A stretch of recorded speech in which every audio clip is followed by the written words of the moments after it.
Good morning, Pandey. I hope you can hear me.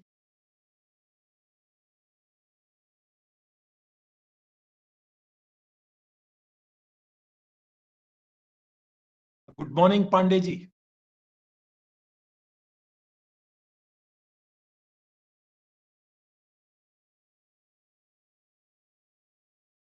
Hello. Good morning, Pandey. I hope you can hear me. Yes, good morning. Can you hear me? Yes, I can hear you loud and clear. Thank you. Anand Bhal here. Yes, welcome. We will take 1 or 2 minutes. And Yeah, sure. Take your time. Thank you. Thank you. Right.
Sandeep?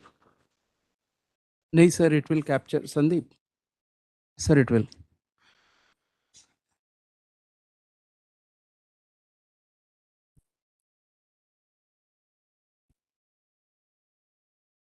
Good morning, everybody. Can you all hear me? Can you all hear me? Yes. So good morning all once again. Morning to the participants, the panelists. On behalf of all of us, we also welcome the Director and IFM here. Director and IFM will give his opening remarks, and after that, the panelist session will start, and that is how we start the seminar. This seminar has 4 technical sessions, and that will go one after the other after the panelists have given their comments on the subject. So now I will request the Director and IFM to please give his opening remarks and declare the seminar open. Good morning and namaskar to all the panelists as well as all the research scholars who will be presenting their papers today.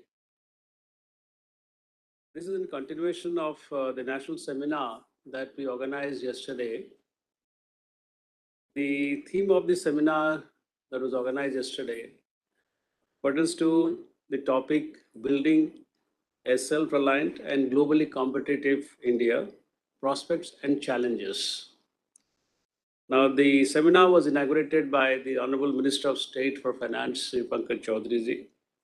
And we had the Special Secretary Finance speaking, as the keynote address was delivered by the Chief Economic Advisor, Dr. Anantha. Now, the keynote address covered various aspects. Actually, it was basically a contemporary macroeconomic discourse on global competitiveness. And it's highlighted various issues on which India should focus on, and not merely attract investment by providing various kinds of tax shops and all, rather how to make the industry competitive, how we should not fall into the trap of the global organizations like World Bank or others or IMD, which gives us the competitiveness index or the ease of doing business index and all. That part is okay, which they said because the data based on which they do that, the survey is carried out only in a few cities in India like Bombay or Delhi. So that's why it may not give a correct picture. Nevertheless, he said that the idea is that we should be more competitive. The industry should be more competitive, particularly at this point of time when the world is witnessing a certain flux and all, with various kinds of global headwinds, with many companies trying to look for an alternative source so it can move the supply chains, move from one single country to other countries. It's time for us to get into that and become more competitive and also and attract the investments and other foreign companies to come into India. Now, this initial session was followed by various two panel discussions, one after the other. And they covered on various sub-themes like exploring India's global competitiveness or striving towards self-reliance, vocal for local. And the second sub-theme was basically boosting infrastructure for India's global competitiveness. And here we had speakers from various senior speakers, various secretary levels, serving retired senior officers from different departments and ministries of Government of India. They covered departments like textiles, pharmaceuticals, power, road transport, defense, industry. We also had think tanks from Niti Aayog, and also we had industrial economist as the director from the Indian Institute of Industrial Development. Sorry. We also had representatives from the trade, from the industry associations like FICCI and CII. And so as a result, we found that the discussions went on for very long, and in fact, we went beyond 2 o'clock, which was our limit, went to more than 3 o'clock in the afternoon, since morning at 10 o'clock till 3 o'clock and all. It was a very enriching experience for all the participants who were there as part of the national seminar. In continuation of this seminar that we had yesterday, we are arranging this panel discussion today, which will basically to carry forward what was discussed yesterday. While the panelists may not be aware of what was discussed, all that, but the panelists today consist of mostly academicians and some, of course, bureaucrats and all. So we have with us, I'm very happy to say that we have with us Dr. Arun Dubey, ex-Senior Advisor, Department of Financial Services.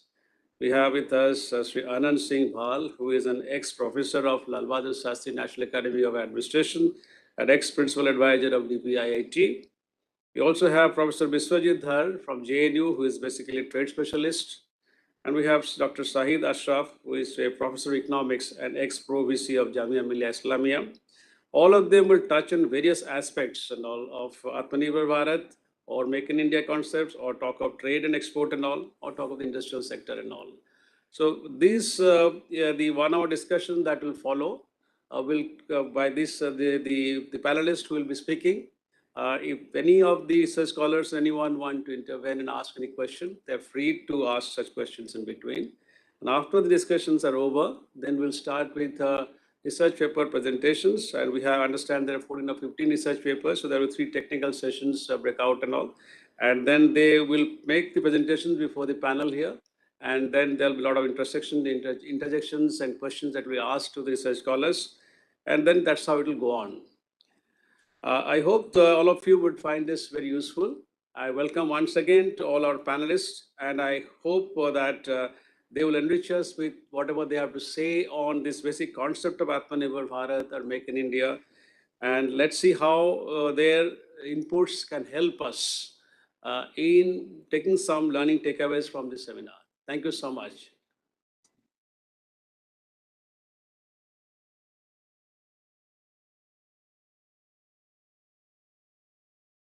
Dear panelists, now it is the panel session which has to take on.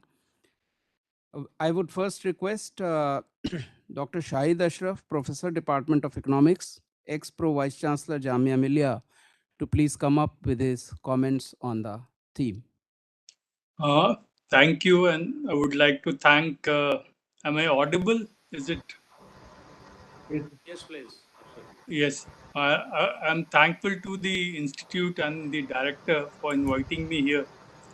I would like to touch a few points, especially regarding the financial sector, because it's the financial sector which primarily facilitates global competitiveness for India. And this financial sector at times is basically also the tailwind which will improve global competitiveness for India. Now, in this sense, I would just like to highlight a couple of uh, directions that the policymakers have taken over the last a year or so. The first one is a very small, simple thing, and this was that the ease of buying of Government of India bonds through the RBI has become much easier. I still remember 2, 3 years back when my university wanted to put in some money to buy the Reserve Bank of India bonds. And it was such a cumbersome process that we finally gave up and put the money in the fixed deposit with the public sector banks. Now, what has been done is that the RBI has allowed individuals to buy Government of India bonds. And all you have to do is you have to open an account with RBI, which is called the Retail Direct Guild. And the minimum amount is only 1,000 rupees. Now, earlier it was into a couple of lakhs. Now, this simple process of buying bonds of Government of India basically helps to diversify the portfolio of individuals and also institutions and the corporate sector. Now, this is a small regulatory difference made by the policymakers where you diversify your portfolio very easily. The second I would like to highlight is that the stock market and the stock market by definition to a large extent is something which is very volatile. But for the last 2 years, what has happened is you have had a large number of demat accounts opening. You have easier way to invest in the financial markets, which includes both equity and bonds. And again, this has a way of improving the financialization of the economy. So earlier, when individuals would have investments only in fixed deposits, gold or real estate, now you have a move, especially among the young, to invest in the stock market. Now, this I would connect with a SEBI order, SEBI, the Securities Exchange Board of India, which has allowed even loss-making companies to list in India. Otherwise, they would have gone to NASDAQ or some of the European stock exchanges. Now, what has happened is you had the demat account openings, you had a SEBI regulations which facilitated companies to list on the stock exchanges. So you had the cases of, say, Zomato or Nika, PB, FinTech, etc. companies which are the new tech companies. Now, again, what is happening is these companies have been provided by the requisite capital from the stock market also. Earlier, it was the private fund, the private equity, which would invest in it. But now you have these investments also coming in. So what has happened is it is again facilitating the manufacturing sector, the service sector, which improves further. So companies which seek capital for growth, for expansion, for improving their global competitiveness have now a platform on the stock market also. Now, further, there are two very important aspects also, the Insolvency and Bankruptcy Code, the IBC. Now, earlier, if a company had a problem, a liquidity problem, it took years for it to be settled down. Now, through the IBC, which was done in 2016, you can resolve claims of insolvency to protect investors and make the process of buying business less cumbersome, and it provides a time limit to resolve the insolvency. Now, once these insolvency issues are taken care of, obviously the efficiency of the industry, both services and manufacturing, improves. Another very simple but the unified payment interface. Now, this is a single platform that merges various banking services and features. And you had a large number of fintech coming in. You have a facilitation of payments which can be done. And coming to my last point, the introduction of the production linked incentive, the PLI, is a major boost provided to infrastructure, both physical as well as digital, along with measures to reduce transaction costs and improve of ease of doing business. That would support the pace of recovery, overcoming cost disabilities, creating economies of scale and a robust supply chain, increasing private capex. So the PLI scheme itself facilitates it. And I'll just give you an example, my last point. This was about a public sector company, which some years back we would have never thought that this would happen. I will give you the name of the company in the last. The employee productivity has improved over the last 2 years. It improved from 1.5 crore per head to 1.7 crore per head. That was in 2021, it was 1.5 crore. And this improved to 1.7 crore in 21-22.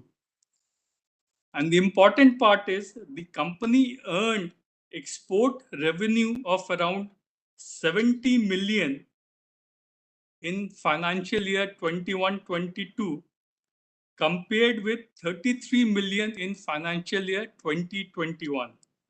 And it already has an export order book of $269 million. Now, this is the company Bharat Electronics, a public sector unit in the defense area. So, AatmaNirbhar, you have a local company, a public sector unit company, a company which is increasing its competitiveness by its productivity per head. Over the last 2 years, data shows that. Plus, it is globally competitive because the export earnings have gone up and is increasing, and it has a large export order book. So certain financial regulations are helping to facilitate companies in these areas. I would like to end this with thanking the Institute again. Thank you very much. Any questions that anybody has to ask? Professor Ashraf, Yes.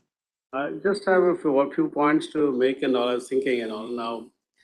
The ease of buying Government of India bonds, of course, is the first time that the individuals can buy Government of India bonds. But has it really picked any momentum? Do you really see individuals buying Government of India bonds and all? That was one. Yes. Second point was that though we have large demat accounts and significantly there has been a rise in that, of course, considering the percentage of individuals that can open, it's still much less and all.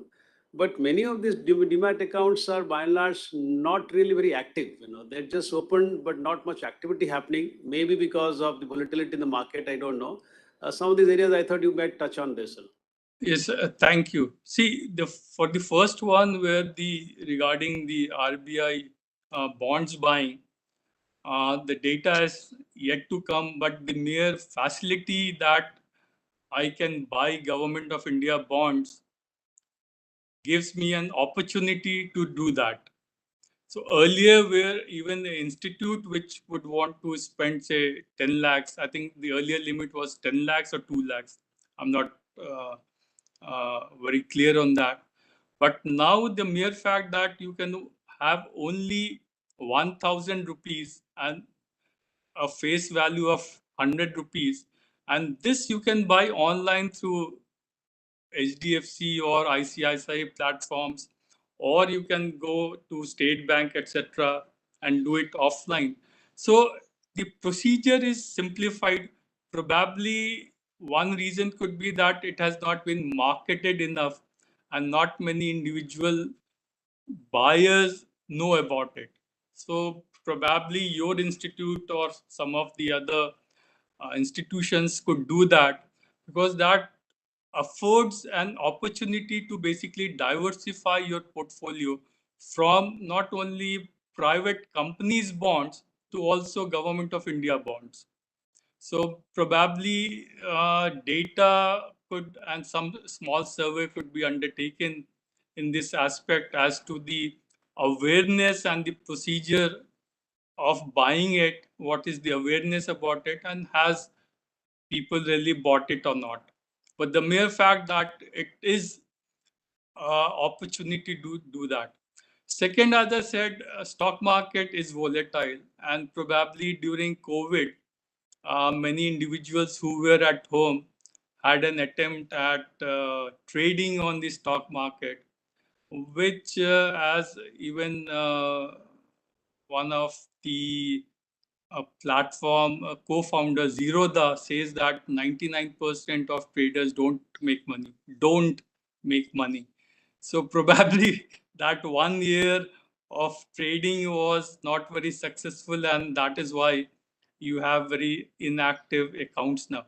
But the other point is that if you check out the SIP to mutual funds, so the mutual funds inflows has more or less remained constant of around 7,000, 8,000 crore every month is going to the mutual funds.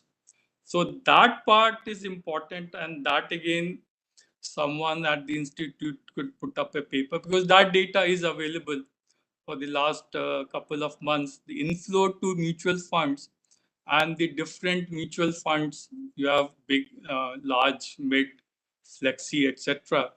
So that part, that data is available, and that data has consistently shown that the inflow to funds continues. Yeah, thank you. Thank you, sir. Thank you. Professor Ashraf? Yes. Okay, I have a similar question. As we have the experience of the, It's not clear. Okay. is it clear now? Yes, better.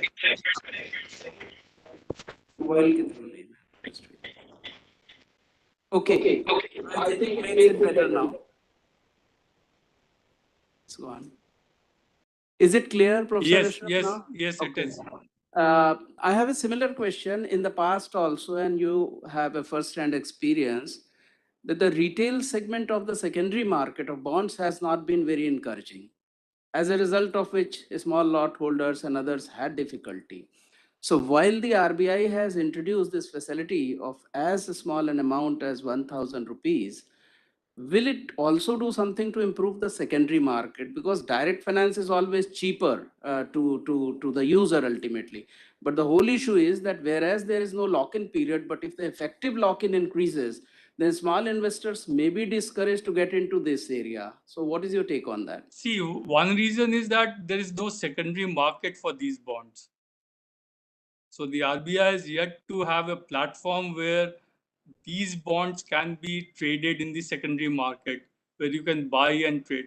So it's only the issuance of the bonds from the RBI that is available. Once that happens, also where these bonds can be traded by small and individual investors, probably then you have a bigger chance of increasing the market, because some of the mutual funds for the fixed income, that is for the bonds market, had also default. There were some default issues by Fidelity, etc. Now, once you have the option of trying to bring in the bonds in the secondary market also, so probably the RBI should look into this also, that these bonds should be able to be traded in the secondary market also. Because as of date, I think this is what the record says, that these are not available to be traded in the secondary market. So for And the also, same period it will be. Okay. excuse me? Telling that will it effectively diversify the portfolio in that case of the Yes, investors? yes, because see, especially in inflationary times and with the increase of interest, probably the RBI today was supposed to announce the interest rate. Once you have that, and once it is traded in the secondary market, then what happens once the interest rate increases? You have a fall in the bond prices, and once you have a fall in the bond prices, you can buy the bond cheaper and get a higher yield. So instead of say 7.2, you could buy the bond at a cheaper rate and get a yield of say 7.4 or 7.5. So trading, in fact, in the Western world, US, it's the basically the bond market, which is much larger and bigger than the equity market. So the bond market has to be a very active market also. And somehow that has, these are small probably steps forward in this financialization process. Thank you, Professor Ashraf. May I request now the next panelist, Shri Anandpal Singh, ex-Principal Economic Advisor, Government of India, to kindly comment on the topic. Good morning, everyone. I hope you can see me and hear me. Yes, sir. So I'm delighted to be part of this very esteemed panel, and I will be putting forth my views very succinctly, so that I think since the students have already heard a lot of this discussion yesterday, they might be better off seeking questions and queries rather than just a monologue from my side. So having heard Professor Shahid Ashraf's very eloquent expression on the financial sector, let me give a slightly broader view and talk about India's competitiveness in the manufacturing sector. So you see, India has missed the manufacturing bus a couple of times. We are not a strong manufacturing nation.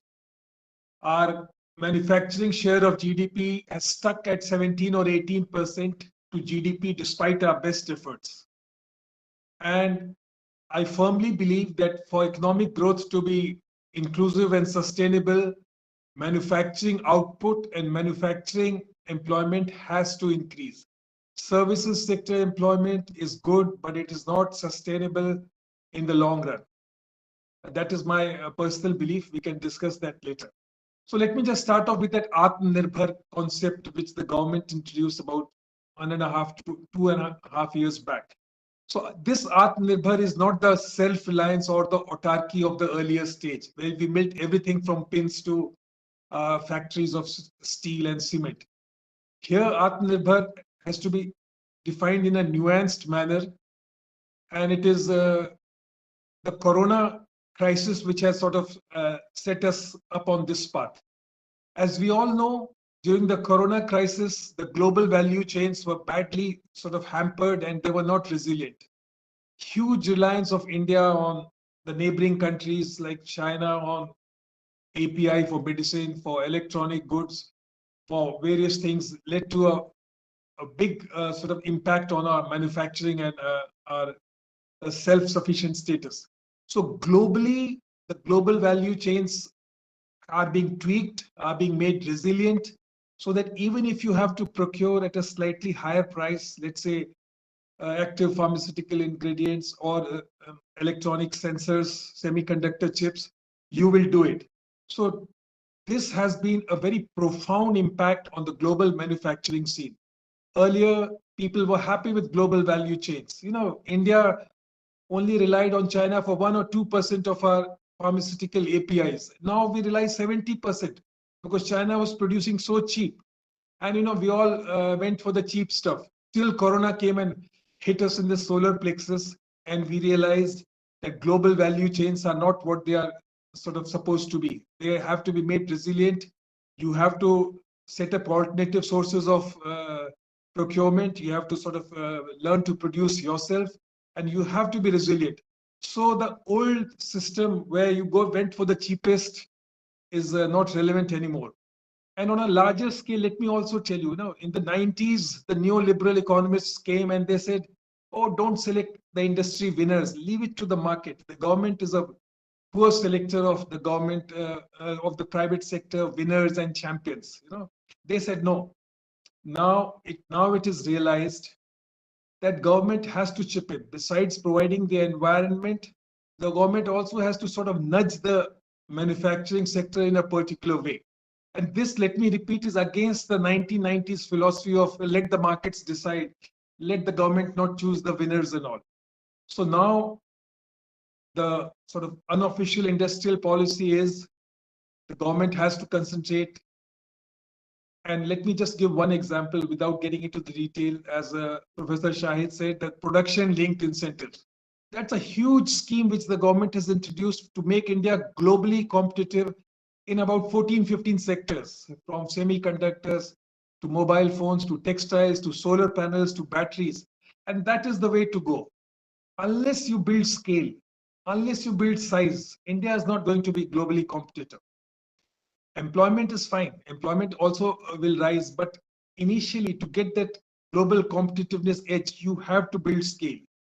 And let me repeat, if India misses this production-linked incentive bus, our manufacturing dreams will go for a big toss. This production-linked incentive scheme, in which huge incentives are being given to investors and producers in certain sectors, about 2 lakh crore odd, is the way to go. And I see it as one of the most important sort of policy initiatives of the government. And I'm firm that if India misses this manufacturing bus this time, India is not going ever to be a strong manufacturing nation, and with all its attendant sort of poor effects on the economy. So the production-linked incentive, with its huge emphasis on scale, on technology, and the huge incentives it is giving to the private sector, which is against all principles of industrial policy of the 1990s. As I was saying earlier, the neoliberal economists in the 1990s would say, forget it. Let not the government intervene. Let the government just be sort of providing adequate infrastructure and law and order, and leave the market to determine its course. Unfortunately, the world reality is not this way. Be it America, be it Germany, be it England, all developed nations are providing incentives and protection to their industry, to their trade, and that is the way we have to go. So let us be very clear about it. We cannot just sit and let the market decide.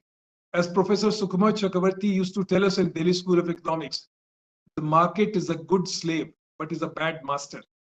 The market cannot decide. It doesn't have a long horizon. It is not inclusive. So for India, growth to be sort of inclusive and sustainable, the government has to sort of chip in with nudging a bit. And today in the newspaper, I was reading Raghuram Rajan. It's a great target he has set. Let us aim for a $10 trillion economy by 2035. Let us aim for a $10 trillion inclusive and sustainable economy by 2035. That's a good target. In fact, I was part of the core team which wrote that India $5 trillion economy report first from DPIIT. even at that time, we knew it was not very achievable. But as targets go, you have to set aspirational targets. So we were given that target for India being a $1 trillion economy by 2024-25, and then we set ourselves the target and we wrote it. But of course, the corona came in, and as you know, the economic progress has been hampered, and that is not feasible. So I will strongly also sort of support Professor Raghuram Rajan's target of $10 trillion economy by 2035. And just to let me end my brief discourse, let me just take one industrial sector of the economy, which is the most, in a way, a very important key sector throughout globally. Whenever you talk of manufacturing, you have to talk of the automobile sector, which provides in India almost 45 to 50% of the manufacturing output, which provides about 11-12 million employment directly and 27 million employment indirectly. And the auto component sector is also very labor intensive. So the manufacturing sector, if properly handled, can bring in technology, best of practices, can bring in employment. And I am a strong votary of placing a lot of emphasis on the manufacturing sector. India, as you know, jumped the manufacturing bus. From agricultural primacy, we went straight to the service sector primacy. That you can keep debating till the cows come home whether that was a good thing or whether we should have done that, but that's the way it is. But I am of the firm opinion, no developed country has developed without developing its industrial nation, be it Germany, be it UK, be it USA. All of them, all right. Right now, they are strongly service-oriented economies, but they all went through that phase where manufacturing was the primary sector of the economy. It helped develop the sort of correct work practices. It developed sustainable employment. It developed surplus for the services sector.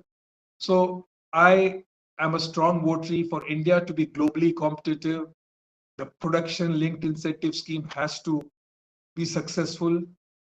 The manufacturing sector has to go on, and with a very strong sort of youth-based and technology initiatives and innovation. We have 100-odd startups in this country. So the brain and technology is good enough. The financial sector, as Professor Shahid was pointing out in some measure, is doing reasonably well. Dr. Dubey has also been in the financial sector. He's on the RBI board. Our financial sector overall, I suppose, is not too bad. It's the manufacturing sector which is the Achilles heel in this Indian growth story, and that has to develop. And I hope it will. Thank you. I'll stop at this. Thank you.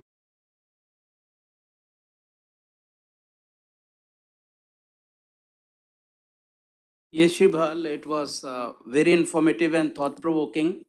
May I request the participants around who have logged in, if they have any questions from Shri Anand Pal Singh, anybody here?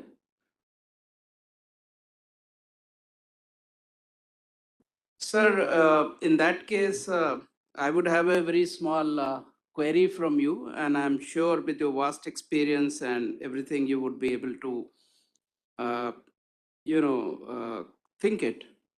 Sir, as far as the market, you quoted Sukhumay Chakravarti that it's a good slave and a bad master. Markets usually, I mean, we have to strike some kind of a balance rather than leaving it at some extreme. I mean, the complete control from which we got rid of in 90s somewhere with the series of reforms we had. And subsequently, in between somewhere, we realized that leaving it completely outside the government also is not going to, like the one in your predecessor said that, again, the RBI has taken a policy decision because financial sector cannot take major policy decision. So what is your take, sir? I mean, around this time, even if we believe Dr. Raghuraman Rajan's statement that 10 trillion by 35, so where the financial sector will it be quite outside the government's control completely, or will it be market driven? See, you make a very good point. It's not a either or situation of markets versus planning. We all know that, you have to walk the sort of narrow path and you have to balance various interests. So you have to have element of markets which provide you the pricing and links and all that. And you have to have the government sort of nudging it in a proper way to get the proper long-term perspective and to get some of the other incentives of the government. So as you very well argue, it is not just markets or planning, it is a blend of the two. And it is not a science, it's an art. Ultimately, policy making, a lot of economics, we don't exactly know how things work, but we try to be a very exact science like physics. We don't know exactly how money supply affects prices. That conduit, the process is still debated in economics. But we go ahead and make huge monetary policy statements and all. So we have to be honest, we have to be humble, and you have to do this art of planning and planning versus market. And regarding the financial market, how independent it will be, I mean, India takes pride in the fact that the Reserve Bank of India is one of the most sort of strong and independent central banks in the country. And Professor Dubey will have more to say on that. And the Indian financial sector is, I would think, sort of on the maturity path, certainly on the maturity path. And let me not beat the gun, because I think Dr. Dubey and Professor Shahid are more competent to talk on the sort of independence and strength of the financial sector. Thank you. Thank you, sir. Is there any question? So one of the things which we have noticed is that this PLI scheme, of course, it introduced with great fanfare, but during the course of this, what has happened is some sectors have evinced a lot of interest, like mobiles manufacturing, IT hardware, electronics components, and telecommunication networking components. These industries have come forward and are taking benefit of that. But some of the sectors like pharma, textile, and some other sectors also, the response is still not very satisfactory. Either the threshold level kept for being qualified for this scheme, that's too high, or that many companies feel that the return on investment is low compared to the incentive that they'll be getting and all. So this is a place where there is a little bit of debate going on in the government as to how best to tweak this somehow to see that to attract more of investments. And some of the places also, like, while we're looking at manufacturing, long-term investments in R&D, that part is missing, like in pharma. While the incentives are given for the device manufacturers or generic manufacturers, but then very little on formulation-based APIs, which are something which demand industry leaders like Kiran Majumdar Sahab have raised this issue, that you need to invest more in R&D side. So if you look for return coming, so they're very long, they're heavy investment and long gestation period. This is where we'll have to look for a little bit longer period than have an immediate perspective. In any case, the industries, the share to the GDP still remains around 15 to 18%. And the target has been always set around 25%. And there is nowhere I see that is going to be achieved in the next 5 years also. It's still difficult and all. But somewhere these schemes which have been introduced, I think should be more specific to industries and little more of a dialogue with the industry association to ensure that they're more amicable to the industry to come forward and take benefit of this scheme should be there. Any thoughts on your side? Yeah, so very valid point, sir. So let me just start off by saying that the amount of transparency and dialogue with the chambers of industry and commerce is humongous. I was there in the ministry till about 2 years back, and Professor Mr. Piyush Goyal will have meetings starting at 8 o'clock at night, going till 1 p.m. at night, with all the chambers of industry and commerce, listening to them. So committees would be set up, which would be chaired by people like the CEO of Mahindra, and all. The private sector is very much on board. So now that amount of comfort and transparency with each other is huge. And I totally agree that innovation, India has not done well, and we struggled with how to incentivize innovation.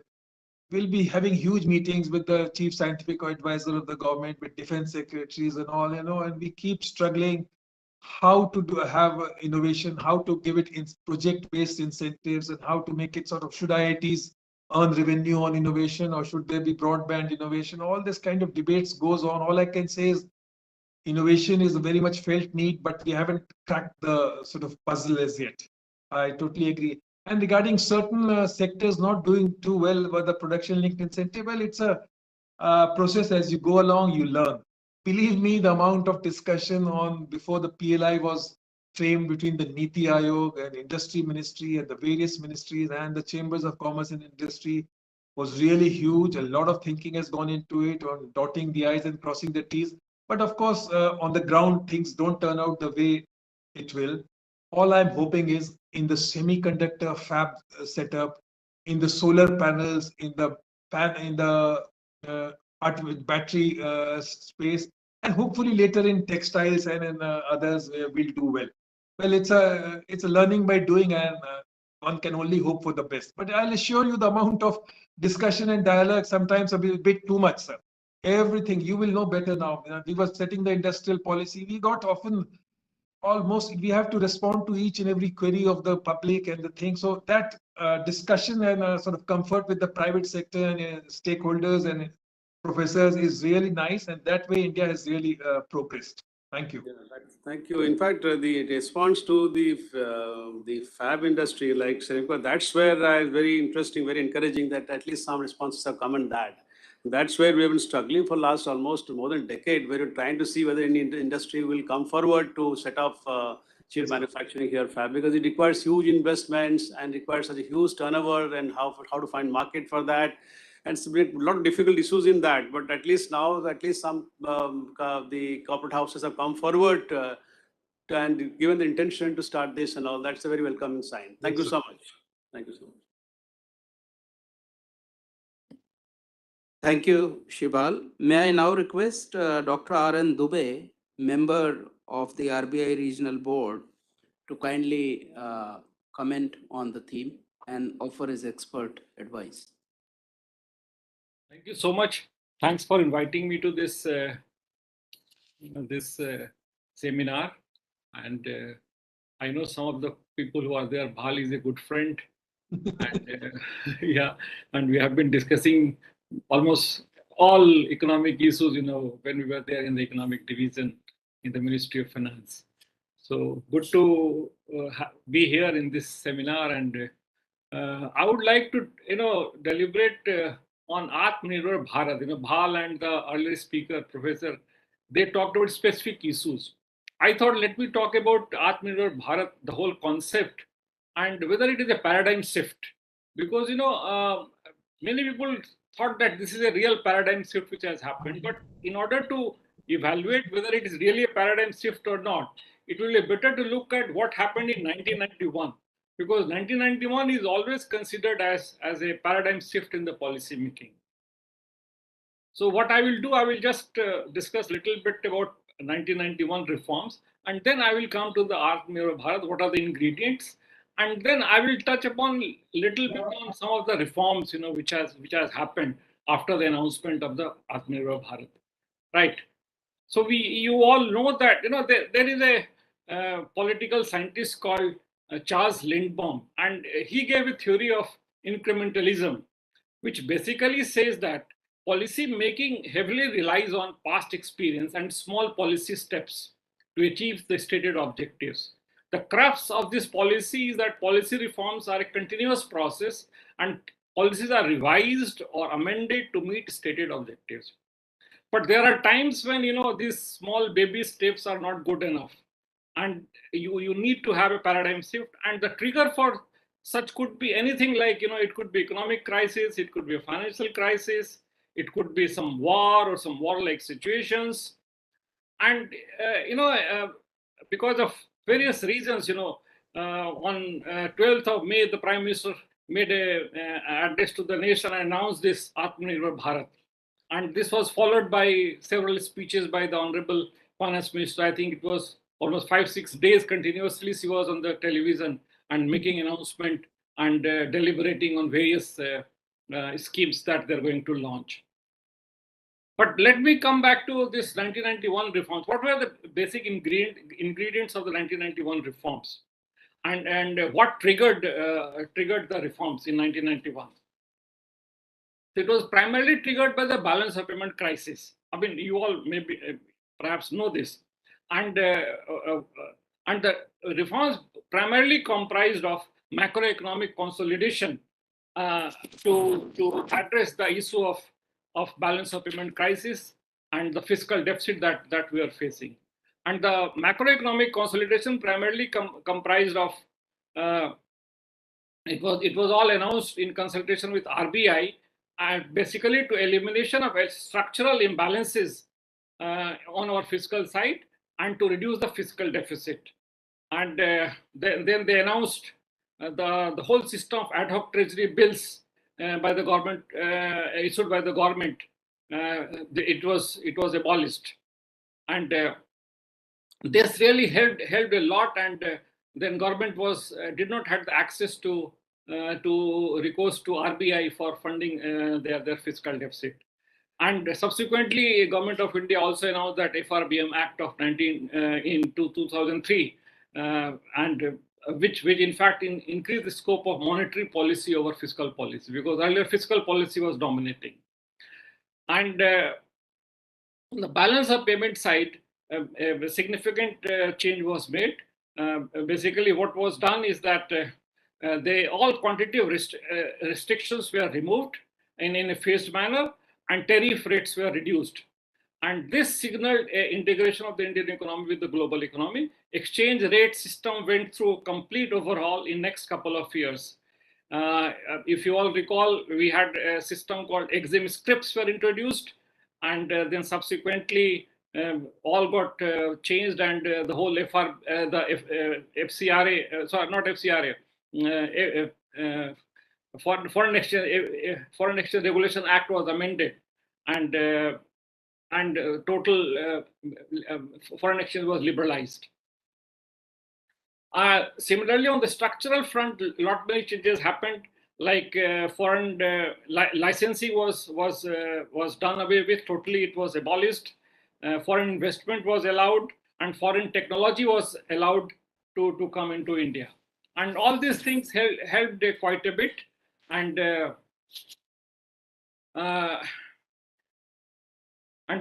per capita GDP of the country, which was almost around 3.2% between 1960 to 1991, had seen a phenomenal increase to almost 5% plus from 1991 to 2001.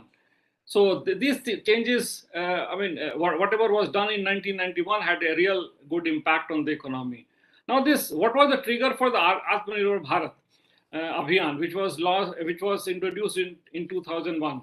So the basic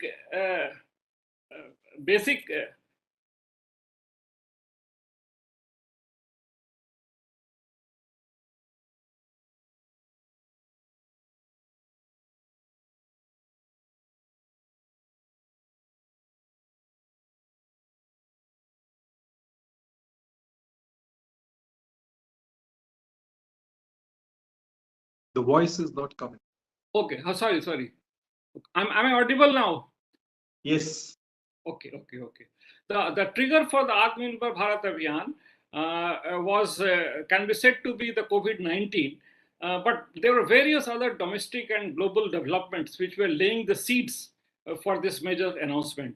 Last 30 years have been a period of rapid globalization. Countries which started early have taken lead by following a focused policy approach on international trade. The global marketplace and supply chain have not only become extremely competitive, but globalization has become a part of the institution's psyche. This has enabled unprecedented quickness to satisfy global demands. Further, just-in-time inventory norms ensures that resources flow to the most competitive areas. However, these developments throw huge challenges to even developed countries because of the relative rising costs and inability to match the competitiveness through the economic with ability to supply goods and services at relatively lower cost. Further, the slowing global economy and rising protectionism is throwing new global challenges. The world trade growth, which had plummeted in the wake of global financial crisis in 2008, rebounded strongly in 2010 and 11, but again nosedived in 2012. Since then, except for 2017 and 18, it has not crossed 3% mark. The average global merchandise trade growth during 2000 to 2018 has been less than 4%, and average global GDP growth rate during the same period was less than 3%. WTO Director General Robert Azevedo, in a press conference, summarized the trade scenario as the trade cannot play its full role in driving growth when we see such high levels of uncertainty. It is increasingly urgent that we resolve tensions and focus on charting a positive path forward for global trade, which responds to the real challenge in today's economy, such as the technological revolution, and the imperative of increasing job and boosting development. WTO members are working to do this and are discussing ways to strengthen and safeguard the trading system. This is vital. We forget the fundamental importance of the rule-based trading system. We would risk withering it. It would be a historic mistake with repercussions for jobs, growth, and stability around the world. If for 2022 also, WTO expects the trade volume to increase by 3% and next year by 3.4%. So the global trade is, the merchandise trade is hovering around 3% for the last almost 20 years. The slowing global growth rate and trade had its impact on Indian economy. The weak environment of global manufacturing, trade, and demand has contributed to slowing down of India's GDP growth rate, moderating from 9.1% in fourth quarter of 2015-16 to 2.8% in fourth quarter of 19-20. The period also witnessed decline in credit growth, attributing to growing risk aversion of banks that continue to apprehend the buildup of non-performing assets. The developments in financial sector impacted the real sector. The relative share of industrial sector in the economy registered decline. Under such global and domestic economic situation, country witnessed the COVID-19 pandemic. PM announced a complete national lockdown starting from March 24th at midnight for 21 days. The AatmaNirbhar Bharat Abhiyan was announced by PM on 12th May 2020 under such circumstances. So this was the scenario under which it was, a pandemic was there, but also the global challenges were there, which necessitated the government to introduce a concept called AatmaNirbhar Bharat Abhiyan. The basic ingredients of the Abhiyan were, basically we can categorize in two categories. One, to meet the immediate challenge due to COVID, and the other is to give a boost to the economy. For the immediate challenges, the schemes like incentives were given to the states, like they were allowed to increase their fiscal deficit from 3 to 5%. Employees Provident Fund contributions were made. Statutory PF contributions were made. Street vendors were given some credit up to 10,000. Migrant workers were given one ration, one card. So, and we have seen that generally these measures have helped during pandemic, and we have been able to really take care of the people of the country during the pandemic time. But the real structural things which happened, which are planned and which happened under this AatmaNirbhar Bharat, I would like to talk about a few of them. First and foremost is the legal framework.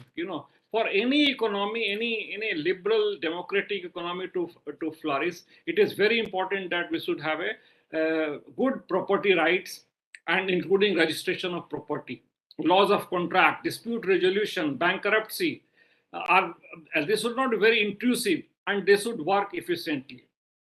So the AatmaNirbhar Bharat Abhiyan works on a mission mode on the next phase of ease of doing business reforms relating to easy registration of property, fast disposal of commercial disputes, and similar tax regimes for making India one of the easiest places to do business. Decriminalization of 16 compoundable offences under the company law has been shifted to an in-house adjudication and penalty mechanism. This is a very important development which has happened, that we have decriminalized 16 compoundable offences. Further, majority of compoundable sections in the company's law have been shifted to internal adjudication mechanism. Government is also working on special insolvency framework for MSMEs under section 240A of IBC 2018. So this is very important development which is likely to happen. MSMEs will have its own insolvency code or insolvency law, which will take care of the requirements of the MSME sector. And you also know there was a talk about a separate insolvency regime for the financial sector. So it has been kept on hold. I hope at some point of time that bill will also see the light of the day. Because currently the IBC code has only a section, one article talks about insolvency in the financial sector, and say that if government wants, even financial sector institutions can be dealt under the IBC code. So if we have a separate law for financial sector, that will be very good. And the government is working on that. It got into some controversy, you all know, because of that bail-in and bail-in provisions in that bill. So that will definitely come at some point of time. So, and all these measures will and also another important thing which has happened, that for insolvency proceedings, the threshold has been increased from 1 lakh to 1 crore. So this is expected to declog the NCLTs, because NCLTs are now having so many cases. So at least this will help in declogging the NCLTs and NCLATs.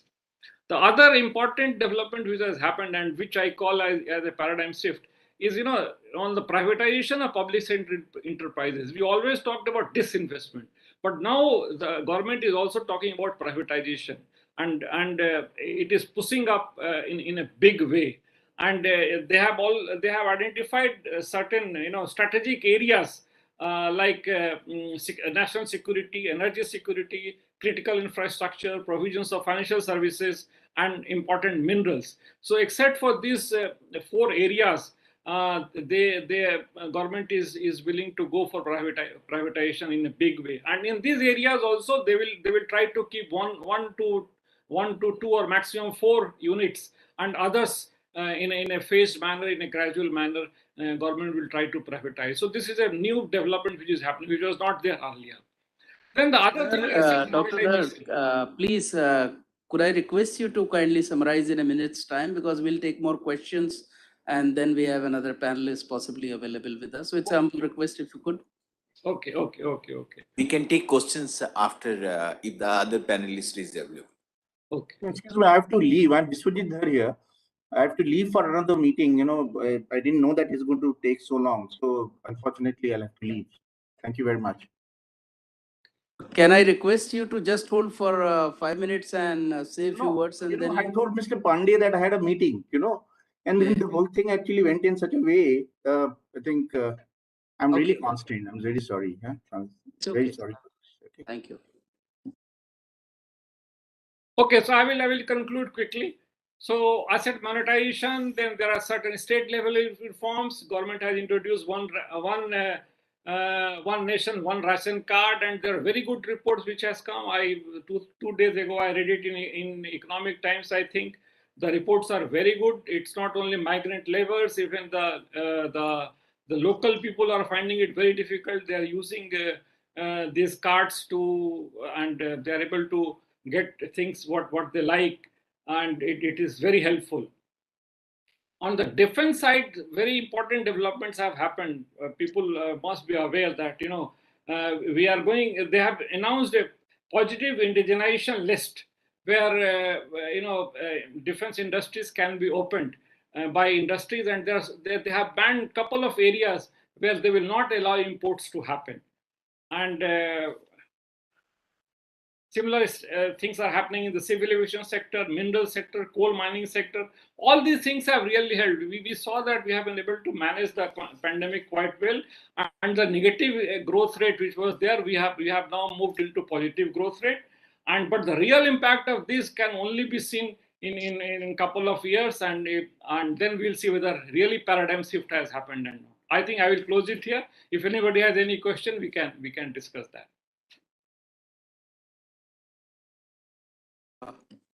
I will invite questions from amongst the presenters and those who have joined us.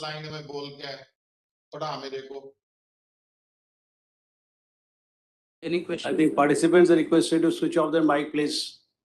Professor Kaushik, please switch off your mic, please.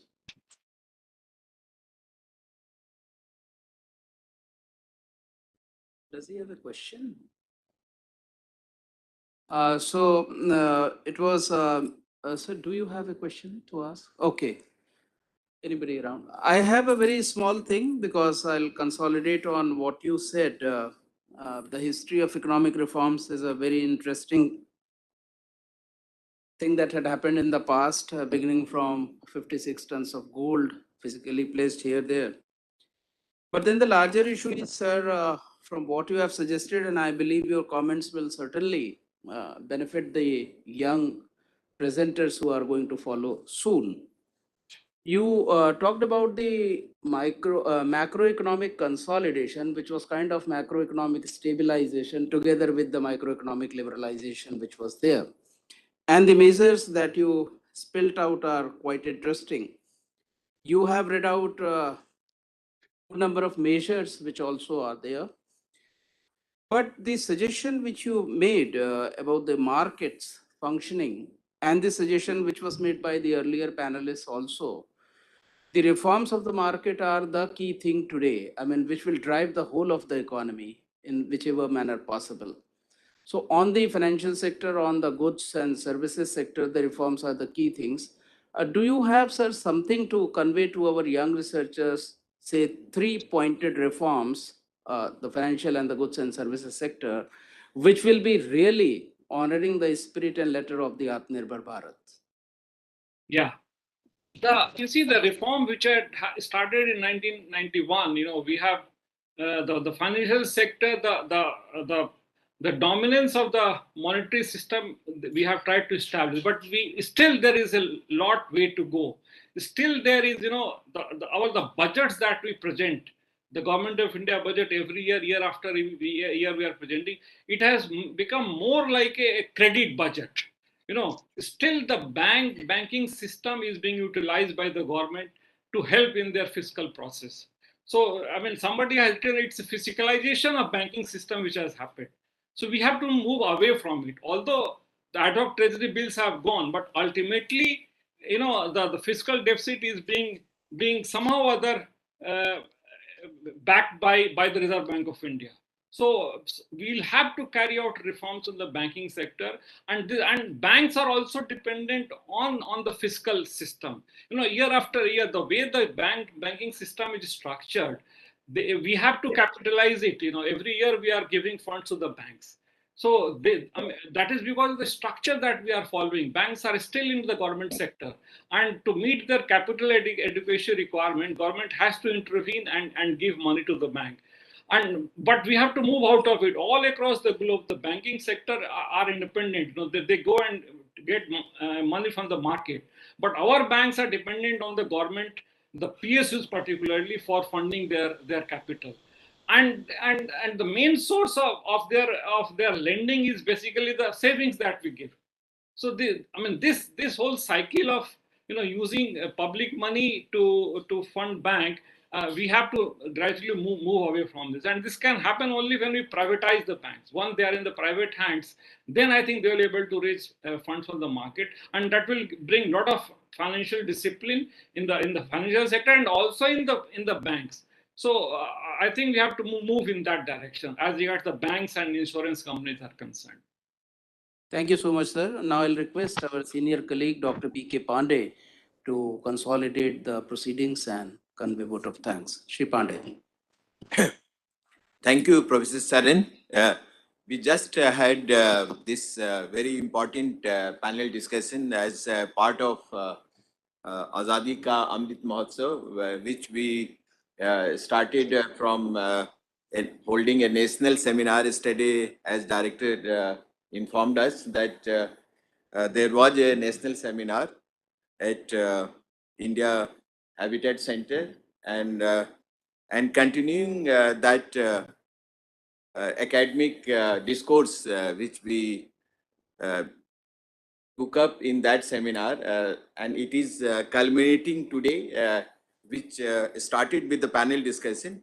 And I would like to thank Professor Sahid Asraf, who gave us how financial easing and facilitating investment, especially in the equity market, has ushered us on the path of AatmaNirbhar Bharat, because financial lubrication is a very important aspect of any economic growth or economic dynamism in the economy. So that point which Professor Sahid Asraf made is very important. Then Mr. Bhal brought out the role of manufacturing and how manufacturing can transform and can bring a real structural change in Indian economy, which we are all hoping that India will achieve. India will be able to transfer our surplus labor from agriculture to industry, and that can only happen if manufacturing takes off. And in that context, he talked about the role of this PL, productivity linked incentive, which is likely to really give a right push to the manufacturing sector. And in that context, this indigenization of defense production is also going to play a very important role. That has also been, and the role of scale and technology, how this PLI scheme will not only give us aids in terms of enhancing scale and technology, and that can also give us competitive advantage in the getting foreign market or exports. Then we had very interesting presentation by Professor Dr. Arun, who talked about how a paradigm shift has taken place in Indian economic policy or industrial policy, that we have moved from the market or giving too much importance to market. Now the government is playing a very important role in picking up the winners, and he gave a very interesting background how the 1991 reforms, what was the reason, trigger point, and what is the trigger point of this AatmaNirbhar Bharat, which happened because of the disruption in the global supply chain, and also how India, realized that in certain critical sectors, India has to build its indigenous capability, and that push which this AatmaNirbhar Bharat is likely to make our economy very competitive, and we will able to reach that goal of what Raghuram Rajan says, trillion economy or 5 trillion economy. And there is a goal that by 1947, by 2047, like when we celebrate the about 75 years of our independence, 100 years, sorry, sir, 100 years of our independence, we will be maybe one of the top economy of the world. And in that, this AatmaNirbhar Bharat drive is going to play a very important role. So, so that is what the panelists have brought to our table. And now we will have a 15 minutes break, and after that, the researcher, we have about 14 papers which are lined up, and these papers will also discuss various aspects of issues which are relevant in the pursuit of AatmaNirbhar Bharat.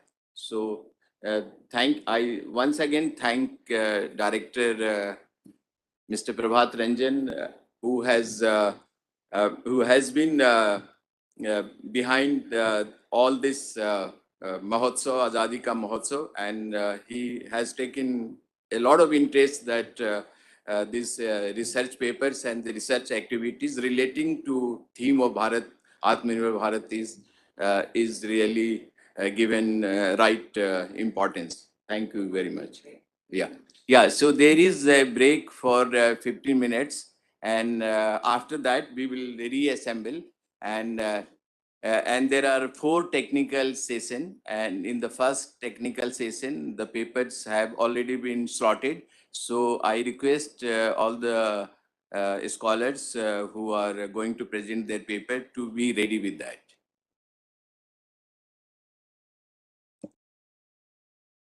So is that 15 or 50 minutes?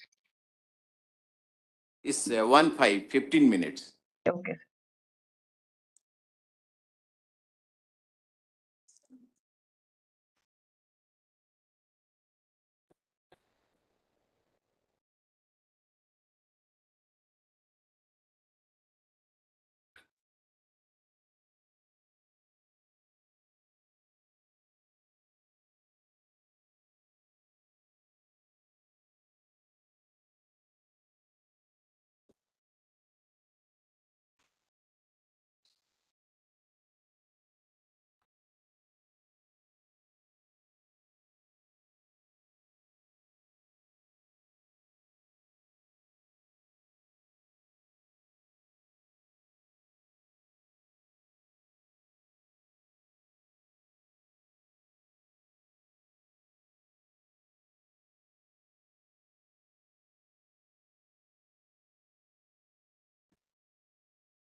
पहले से तो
Question?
Good morning. Welcome all the participants to the presentation floor.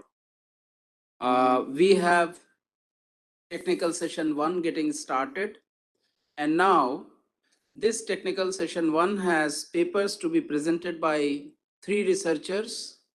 And these 3 researchers are Swapnapriya Sethi along with Chinmay Jaina, number 1. Number 2, and her topic reads empirical study of demographic influence and microfinance role in women's familial empowerment. That is the first presentation. Second, that will follow immediately after the first one is over, is Bhavna Jadwal on challenges towards 5 trillion female labor force participation, very topical contemporary issue. And third one is by 2 persons, Nilay Murthy and Santosh Gopikrishnan on self-reliant UPI system in India.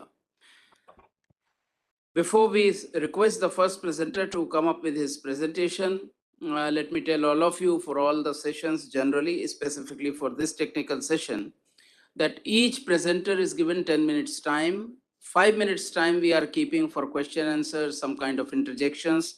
So please take care that you are not meriting our attention for reminding you on the shortage of time. So 10 minutes you will take, remaining 5 we will decide how to utilize. So welcome you all once again, and may I now request Swapnapriya Sethi and Chinmay Jaina to please make their presentations. Good morning, sir. Sir, should I start myself, Dr. Swapnapriya Sethi? Sir, should I start my presentation? Yes, you should.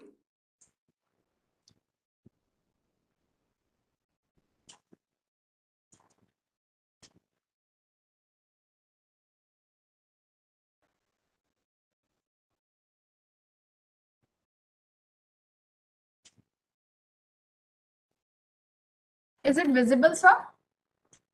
Is coming up visible. Your voice is also clear. Please go ahead. Okay, thank you, sir. So the topic, my topic is an empirical study on the role of microfinance and influence of demographic variables in women's familial empowerment. Now, I'm myself, Dr. Swapnapriya Sethi, and it has been co-authored by Dr. Professor Chinmay Jaina. Now,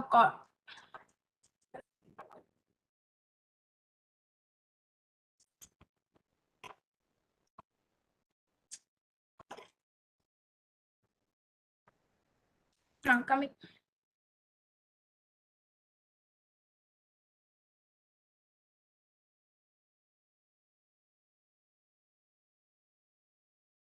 Sorry, sir, I think there is some problem.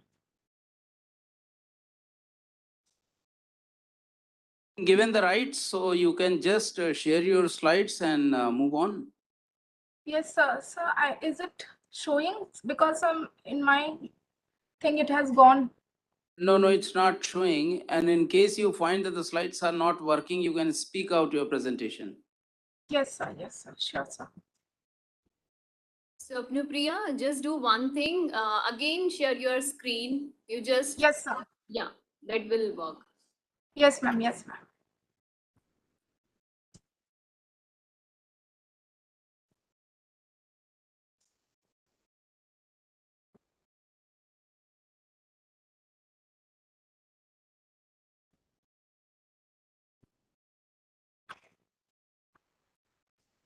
First, you do stop sharing and then share. Yes, sir. Yes, ma'am.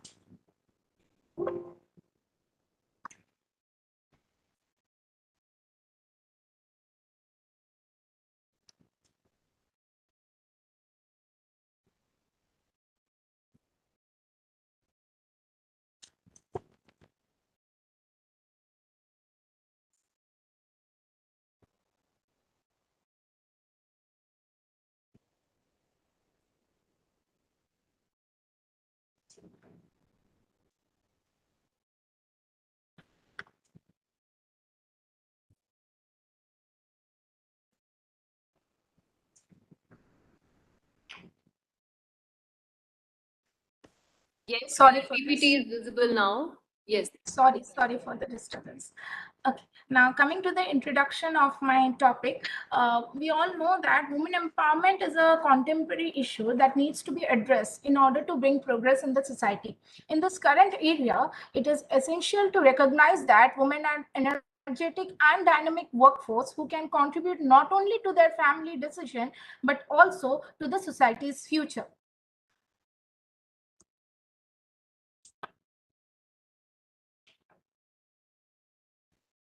Now, coming to the past literature review, we can see that microfinance has previous studies has showed that involvement in microfinance has resulted in women empowerment.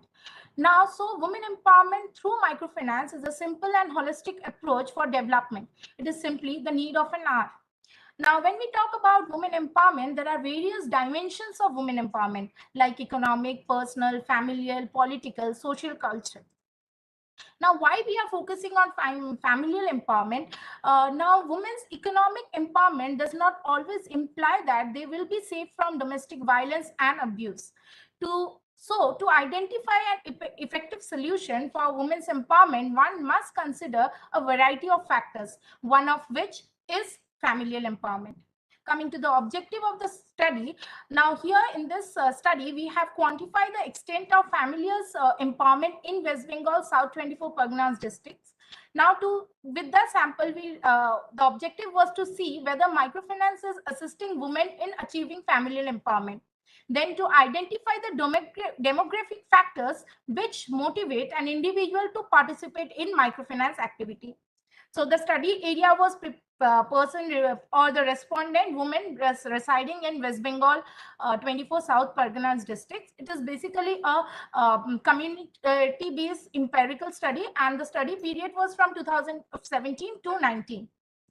Coming to the respondent profile, 24 South Parganas is basically having 5 subdivisions, but we have selected only 3 subdivisions for the study because these subdivisions are having both municipality and panchayat. So in order to maintain the socio-economic status of all the respondent participating, we have collected sample only from this 3 subdivision. From each subdivision, we have randomly selected 3 blocks, and in total 9 blocks was selected and 414 data was collected. The data was collected from the women who are aged between 18 to 60 years, and in this randomly by simple random method, we have collected responses from women who are involved and as well as who are not involved in microfinance activity. Coming to the procedure of collecting data, it was collected by a personal interview with the help of questionnaire. After the data was collected, it was extracted and it was been filtered with the help of Excel, Microsoft Excel, and then SPSS version 21 was used to do the analysis. The data is filtered and independent and dependent variables was identified. Then a model was constructed with the help of familial construction was done to make a familial empowerment index. After that, discrimination of for identifying the discriminating factor, we have done discriminating analysis. So these are the basic statistical tools which have been used. First, we have used categorical component, principal component analysis. Then independent sample t-test was also used and discriminant analysis was used. Coming to the construction of Women Empowerment Index, we have adopted the same method which was adopted by the National University of Educational Planning and Administration for computing Education Development Index. This was the formula which was used. In this, first of all, the data collected, the independent data, it was normalized. After doing the normalization of these selected variables, we have selected related 8 variables to construct the familial empowerment index. These are the following 8 variables selected. Now, coming to the construction, after the data was normalized, a categorical principal component analysis was used, and with the help of the factor loading and weights, we have finally computed the familial empowerment index using the formula. Now, in this, we have considered 0.5 as the cutoff point to decide whether the woman is empowered or not empowered. So on that basis, the 414 sample was divided into two groups, that is women involved in microfinance or not involved in microfinance. After that, discriminant analysis is being applied to find out the motivating or the demographic variables which are influencing the respondent to be a part of microfinance activities. So for discriminant analysis, these are the 12 demographic variables which has been selected, like age, respondents, complete years of education, any illiterate person in the family size, and so on. Coming to the results. On the basis of the index computed, the sample was divided into empowered and not empowered. There were total 177 respondents who were not involved in microfinance activity. And for this 177 respondent, it was found that 60% were considered as empowered on the basis of index computed by us, and 40% were considered as not empowered. And for the 237 respondents, those who are involved in microfinance, for them, we found that almost 89% of the respondents were empowered at familial front, and 11% was not empowered. When we did the t-test to find out the mean difference between between the respondent not engaged in microfinance activity and engaged in microfinance activity, it was found that familial empowerment level achieved by the women involved in microfinance activity is higher than women not involved in microfinance activity, and it was also found statistically significant at 5% level of significance. So it can be stated that engagement in microfinance activity empowers individual at the familial front. Now, for this, we have now applied discriminant analysis with the selected 7 demographic variables to find out what are the demographic variables which influence a woman to be involved in microfinance activity. So for that, first we have this canonical eigenvalue table. Here, the canonical correlation associated with the function and dependent variable is 0.625, that is greater than 0.5, which indicates a healthy relationship. That is, the model explained 62.5% of the variation in the dependent variable. Then we have a Wilks lambda table. Here also we can see that Wilks lambda is 0.610 and p-value is significant. So the model has a greater discriminating ability. So there is a better than chance in separating the good two groups, that is respondent who are involved in microfinance activity and respondent who are not involved in microfinance activity. So when we analyze the structure matrix of the discriminant analysis, we have considered 0.6 as the cutoff point. On that basis, we found that these are the variables which are found to be very significant, like head of the family, respondent's occupation, caste of the respondent, which these factors indicates that this factor suggests that when a person is in charge of family, she is aware of the family's financial situation and prefer to be involved in microfinance activity to help her family achieve economic prosperity through loan and credit and to protect them from financial crisis.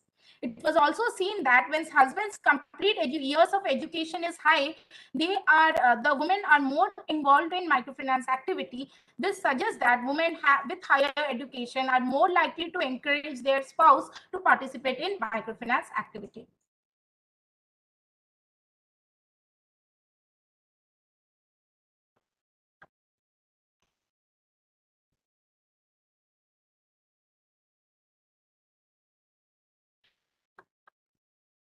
So number of the children of the respondent and respondents' complete year of education was not found to be very significant. Then when we analyzed the hit ratio of discriminant analysis, it was found that 80.7% of the original cases are correctly classified. So the accuracy of the model may hence be considered. Coming to the conclusion, women, we can conclude from our research that women who participate in microfinance activity and are perceived to be more empowered than women who are empowered in their families than women who do not participate in microfinance activity. It was also found that participating in microfinance activity is helping the respondent to improve their decision-making skills, attitudes, and confidence over time, leading to recognition of individual in the family. As the engagement in microfinance activity is also making the respondent involved in various financial activity, so the family members are also involving them in management of household finance. The decision maker in the family was found to be a big influencer on whether a respondent is getting engaged in microfinance activity or not. Scheduled caste respondents were also found to be more participating financial in microfinance activity in order to lift their families out of poverty and improve their communication skill in order to provide a brighter future for their children. Educated women husbands have been observed to encourage their spouse to participate in microfinance. Coming to the recommendation, it was found that as self-employed women are active in microfinance, it is possible that government should strive to intervene more to improve women's status in the household, for which government can make arrangement for providing professional training to active members or women who are interested in microfinance activity in order to encourage more women to join in entrepreneurial activities. And for this, in order to promote and encourage women's entrepreneurship in rural areas, women must be able to make their own decision and act on their own livelihood. So there is also a requirement for government officials to have frequent meeting and conversation with the family member of the loan borrowers in order to put the money to appropriate use. Thank you. Thank you, Ms. Swapnapriya. Made a timely and crisp and loaded presentation. Thank you for that. While going through your presentation on one of the slides, as a social scientist, can you elaborate a bit on the caste part? Like you suggested that the particular categories are more involved into microfinance. Is it because of their economic condition or just because they belong to a particular caste? No, sir. It is basically more, actually the data I have collected is from South 24 Parganas district, and basically there we can say also there are more scheduled caste people. So here what was happening, sir, what in the field survey, what I understood that basically these people are actually belonging to a very low class, low economic background. It is more about economic background. They are not comparatively having more good economic status. So which is actually No, encouraging them to more get in that involved case, should I derive that because the concentration of a particular caste is more in the area where you collected your sample from, so their being economically weaker is the primary indicator, and it is only incidental that they belong to scheduled caste or scheduled tribe or to some other reserve category? No, actually, what I understood, sir, from the field survey, from the scheduled caste, when there was some general category people, there was some OBC also, but their economic status and compared to the respondent from where that I collected, those who are belonging to a scheduled caste or scheduled tribes, they are basically were more economically weak. It may be because of that area. And we all know that in South 24 Parganas, we have more scheduled caste people. But yes, sir, status of economical status for them was quite not very good in that area. So, which was actually maybe a thing, but they are not still uplifted Okay. to the remark. Now the co-panelist, Dr. Shachita, may have her round of question. Thank you, Swapnapriya, for presenting your paper in such a beautiful manner and doing such an empirical analysis. So there are a few points which I have noted down. First point is about the reliability test, because have you conducted any reliability test on your collected data? Yes, sir. Yes, ma'am. We have collected. We have actually, on the basis of the census data, we have conducted and we have did the testing to see whether it is as per the population data or not. So for the sample, we have collected and analyzed or did a chi-square test and some other statistical tests. See, you have prepared a questionnaire and Yes. the variables which you have collected from the literature review, right? And after collecting the variables on the basis of literature review, whether those variables are valid or not valid, right? As per the questionnaire which you have developed. So have you done any reliability test for that? We have just done a pilot survey, ma'am. We did a pilot survey and then we went on the basis of the pilot survey. My suggestion to you, please do the reliability test also before conducting the other, further statistical test. One more point I have noted down that you have put it that 0.50 is the familial empowerment index, right? If someone is having more than 0.50, so they are having the empowerment, right? Familial empowerment. So is there any theory which has suggested that? And this is by you? No, ma'am.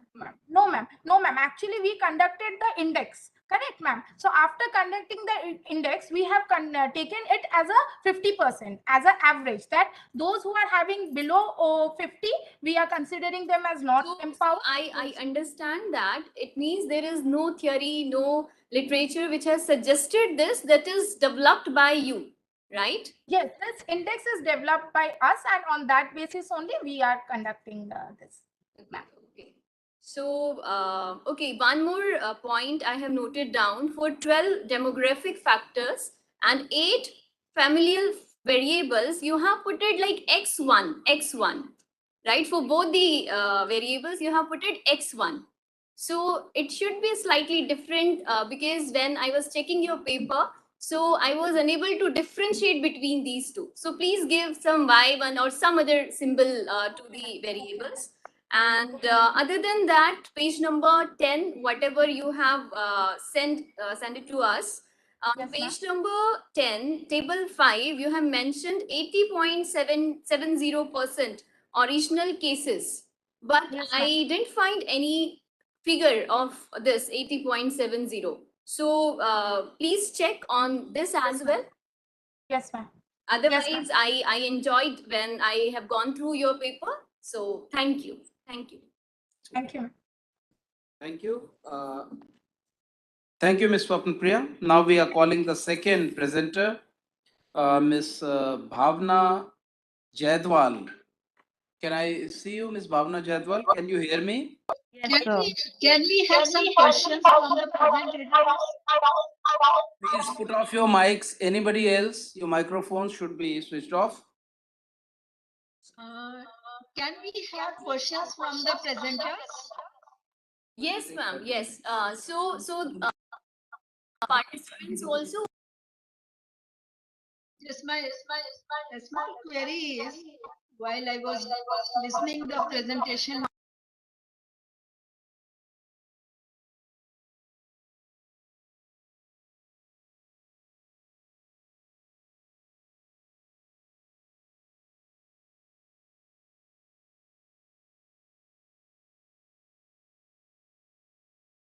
I think Namrata ma'am is on mute.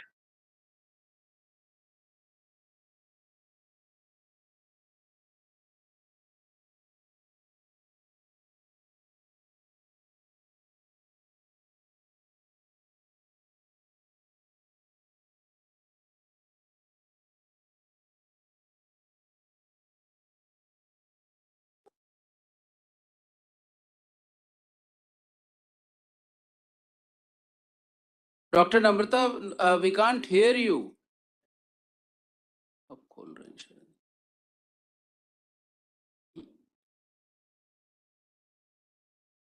It's still on mute, ma'am.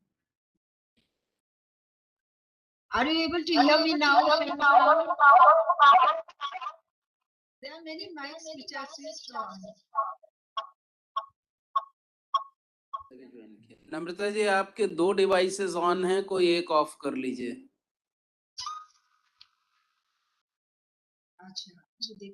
Maybe I'll put my question later to her. Maybe in the for the next we can take your question. Yes. So Ms. Jaidwal, you are ready with your presentation. The rule remains the same: 10 minutes, fast presentation, and then leave the floor for questions. Go ahead. So is my presentation visible now? Yes, it is. So my topic is challenges towards 5 trillion female labor force participation.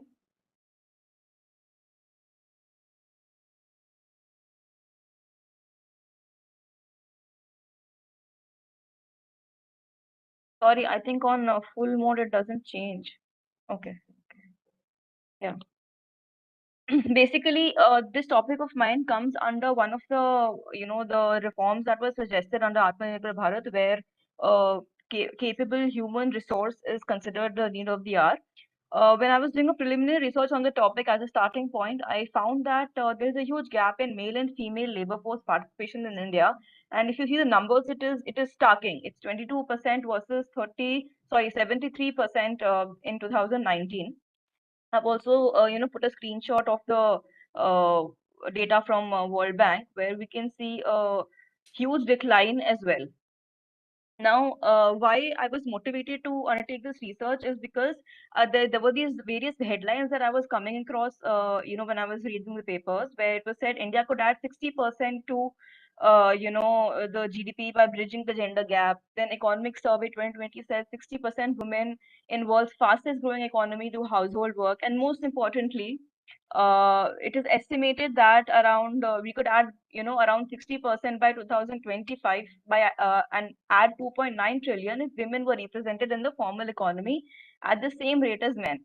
So just these headlines were what got me curious, and I realized that research in this field is crucial to becoming a US $5 trillion economy. So basically my research methodology has been extensive research on the literature available, and I've used inclusion criteria and keywords like unpaid work, invisible labor, because there is a gap. So I was very curious as to what is the nature of this gap and why does this gap exist? What are the challenges that women are facing, and why are they not entering the workforce? And basically, my entire paper is itself a literature review. Still, I, sort of came across certain theories that have been dealing with this. And fortunately or unfortunately, it's very old. Most of the theories that have, been written about this are, maybe 1974, or mostly I was coming across at least in the 90s maximum I came across such theories. So, for example, there is standard theory of labor supply, which says that as fertility, there's a negative association between fertility rates and female participation. So when fertility rates decrease, female labor participation also, tends to, increases, female labor participation tends to decrease, and things like that. Then Bergman's crowding hypothesis also said that historically women and colored people have been confined to a narrow range of occupations, where he was talking about,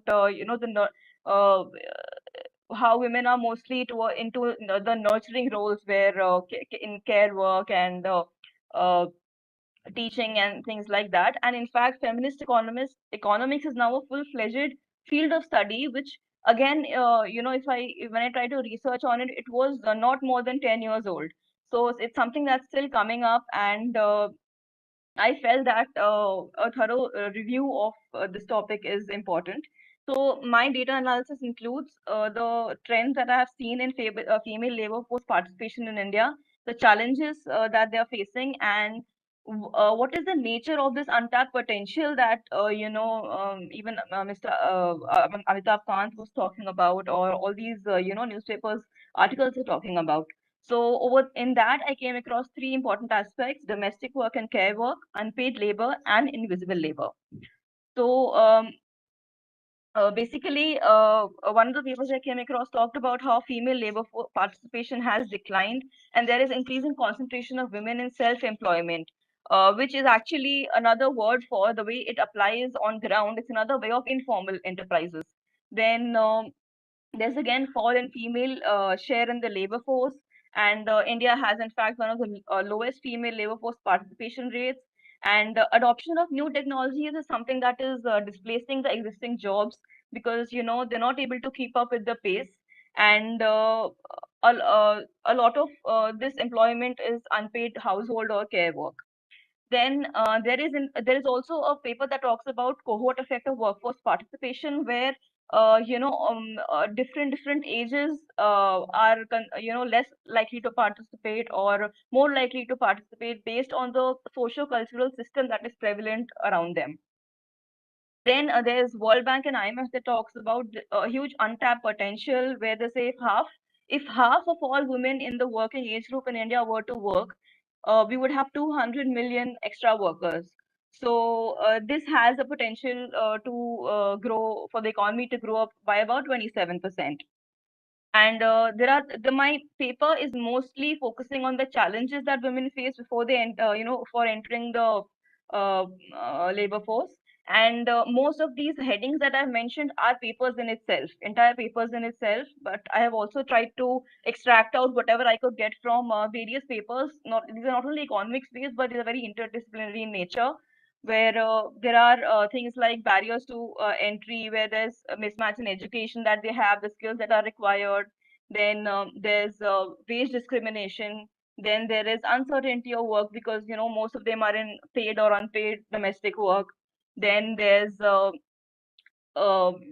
invisibility of work, because they are from marginalized communities. So for example, in caste system, the lower caste women are doing work that they're not probably getting paid for. So there were things like that these papers were discussing.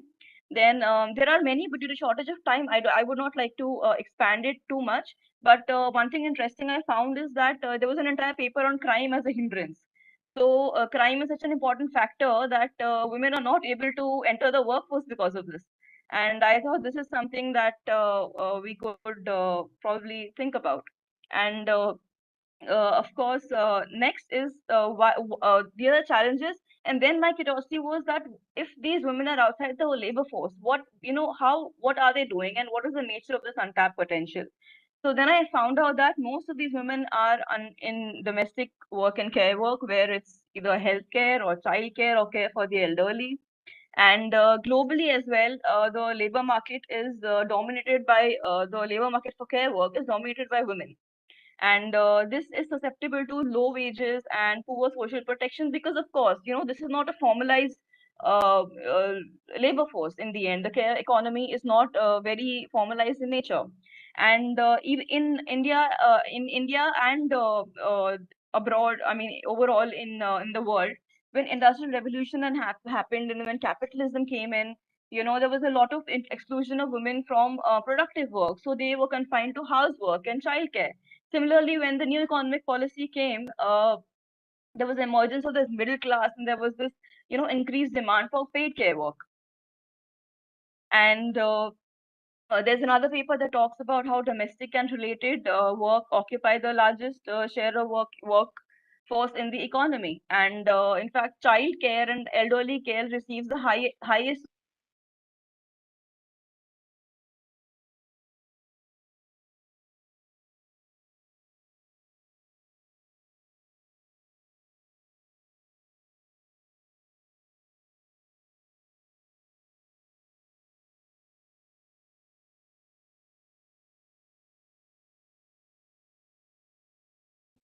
Ms. Bhavna, you vanished. I think your connectivity has missed.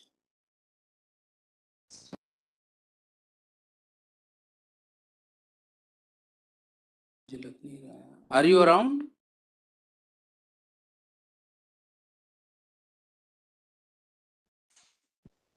I think she has got disconnected. Sir. Maybe somebody can call up and check. Sandeep, see.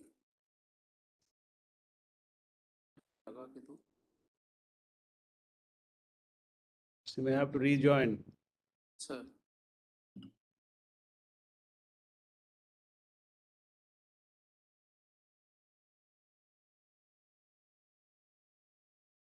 formed by women is a nice, like a shock absorbent. And another paper said that policy and development discourse in the country has not looked at care economy when absorbing women as economic agents. Then the extent of unpaid work. basically unpaid work is of different natures. You have domestic duties, you have extra domestic duties like collecting firework and preparing cow dung cakes and all. Then there's unpaid family labor, where women are engaged in family enterprises. So there's a data. I mean, this particular paper says that these three forms of work taken together involve more than 250 million women in India. So these are either not recognized or are not paid for it. Then there's a very interesting aspect that I found in one of the papers where they said commercial surrogacy should also be included as paid labor because of the linkages that it has with the kind of payments that go hand in hand. I mean, they are getting paid for it in the end. And if somehow this paper suggested that we could evaluate and include commercial surrogacy somewhere, then our policies could be more gender friendly. Then women and invisible labor. What is this invisible labor? Basically, only 7 out of 7 countries collected data on home-based work. And these countries are like Germany, Italy, Japan, Morocco. So there is invisibility of women in the national statistics itself. And this invisibility. Sorry for the interruption. Will you please conclude your presentation? Okay, sure. So this invisibility is of the nature of double burden of work, and then the statistics are gender differentiated. And things like patriarchy, how it remains unquestioned. And Sweden and Bangladesh are basically doing good work on that. When I assess the policy framework, basically what I found is that we focus more on creating a supporting environment for basic necessities, and the relevance of women as independent economic agents is just starting now. So there is a need to delve deeper into households to find connections between paid and unpaid work. And the literature review therefore points that there is a significant scope for augmenting economic growth by filling the unemployment gap and incorporating unpaid and invisible aspects of women's labor. Thank you. Thank you, Ms. Bhavna. Yes.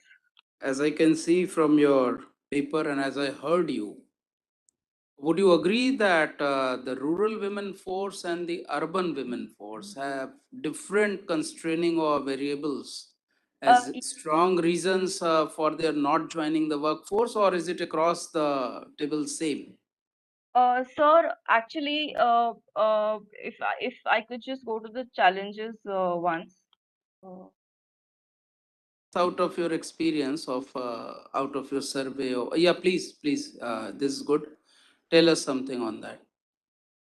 Because there are studies from the OECD which have classified that the constraining factor for women in the rural areas and the same for women in the urban areas happen to be different. Now, please tell me. Actually, yes. Sir, for example, majorly if I look at it from what I have gathered, there are certain, what do I say, brackets of challenges that are applying to women everywhere, whether it is rural or urban. However, when it comes to urban areas, there are challenges like, crime as a hindrance. So things like that, and then uncertainty of work. If a woman is in a rural area, she knows that she has a farm to go to, but if she's in an urban area as a contractual labor, then there is a lot of uncertainty that she has. So yes, the challenges are different, but I feel that whenever we think of solving this problem or bridging these challenges, I feel like certain core areas, if we touch, it would do the work similarly. Okay, for the policy point of view, some generic reasons we should identify. Yes, now over to my co-panelist, Dr. Shachita. Before I ask something, I request the other participants, if they are having any question to Bhavna, please.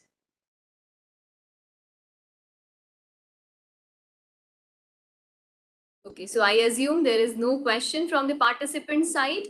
So, Bhavna, there is, I hope you have used some research methodology technique or some, statistical technique to do this literature review. Have you used any? Audible question? This is Professor Krishna Kumar. Yes, yes, you are audible. You are audible. We are taking some questions and immediately afterwards we'll request you to make the presentation. No, sir. Actually, I want to ask a question to. Okay. There is a question already asked. Let her respond, and then your question we are taking. Ma'am, actually, my focus was just on understanding this entire environment right now. So I have only reviewed the current literature available with 4 inclusion criteria like invisible labor, social capital, human capital, and unpaid work. Have you done any systematic literature review for that? Have you used that systematic literature review? No, ma'am, it was an unstructured literature review. So no meta-analysis, nothing. No, sir. Okay, thank you. So other participant is there with us. He would like to ask something. Please go ahead. Yes, ma'am. Thank you. Ma'am Bhavana, there is a question to you. See, when we talk about female labor participation, there is also a hypothesis, what they call the U hypothesis. Meaning, the female labor participation is the highest in less developed countries, and going down, like countries like India and all, it tends to go down terribly. But in the the Scandinavian countries and all, where the standard of living is quite high, there again they notice that the female labor participation is very high, and this hypothesis is called U hypothesis. Okay. Did you come across any such this one in your sorry, sir, no, I literature didn't. review? No, sir, I'm sorry, I didn't come across this particular hypothesis. Okay. But I will surely, just Google that because it seems important to the study. Some other presenters, if they have any questions, anybody else? In that case, we move on to the last participant of the first technical session, that is Nilay Murthy. Mr. Murthy, are you there? Can you hear us? Or Mr. Santosh Gopal Krishnan? Yes, sir. This is Nilaya Murthy here. Nilay Murthy, Miss Nilay Murthy. You will make the presentation? Yes, yes, sir. So yes, make it quick and Yes, leave the floor for questions. Yes. Over to you.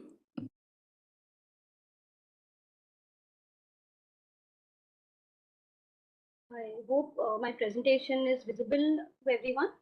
It's not coming so far. Okay. How, sir, is it visible? No.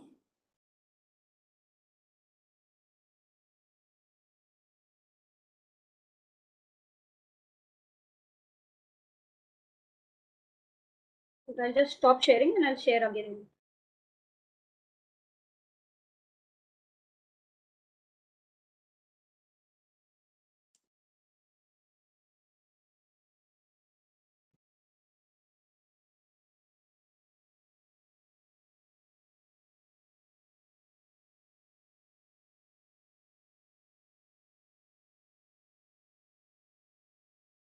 Sir, is it visible right now?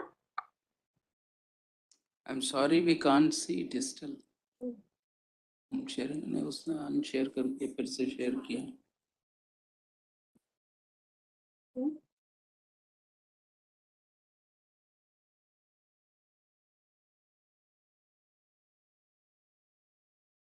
Maybe you have some connectivity issue. If you can switch off your video and then see if it gets better strength.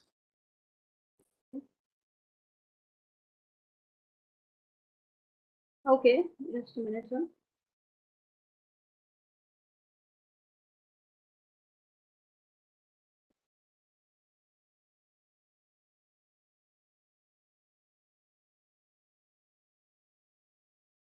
I am sharing right now. Is it visible?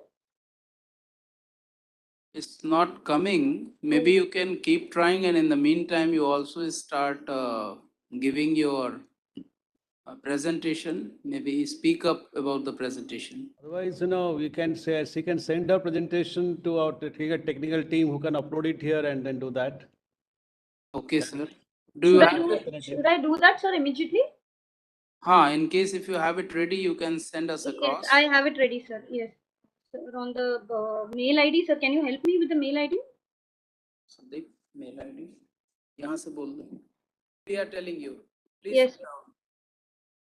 Sandeep, SANDEEP SANDEEP at @, yes, sir. NIFM. NIFM. .ac.in. .in, yes.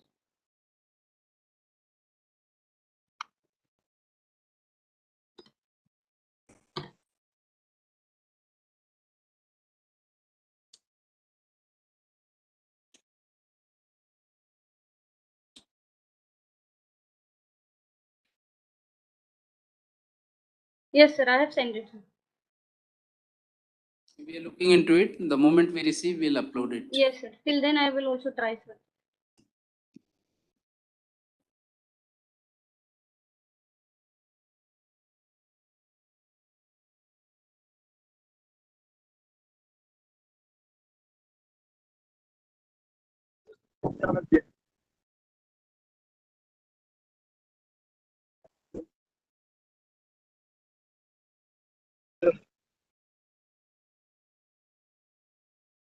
Yes, Sandeep.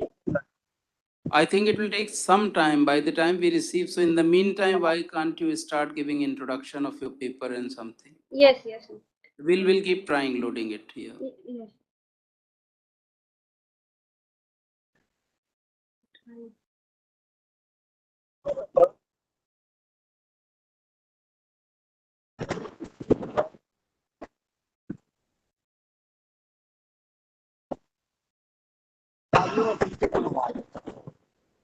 Okay. Very good morning or very good afternoon to all the panel members. I, along with I myself, Nilaya Murthy, I'm a research scholar at Symposium Institute of Business Management, Pune, and along with my guide, Dr. Santosh Gopal Krishnan, present to you the paper on Self-Reliant Unified Payment Interface, UPI system in India, which is basically towards creating awareness and moving towards a cashless economy. So in this paper, the study was basically that as RBI had envisioned the best payment and settlement systems for our country, and because of which it has launched the unified payment interface. So the basic motto, the basic motto of cashless, paperless, and faceless motto of Digital India was enhanced by this unified payment interface. So as for the National Payment Corporation of India, the number of UPI users are increasing, and it is increasing by at least 10 to 15% every month. And just in the month of April 2022 alone, it is more than 5.58 billion. That is one of the biggest numbers since its launch in 2016. So one of the papers which I would like to quote over here by the Niti Aayog, which said that India's digital payment system, that is UPI, is unmatchable and unparalleled with the other systems in the country. Also, the UPI is breaking boundaries and it is reaching to other countries as per the tie-up with the other countries because of such an unparalleled and unmatchable system.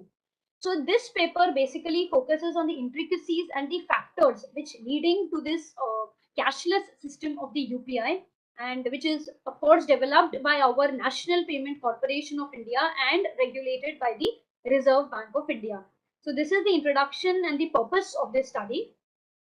So UPI basically focuses on the 4 pillars of Reserve Bank of India. First one is the regulation. Second one is the robust infrastructure. Third one is the effective supervision. And fourth one is the customer centricity. So it has seen that this UPI culminates into the 4 pillars of regulation, infrastructure, supervision, and the customer centricity part of it. So what was the research objectives behind studying this whole study or this paper? To understand and interpret the acceptability of UPI by the people, to evaluate the factors which make UPI usable and thereby leading to a cashless economy and playing a role in the digital literacy in the country, and to find solutions for augmenting usage of UPI, and along with that, how stronger security mechanisms can be there for the UPI. So as a part of the literature review, the literature review was basically done on the on the suitability of the study, abstracts of the various study, and the title of the study. Various RBI reports and RBI speeches were studied, and as a part of the secondary literature or the secondary review papers from Scopus, Elsevier, State Journals, Web of Science, Emerald Journals, and various government websites, RBI, NPCI, BT, and IDRBT were considered as a part of the literature review. So a conceptual model was actually made, which is showcased in the PPT actually.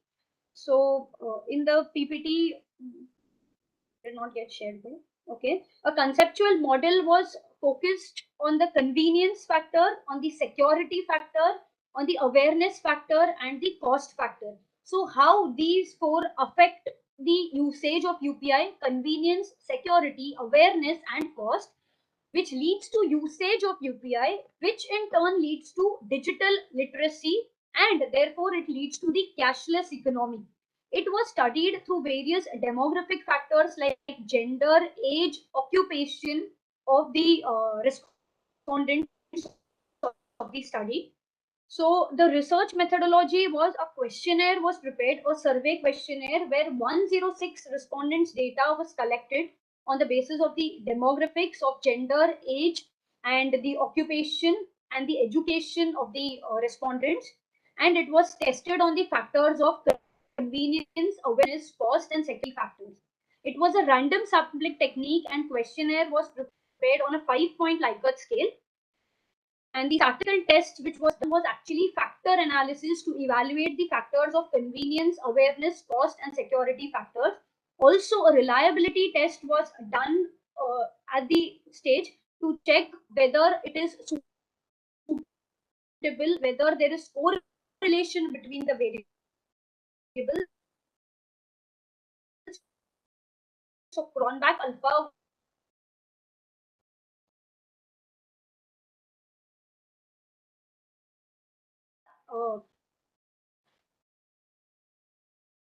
taken out.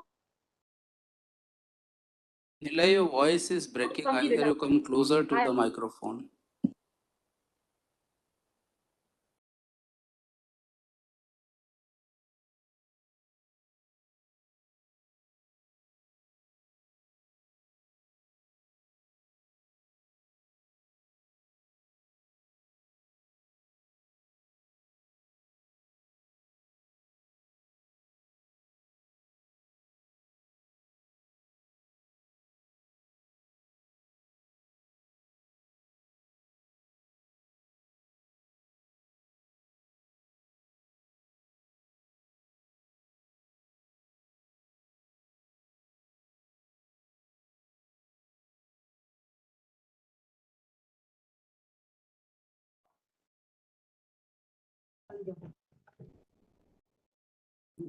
Hello.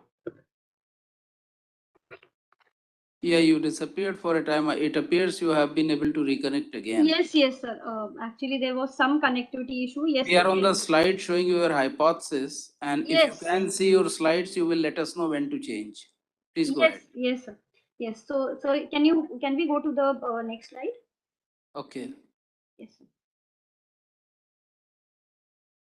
Yes, sir. So this I have explained. Yes, sir. Next. So the next slide. Yes, yes, sir. Thank you.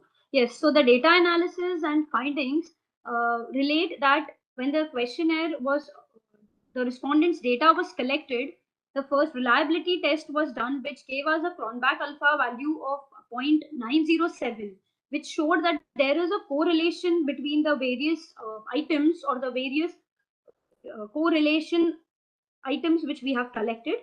After that, also it was measured for the sampling adequacy, which gave us a KMO value of 0.892, which is more than 0.80. So which showed that the sample size is adequate. And as Bartlett's test gave us a value which is less than 0.05, that is the p value. So it was accepted, and after that further factor analysis was done on all these items. Yes, sir. Next slide. Yes. So the factor analysis was done basically for the various factors of convenience, security, awareness, and cost. So the values gave us the values of more than 0.50 were retained as factors which actually affected the usage of UPI, and hence it was retained. So in the convenience where it was seen that maximum people found UPI good because of the ease of use of UPI, the ease of transfer of money through UPI, and they were satisfied because UPI payments could be done 24/7. And after that, in case of security, most of the factors in security were justified. If you could go to the next slide. Yes. So the awareness, when it came to the awareness factor, it was satisfied. But when some of the people were found or victims to fraud, that time it went into a negative correlativity, and the confidence while using UPI needs to be increased. Otherwise, the studies showed that convenience factor, security factor, awareness factor, and cost factor were in for the UPI. And if a culture could be created for the UPI for the digital payments, then it will be the awareness and the digital literacy itself could easily lead us to financial inclusion. The only problem where the awareness, confidence while using UPI, and if a person becomes a victim of fraud, how to bring that person back towards the dream of digital culture was considered as a cause of concern in this particular study. Yes, next slide, please. Yes, so the hypothesis was justified where the factors of convenience, security, awareness, and cost does affect the usage of UPI, and hence the null hypothesis was rejected. Also, reliability tests and KMO test was performed along with the factor analysis. Yes, next slide. Yes, so as discussed, the whole paper focused on convenience, security factor, awareness factor, and cost and affordability factor. The observations were such that 9% of the respondents were victims of the fraud, and 5% of the people didn't use UPI because of security concerns. They found that it is convenient, they found that it is easy to use, but because of security concerns, they didn't use UPI. The strengths of this paper include that it helped us in evaluating the pattern of usage of UPI so that it can be done on a large scale basis. The factors affected the usage, and the risks also can be perceived through this particular study. Yes, next slide. So some of the solutions from the regulatory authority point of view was that RBI has come out with the 24/7 digital payments, DigiSati. Then the RBI Digital Payment Controls 2021, the Ombudsman Scheme for digital transactions, and right now even RBI is coming out for launching UPI on the feature phones for ease of use and for reducing the security concerns also. So NPCI guidelines, as per the NPCI guidelines, it is focusing more on the cyber security. It is focusing on the digitalization. It is focusing more on the consumer centricity part of it. That is one of the pillars of RBI, and it is coming out with more newer and newer things for security concerns. Yes, next slide.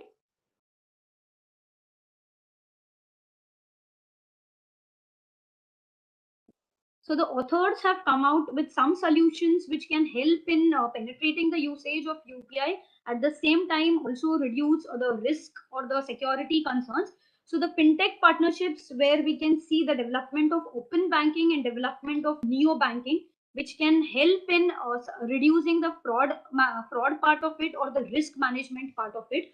Along with that, the India Stack strategy can be can be utilized, because as per the Aadhaar, that has become one of the digital identifiers. It can be used to complete the transactions by the rural and the urban people in case they don't understand the not sharing of the security part of it, or not sharing the OTP part of it. Aadhaar can be used by the rural people or people who still have not understood or are not very well versed with the UPI.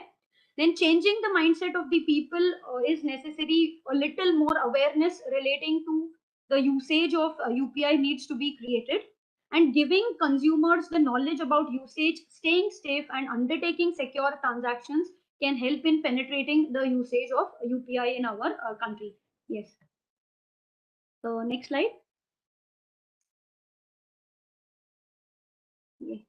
So the study focused on how various factors influenced the usage of UPI, and the results suggested that there is a need for certain measures to avoid repercussions and undertaking measures to minimize the security concerns. Self-awareness questions were also asked, where whether people felt that self-awareness and self-control can help in reducing the liability of falling prey to frauds, and more than 99% of the people responded with a positive response that yes, self-awareness and self-control is necessary, and alertness while transacting is necessary for avoiding falling prey to frauds or becoming more vulnerable to frauds. The further research in this area can be done in the basis of behavioral biometrics and also increasing the consumer satisfaction in the trust of the regulatory bodies and the digital payment systems. So with this, I would like to end my presentation. I thank all the organizers for giving me a chance to present at this esteemed conference. Thank you. Thank you, Nilay, for presenting such a nice paper on self-reliant UPI system in India. While going through your paper, I have found few points or noted down few points related to the same.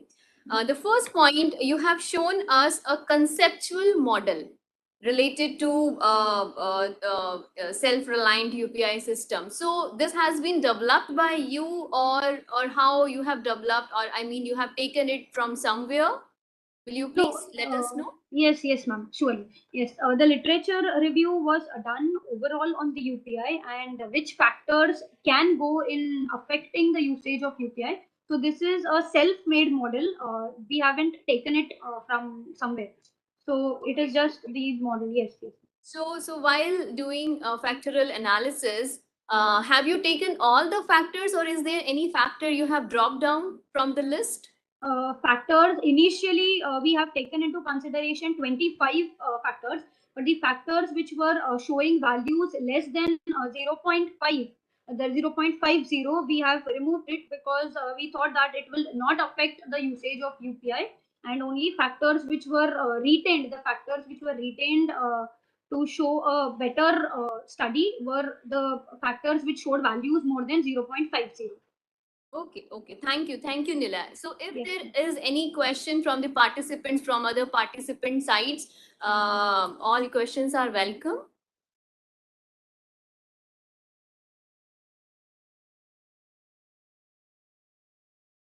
Any questions from the participant side from Nile?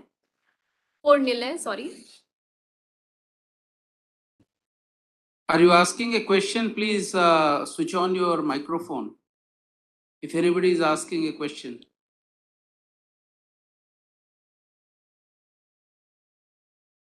We can't hear you.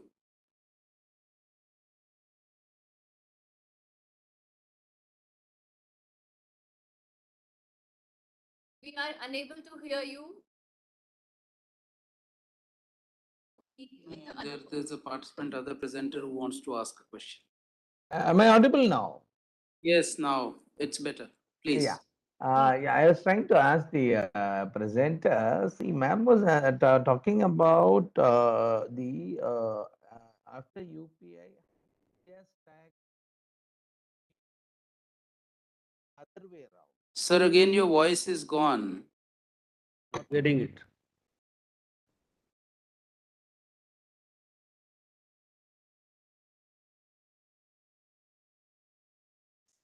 I think that's Sir, no we are voice. not able to hear. Yes. Exactly, sir.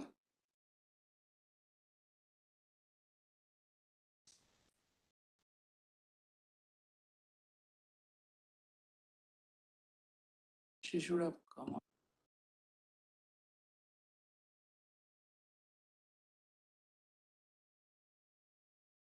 Am I audible? Yes, Professor Krishna, you are audible. Quickly have your questions. Yeah, I was trying to ask the referring regarding, after the UPI, the India stack can be used for further pushing it and things like that. Actually, I think there is a clarity issue. It is the other way around. UPI is running only because there is a India stack already, available, especially the eKYCs or other bridge and so on and so forth. So I couldn't understand what exactly the presenter was trying to tell when she said that, the UPI can further, make use of the ecosystem and things like that. Okay. Okay. Good afternoon, sir. Yes. So to answer this question, the UPI stack strategy is definitely one of the pillars, or it is one of the things which has helped UPI. And because of this UPI, the usage of UPI has been enhanced.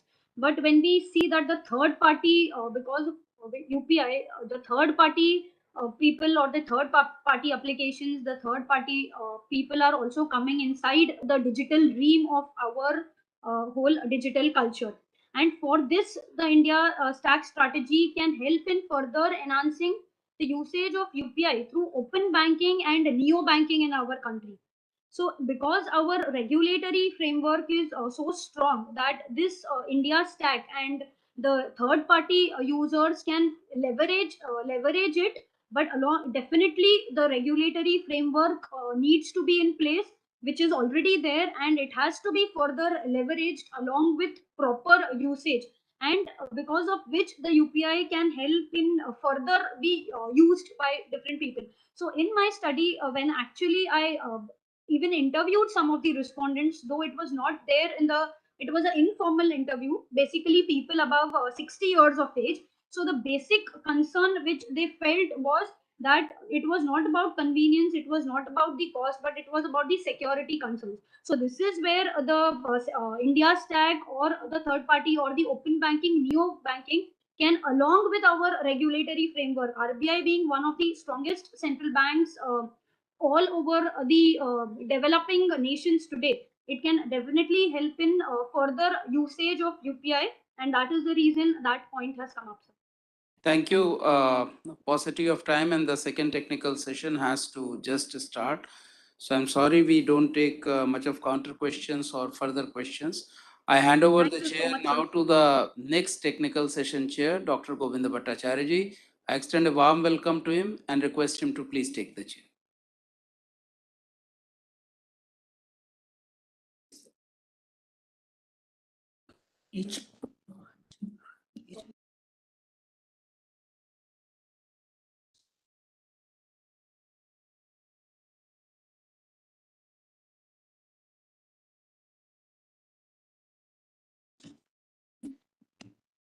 Yeah, so now I request our next presenter, Pothi Madhavan, to give his presentation. He is going to present on the topic of a study of microfinance on structure, sustainability, funding, capacity building, and regulatory issue. No, I think it's a second one. This one, sir.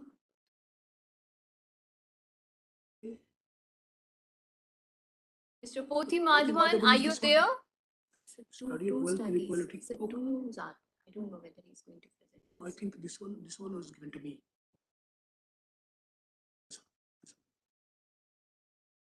Pothi Madhavan, are you there?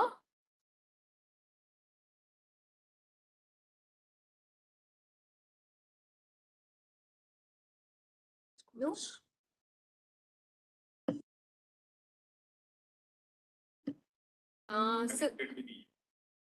Sorry, since Pothi Madhavan is not able to connect, so we are moving for the further next presenter, Shaumili Bose. So I request the next presenter, if that presenter is ready, please share the screen and start your presentation.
We are trying to connect the presenter.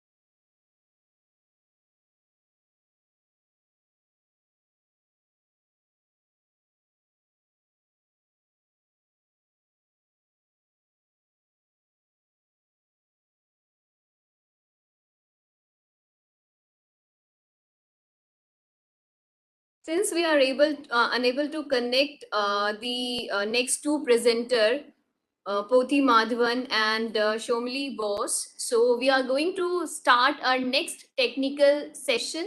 That is third technical session, and I would like to invite Dr. Brajesh Kumar from AJNIFM and Dr. Ashima Arora for the next technical session. They will be the session chair for the next session. Thank you.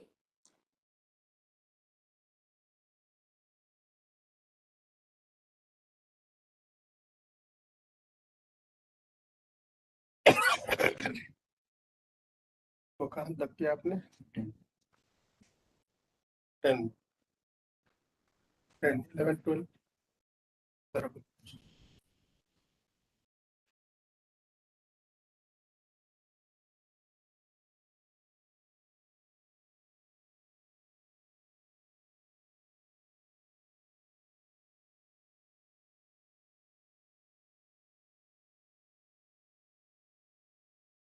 सीमा और assistant.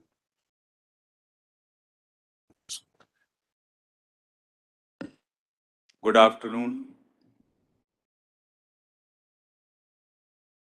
Welcome to this session, which is third in row.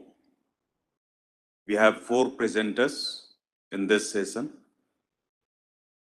We'll be starting with Dr.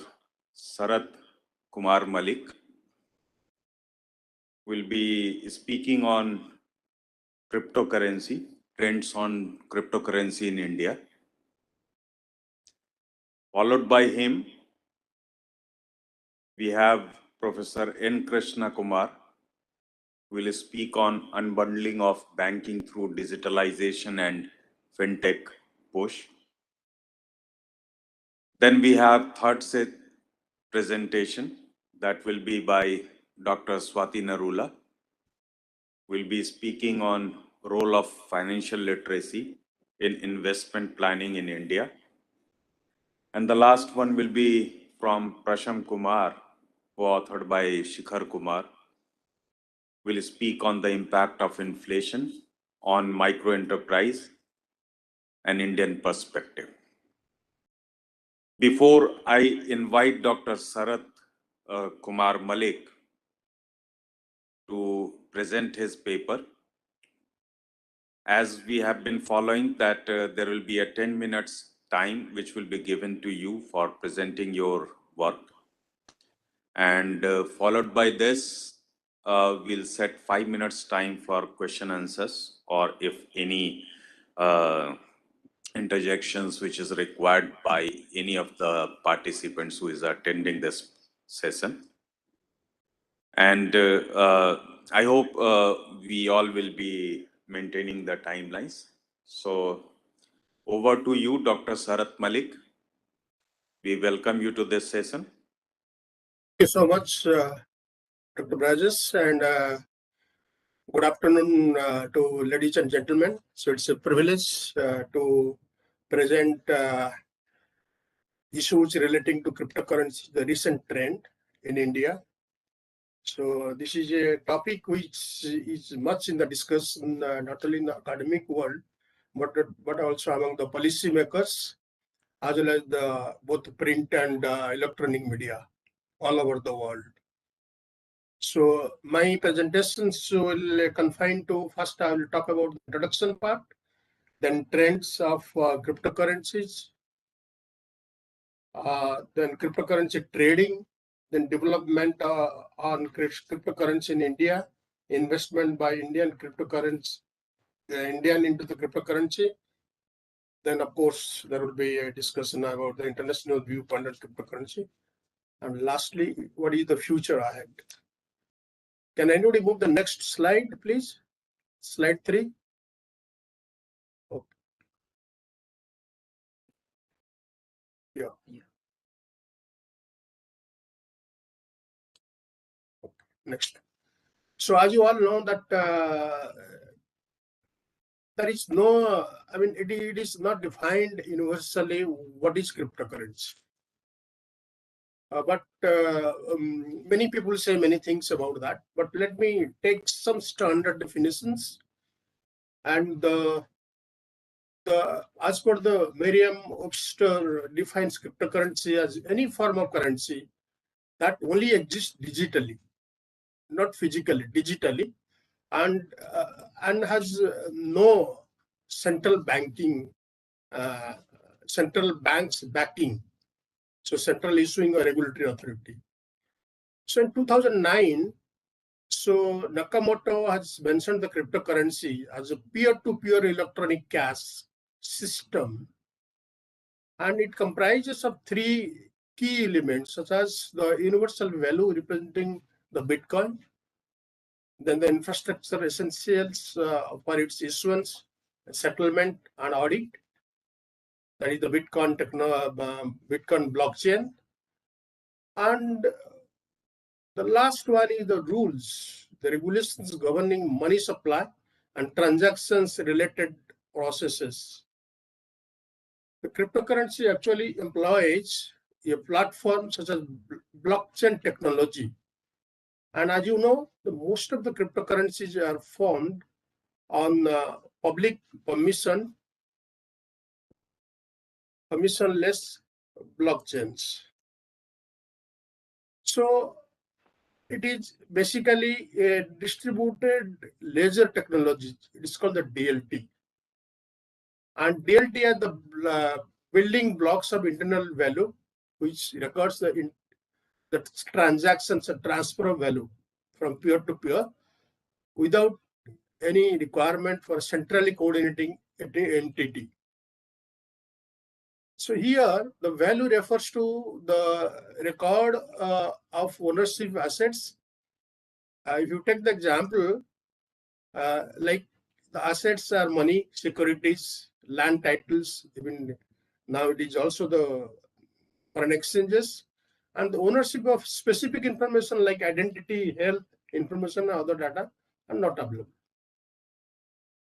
So the initial coin offering, which is like the IPO, initial public offers in securities market, and the cryptocurrency are the 2 major products in the financial world. These days, they're based on blockchains. So let me talk about something about the initial coin offerings. Like when you go apply for IPO for shares, you apply through a banking channel and get it. That is, transparency is there. Similarly, when cryptocurrency comes to the market for the first time, so it is called the initial coin offerings. Okay, so there you can take from the primary market, and after it gets it's traded in the secondary market. Okay. So UNDP has a paper highlighting the blockchains that can be a valuable tool for governments, regulators, private companies, civil society, and others. Actually, this was used to tackle corruptions and distribute the resources and may ultimately help meaningful business, sustainable business development goals. So this has been used for a long time. So people may talk about or against cryptocurrency, but the blockchain technology is very useful in India. Also in RBI is also doing that when they go for central bank and digital currencies. So they are going to use this blockchain. So the blockchain technology is very useful, may not be the same usefulness of the cryptocurrencies. And the World Energy Council also identifies blockchain as an issue having high impact or uncertainty in future of the energy sector.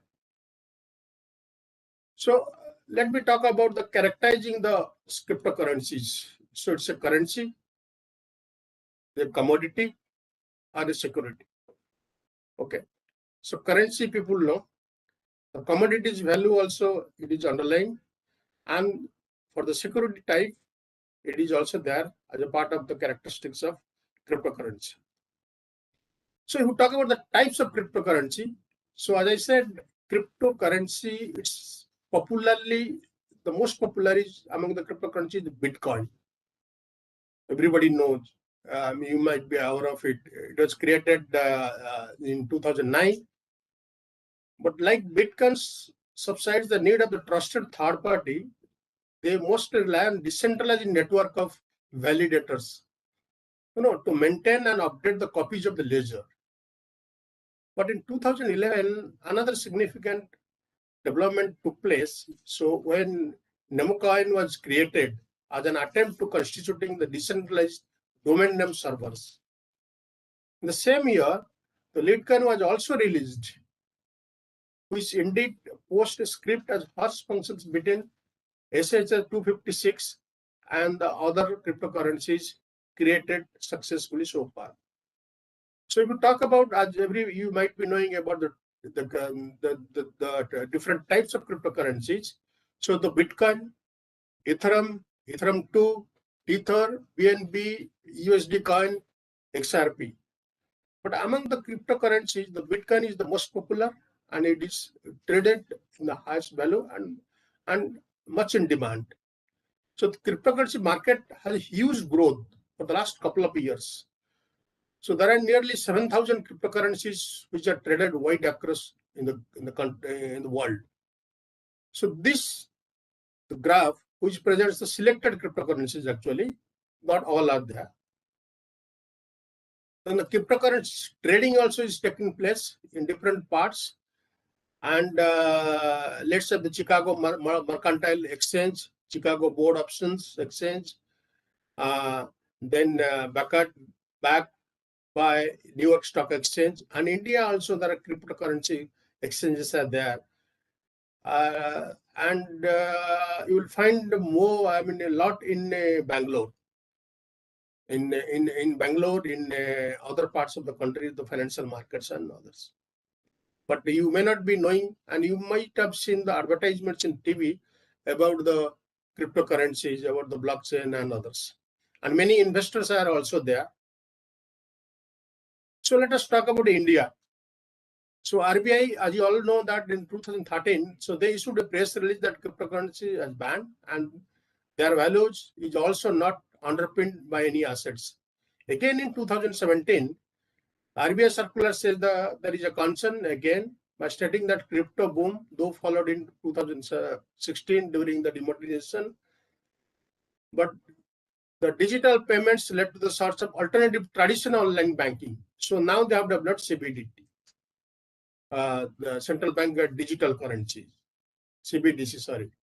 Again in 2018, the RBI circular also prohibited all commercial and cooperative banks, payment banks, small finance banks, and NBFC and payment systems providers from dealing in any sort of virtual currency. So there is total ban on this thing. No banking system, banking channel should help the cryptocurrency for settlement processes. However, in 2020, the Supreme Court of India lifted the ban on cryptocurrency and termed it as unregulated but not illegal. So as a result, cryptocurrency regained its space and was sharp increase as noticed in the month of April 2020. Because you cannot just ban it. What Supreme Court said that you regulate it. You cannot ban or like a new concept, a new idea which has come and it is all over the world, it is happening. So it cannot be banned in India.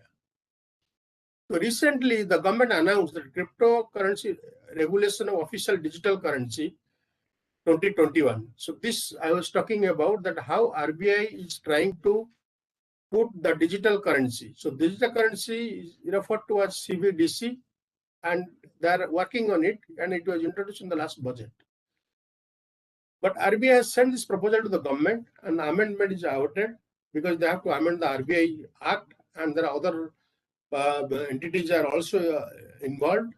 So instead of physical currencies, they will give you the digital currencies. The introduction is likely to reduce the dependence on cash and lower transaction cost and settlement.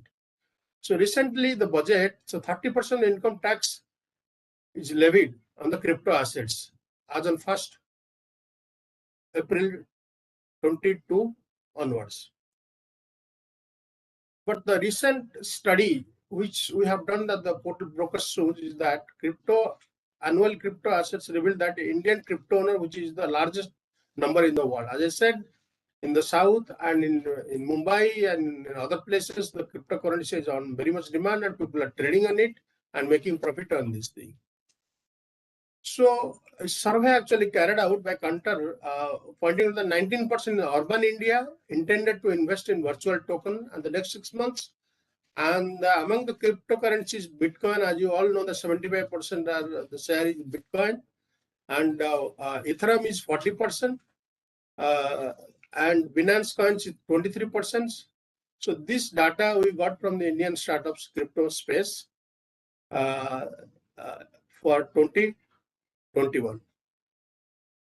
So internationally, we see that the Central Bank of Europe or European Central Bank, they have referred to cryptocurrency as virtual currencies in its report and defined the cryptocurrency form of unregulated digital currency money, usually issued and controlled by the developers and used as accepted among members of the specific virtual community. Even the World Bank's also, in the World Bank's report also, it is mentioned about the blockchain, and they define the cryptocurrency as a digital representation of value that are dominated one unit of units. In the International Monetary Fund also talk about cryptos.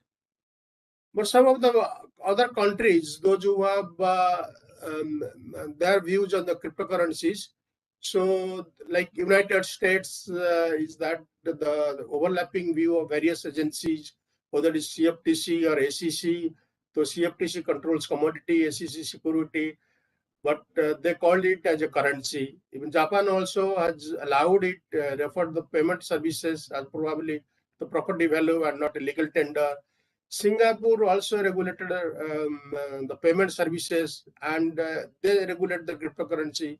South Africa also is in the job, and United Kingdom of the UK Financial Services Conduct Authority, SM Treasury and the Bank of England together constitute crypto assets task force. So the future, these are the, in all over, these are the issues relating to cryptocurrencies. And the importance of cryptocurrency is increasing day by day, and there is a lot of demand in that. And there is potential e-commerce taking place, the value of cryptocurrencies. And in Supreme Court also a judgment on lifting the ban, and the RBI is going for digital currency, would stagger the growth of these currencies. So our view is that, the government view is that the cryptocurrency will definitely hurt the financial stability of the bankings of the country. But today, Reserve Bank of India announced the monetary policy. They say that when the cryptocurrency are in circulation, so that accountability will not be there. So they will not be form of a part. They will not form a part of the legal tender money or in the system. So accounting process will hamper. And this governor also has said that the cryptocurrency doesn't have any underlying value. So it is virtual, so nobody knows. So it will affect the monetary system.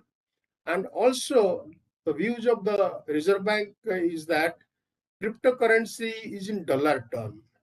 So I repeat it, cryptocurrency are in dollar terms. So it will be a dollarization of the economy. So meaning thereby is that we will not have any control over it, and our economic activities, if it is taken over by the dollar, so definitely the payment system and the future value will be affected. So RBI is fighting against the cryptocurrency tooth and nail, But still the group is examining this thing. So the future of the cryptocurrency will come to, will be known in future. So this is all I want to make a presentation. So thank you very much. If there any question there, I will be glad to take them.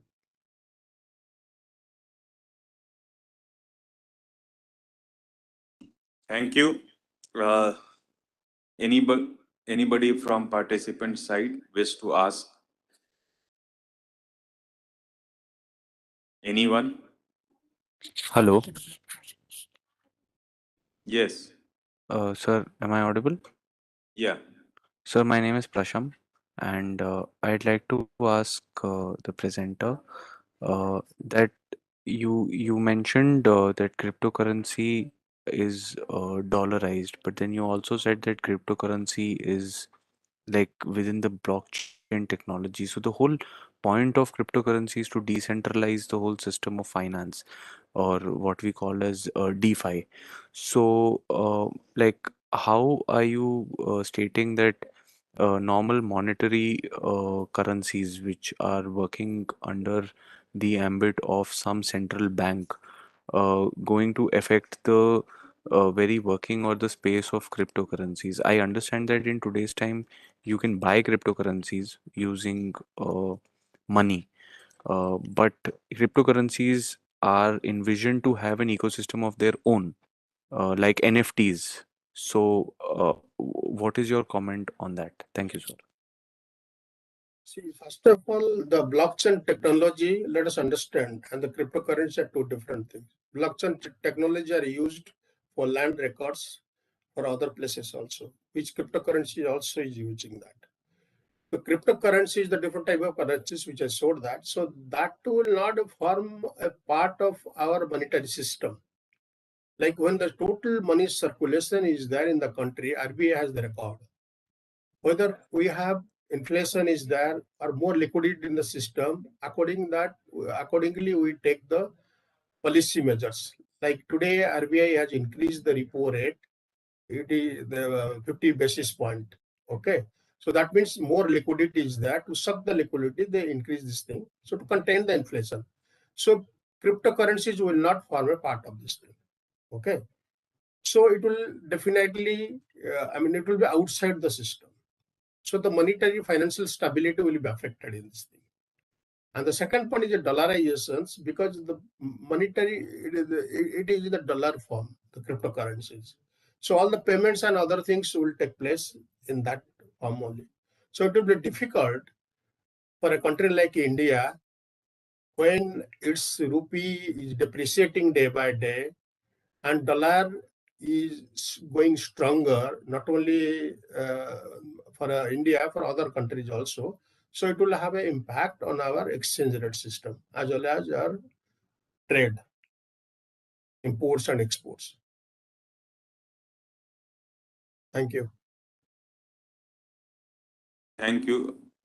I'll request co-chair Dr. Ashima to interject if any. I have one question.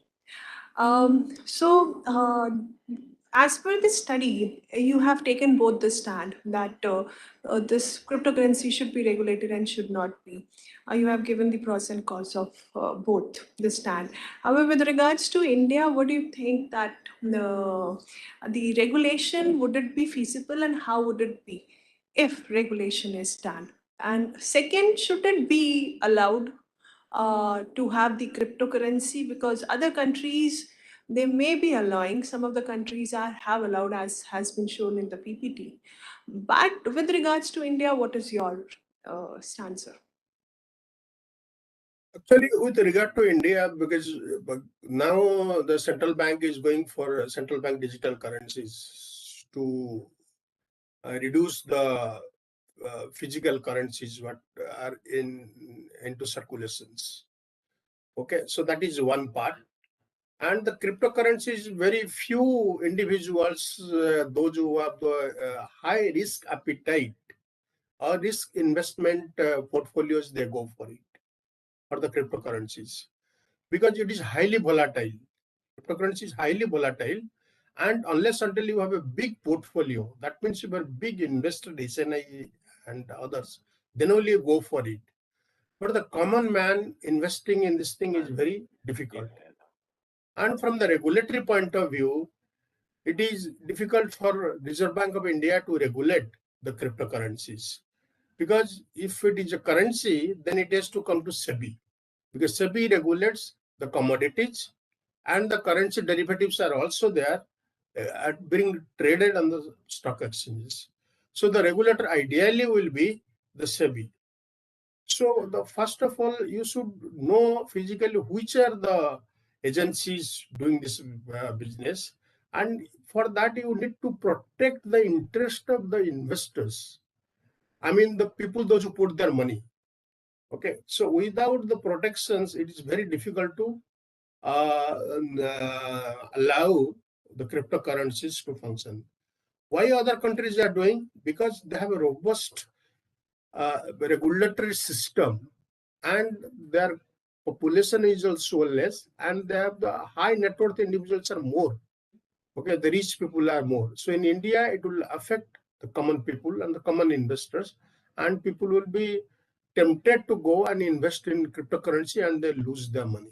So unless until you put a solid regulatory framework with the purpose of protecting the interest of the investors in cryptocurrency, it is difficult to allow them to have business. So you said that regulator would be SEBI because we are talking about cryptocurrency and the trading of cryptocurrency. So we may understand that the characteristic of security of cryptocurrency being a security and commodity may lie in the ambit of or with the regulation perspective of the SEBI, but then essentially it is the currency itself. So there I think that there is Yeah, it is a currency. It is a currency, but it is not a legal tender currency. Okay. When the currency is a legal tender, then it comes under the purview of RBI. Okay. Like the central bank digital currency, it is legal tender. Where cryptocurrency is not a legal tender. It is one of the asset class. Okay. So asset class means you have shares, you have currencies, you have commodities, you have gold, you have others. Okay. So it is one of the instruments where you make the investments, investable instruments. It's not a currency, but its name is cryptocurrency. Okay. From that definition, we can agree that SEBI can be the one. But if we take it as a legal tender of a currency, then there is a dispute between RBI and SEBI, which needs to be sorted first. Not a legal tender. It cannot be legal tender. Only one legal tender money will be rupee in India. There cannot be other currencies. Right. Right. Sir. Thank you. We will move to another presentation, which is scheduled on unbundling of banking through digitalization and fintech push. Professor N. Krishna Kumar. He is Dean of SBI, State Bank Institute of Leadership. So welcome to this session.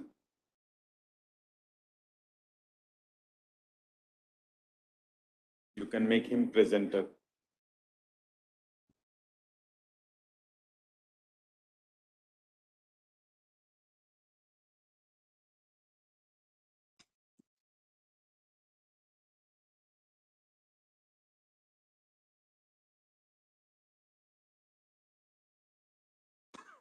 Sir, am I audible? Yeah, please speak little louder. Yes. Am I audible, sir? Yes.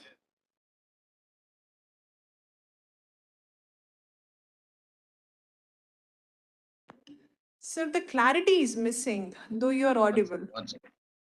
Now am I audible? Yeah, it is better. Yes. 1 second. I'll just...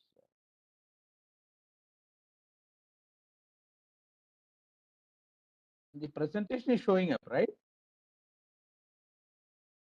Yes, the presentation is visible, sir.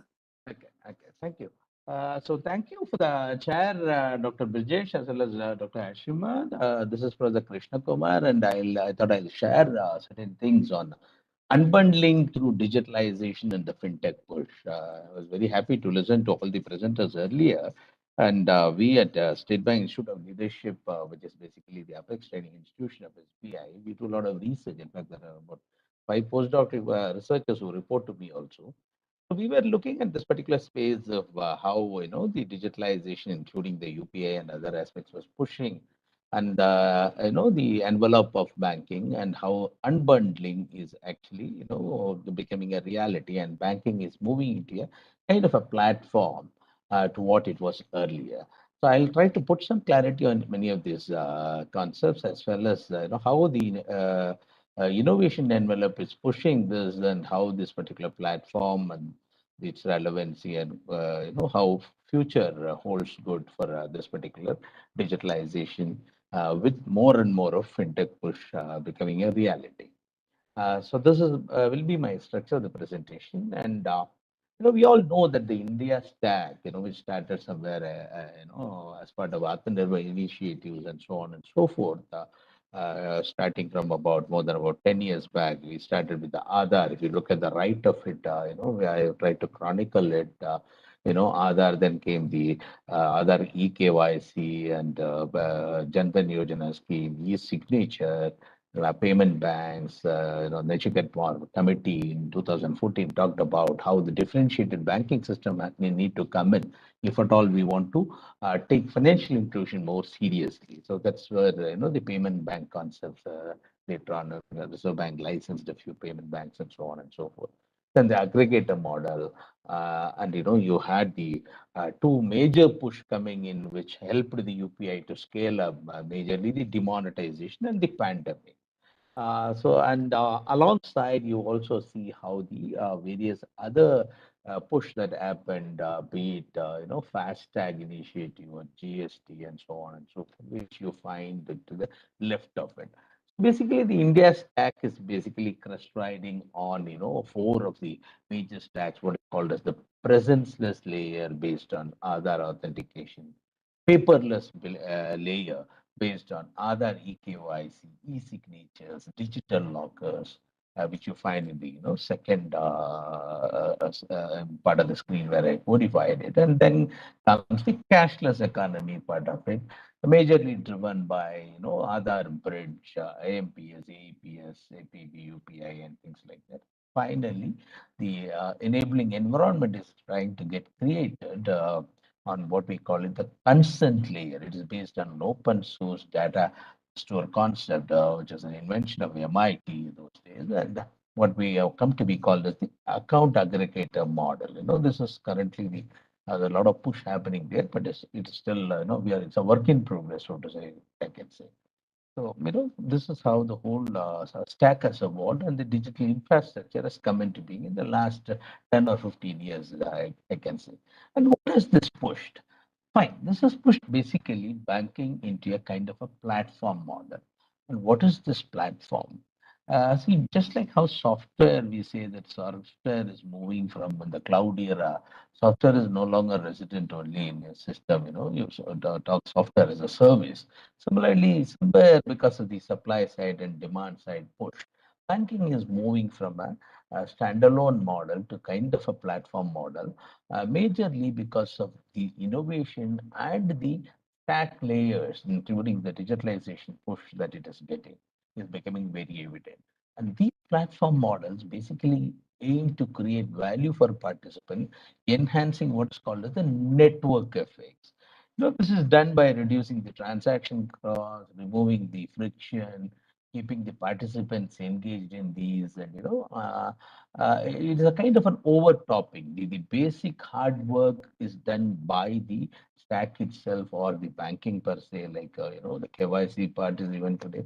Majorly, the banks are responsible, whereas the application, the APIs are run by the various service providers, be it Phone Pays or Google Pays or any other apps. So that is the model that we are talking about. And how has it come into being? Well, when we talk about unbundling, we need to be very clear that there are a lot of sectors which are already unbundled. Look at the power sector.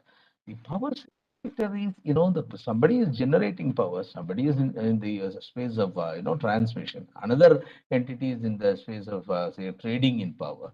And the fourth entity is actually doing the collection function. So the power sector is such an unbundled sector. No one entity is present in the entire value chain. Similar is the case with so many sectors, be it automobile. Not that an automobile manufacturer manufactures every bit of the product per se. There's a whole lot of assembling only takes place. Even engines are many times not from the same company. Tata uses an engine from, say, Toyota, or Volkswagen uses, when Skoda uses an Volkswagen engine, and so on and so forth. Historically has been the case. So somewhere along, it's an unbundled show in various sectors.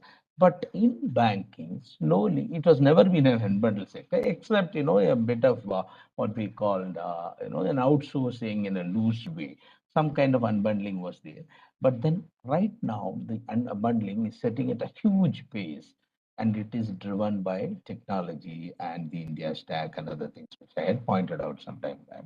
And in turn, it is again driven by the, as I was telling you, the platform effects, or the brass tacks of platform effects, like reducing the transaction volume. When we have a urge to reach the uncovered, underserved masses of the Indian public by giving accounts and then servicing them at the reduced cost, it becomes perforce important on our part to cut on costs, and somewhere along the value unbundling is taking place. Give a better least cost kind of a transaction, and to give a better experience, to access larger markets, and perhaps even to bring in the fit and the correct fit to the customer. See, not that all the customers, see, for example, it's very likely that a rural customer would be happy to pay his installments in a EDI format, equated daily installment, than a EMI format. EMI format be a better format for the salaried class. So the fit comes in there. So the fit and proper criteria might be, again, some of the aggregators or the fintech entrepreneurs are smart Alex in coming out with any of this. Sometimes innovations on fit nature, or access nature, or experience part of it, and so on and so forth. So that is how the unbundling is happening in the largely the BFSI sector. So, and already we noticed that the fintech landscape of India is divided into payments, SME lending, consumer lending, insurance, and you find brokerages.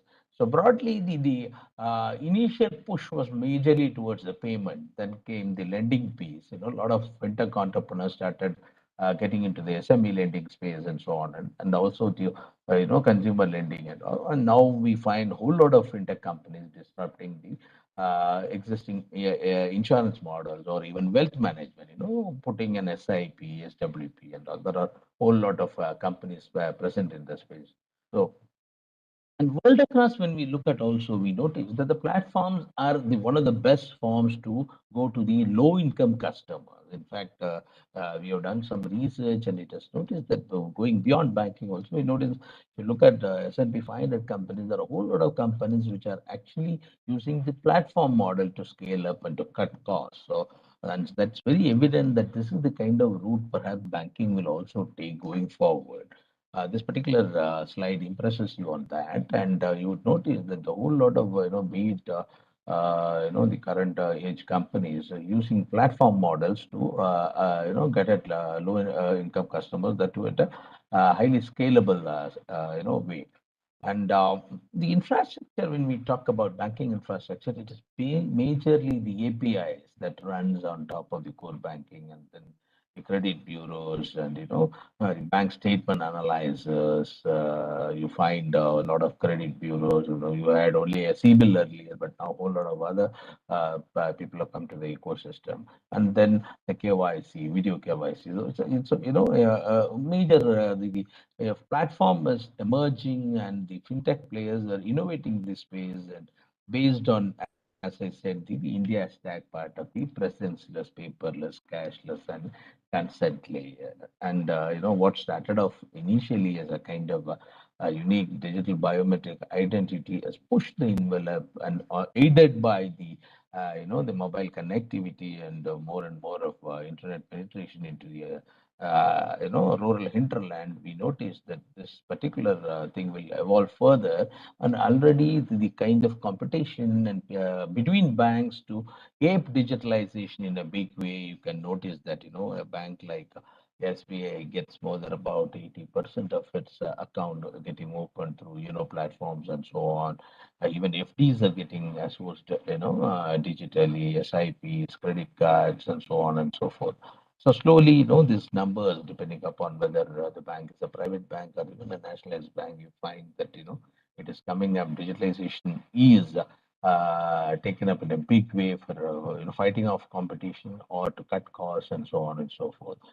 All the analysis on this culled from various consultant reports or from presentations and including SBI's own data talks about this. Look at the innovation ecosystem that is evolving. Based on the innovation envelope and as well as the economic functions, you notice that the blue part that you've seen is where the currently majority of the innovations are happening.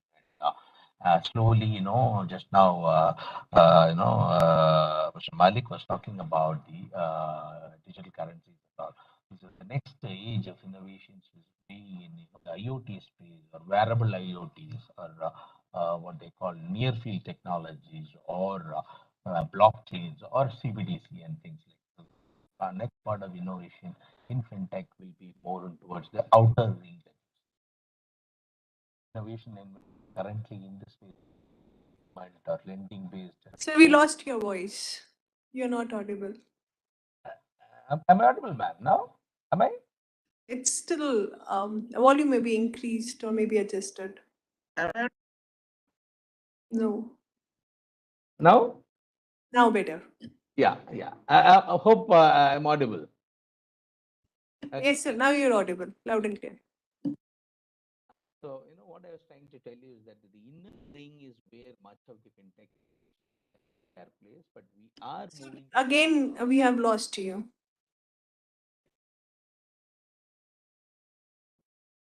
How about now? So maybe it can be.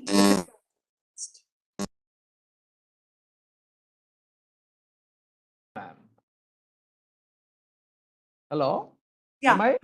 Right. Now it is fine. Sorry. So what I was trying to tell you is that how slowly from the inner layers of where the innovation was hitherto, slowly it is moving to the outer layer wherein your wearable innovations coming from wearable, IoT devices or near field technology or even digital, so on and so forth. Just now, Mr. Malik was, highlighting the CBDC and so on. So it's likely that, further innovation push will happen from those kind of innovations. So yes, yeah. So already the innovation landscape, there are a whole lot of players, be it on the wallet items or payment gateways or lending or insurance techs or, wealth tech. Wealth tech generally refers to the, where the mutual fund, robo advisory, broking, and Zerothos of the world are placed. Up stocks, you see how many of these, have already push the envelope on the wealth management tech. And slowly, as another madam was pointing out, we are moving towards what is called the open banking and neo banking. So those are all already, even less than 5 years, we can even see a full digital bank coming up in India. So quite likely that way. And it is not just fintechs, it is also big tech or what is called fins which are pushing the envelope. You see that, look at the volume-wise transaction that is happening in UPI. You find that already UPI has a major market share. People don't use anymore of even ATMs, NEFTs, and obviously check has got only 1% traction now, whereas the UPI has got about 63% traction. And within UPI itself, you find that who are maximum putting through these transactions are basically GPays and phone pays of the world. You might have also been trying to understand. There has been a lot of grouse on that as well from the bankers' point of view, including banks like SBI possibly. And there has been recently some pronouncement also that no single people, these vendors can have more than 30% of the share, so that a kind of a de-risking also comes in the UPA transaction. So this is the another thing that you will notice. And if you look at the share of volumes, we've done some research, and it is very clearly pointing out to the fact that we know that the person to merchant transaction occupies the major, like about 55%, in the year 2021, and it was only about 34. So the person to merchant, person to person is also high in the UPA space. When you cut down, where the payments are going. In fact, the P2P and P2M are the major traction items to divide it, and it is very likely that there could be a wonderful scope to become a kind of a 10 trillion. But it's projected to reach 10 trillion in about less than 5 years, maybe around 2020. So it's going by the current volumes that we are, tracking. Of course, some of the data gaps are there in this, especially from government to government, and government to business, and all data are not very clear. So we couldn't project much on that. But then the fact remains that it is going to be a huge opportunity for further pushing the envelope, and the quarter over quarter data analysis points out to these things. So I'm now, for want of time, I'm not going deeper into it. It's also true that the transaction digital penetration incidentally has not grown in the same way in all part of the states.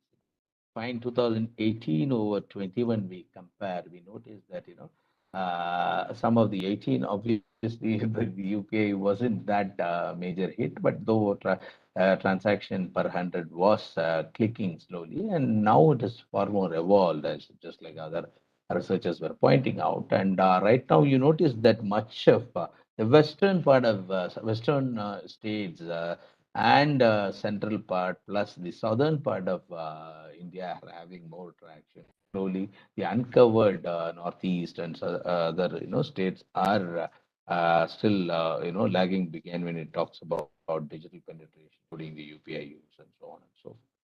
So these are all further opportunities for that. And if you look at compare it with the worldwide, how the payment system works, and in terms of the quality, there is some scale that is there based on the overlay services that API allows, and including the remittance information, the identifiers, because there's no point in having a payment system and ultimately you end up reconciling, unable to apply straight away, on a straight through fashion.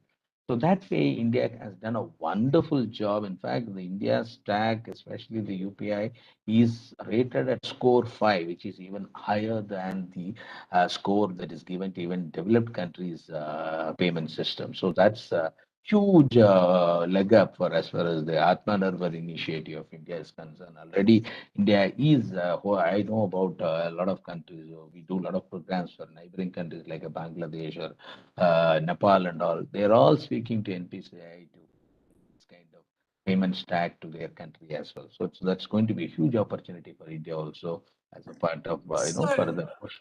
due Yeah, to it's only paucity of time, I am forced to request you to kindly conclude. yes, last slide. So Yes. we were also trying to understand how the five forces model would work. The bargaining power of suppliers as well as buyers, and this is how perhaps the future would pan out. And you're likely to see a lot of changes taking place in the source of information. So currently, we use a lot of, for a due diligence, we use audited balance sheets, but that is going to be less and less in terms of insights, where other forms of models will be used. Thought, these are the major push that you see. It will be further accentuated going forward with the CBD action. So with that, I will stop. If at all any questions are there, answer you. Thank you. Thank you for the wonderful presentation, and specifically the topic, which is pretty interesting, talking about unbundling of banking through digitalization and fintech push. It is a very much in vogue current topic. I'm sure everyone would have benefited. I'll now ask the participants if anyone has any question from our esteemed presenter.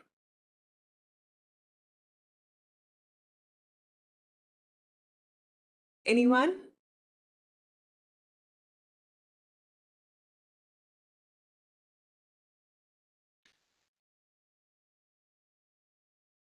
Okay, sir. Then I'll ask one question. Please. Yes, sir. Yeah. So I do understand digitalization and fintech is now the future, specifically for the developing economies. And as you have shown in the last few slides, that the developing countries are the one which are majorly embracing the the fintech and digitalization of the financial services. What is the significance of unbundling? If you can elaborate. True. See, the significance of unbundling is this. If I were to, so SBI is such a big bank, if we were to, innovate on each of the small items, like coming out with an app for X and Y issues, or doing, see, it's only 1 or 2 years back that RBI has come out with the eKYC, which allows you to profile people on the KYC part.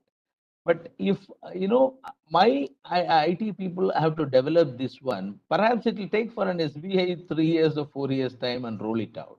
But if it is available off the shelf from a fintech, it is better on the bank's part to collaborate with them and then use these kind of tech pieces available, because they are at the cutting edge of innovation and they are very smart in understanding tomorrow if a CBDC comes in also how to integrate it in many of their values and to put through transaction and all. They'll be far more quicker. The agility of the entrepreneurs, especially the tech entrepreneurs, the fintech entrepreneurs, push the envelope of innovation and then integrate it and make it available to the banks are far higher. To that extent, there is a big collaborative network that is required by banks to further go for innovation. It is actually not it's a very poor world concept to reach up to reach technology to the unserved and underserved masses of the country and the world. Right, sir. Right. I'll ask my co-chair if you would like to ask any question. We can move to another because we are running short of time. Right. Thank you so much, sir. Thank you. Thank you, Dr. Brajesh, and thank you, Dr. Ashima. Thanks a lot. Bye. Good day. Next in line is Dr. Swati Narula. She is an assistant professor in the Vivekananda Institute of Professional and Technical. She'll be presenting her work on role of financial literacy in investment planning in India. Dr. Swati Narula.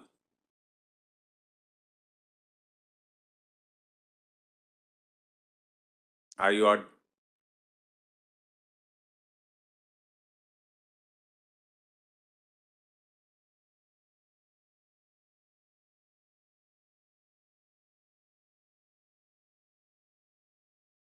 Are we audible to you, Dr. Narula?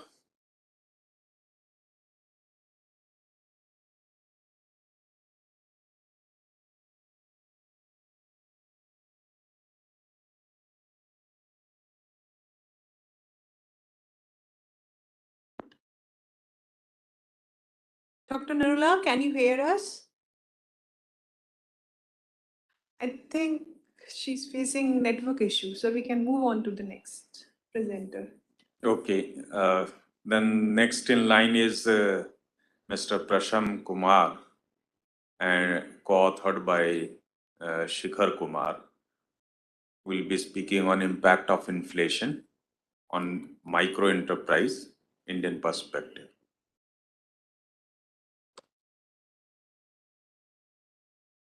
Mr. Prasham Kumar and Mr. Shikhar Kumar, I'll request to keep the presentation. So, is my screen visible, ma'am?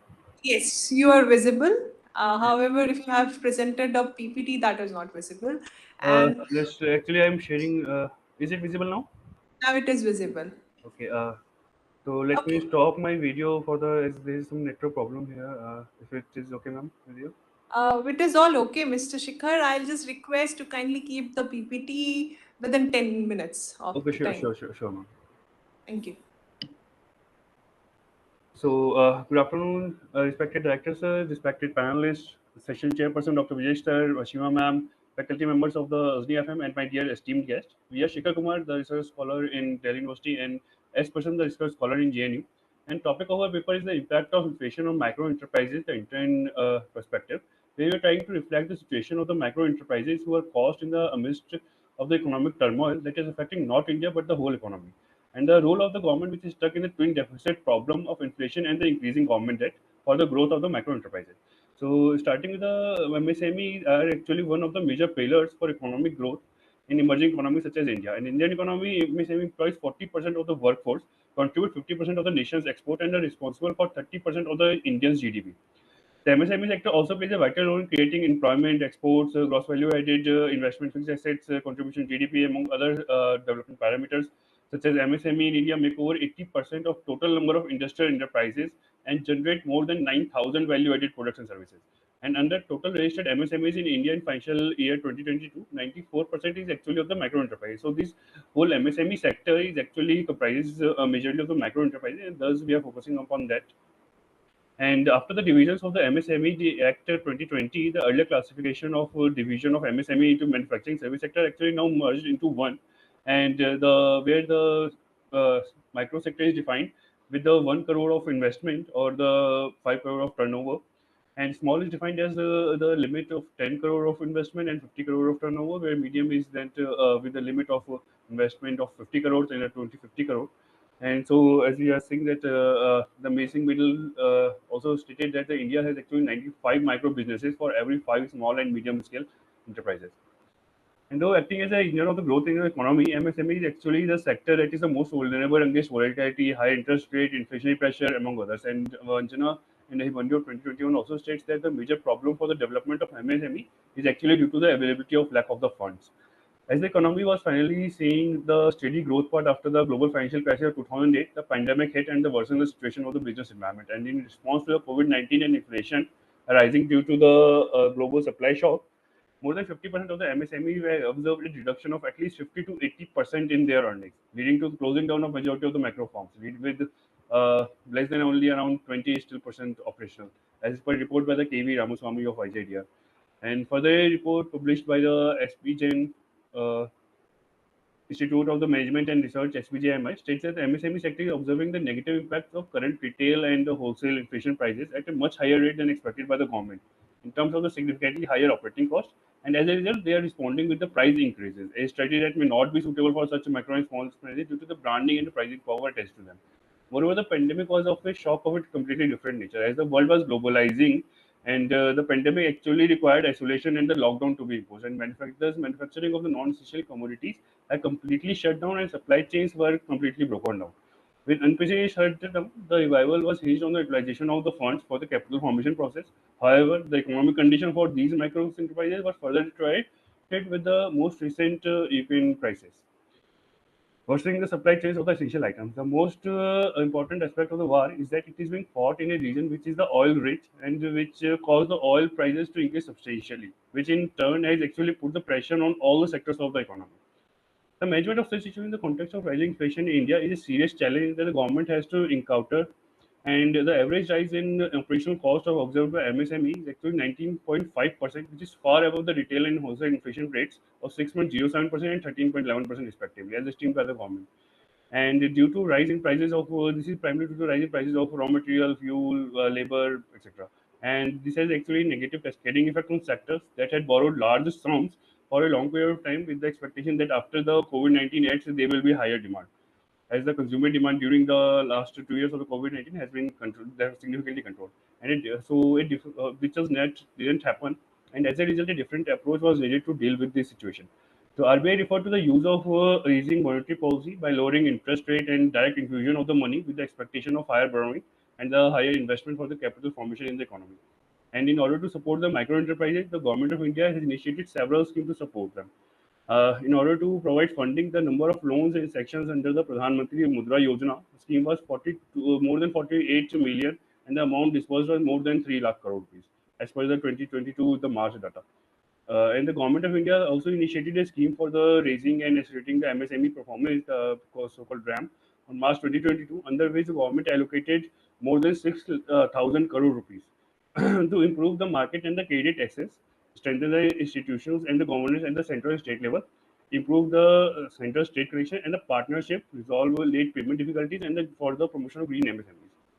In fact, in November 2021, the government also launched a special credit scheme called SCLCSS for the service sector of the MSME in order to meet various technology requirements.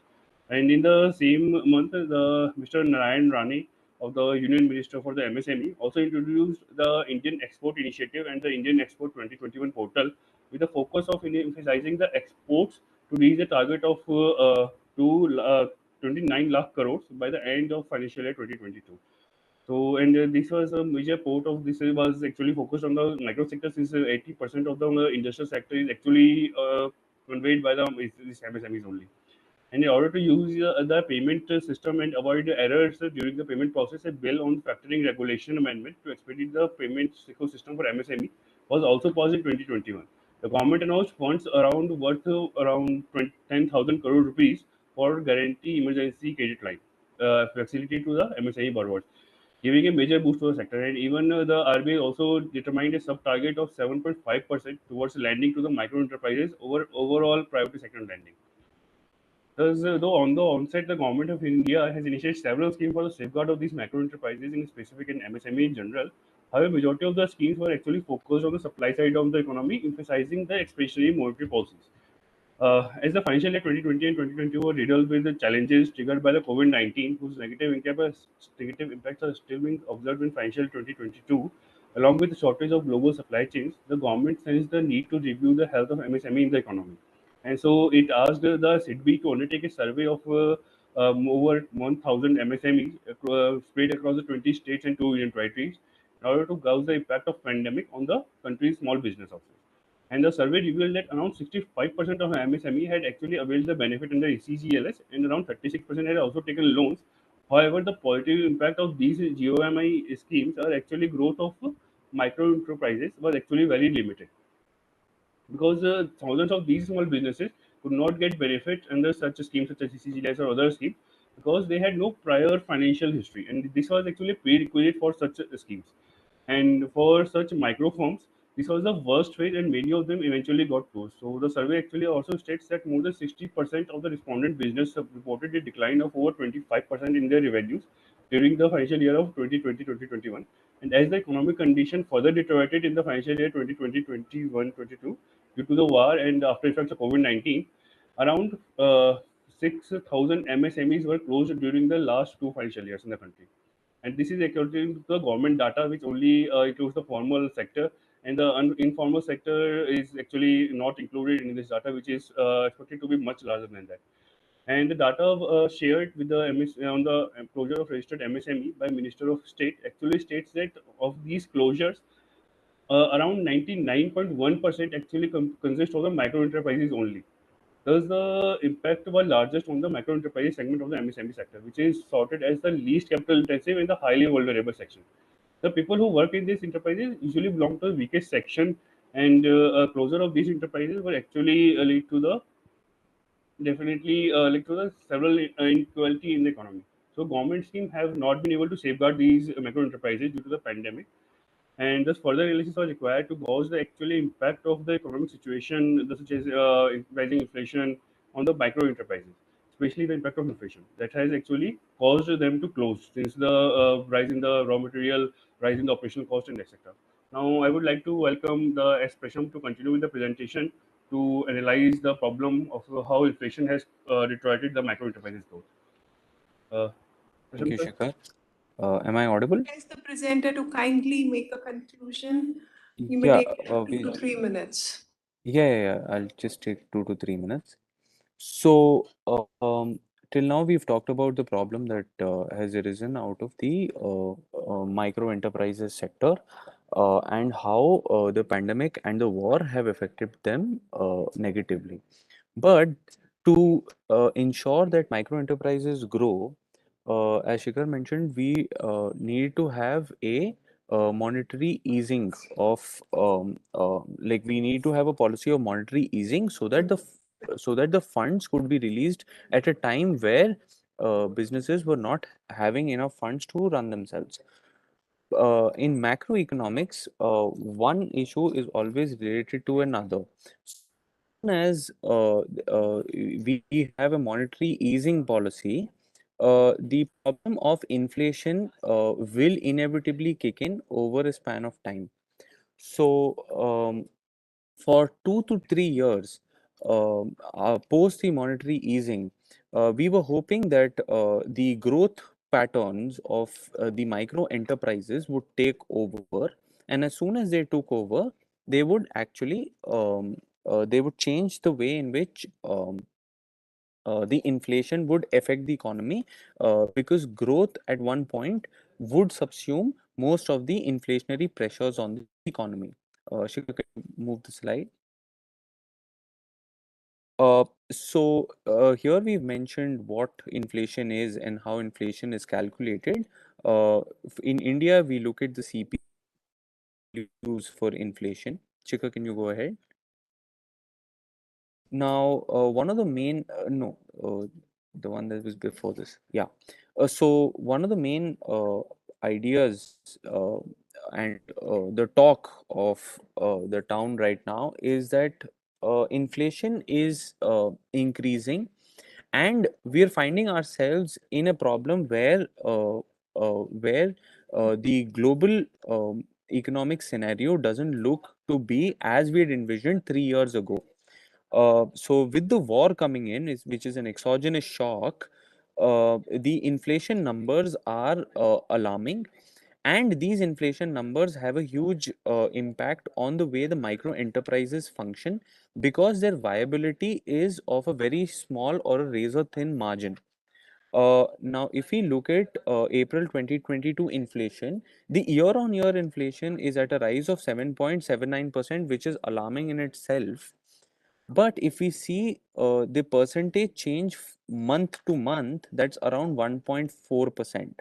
Now, if we extrapolate that to a yearly figure, this is how we figure that inflation might just end up entering in double digits, as the RBI has cautioned.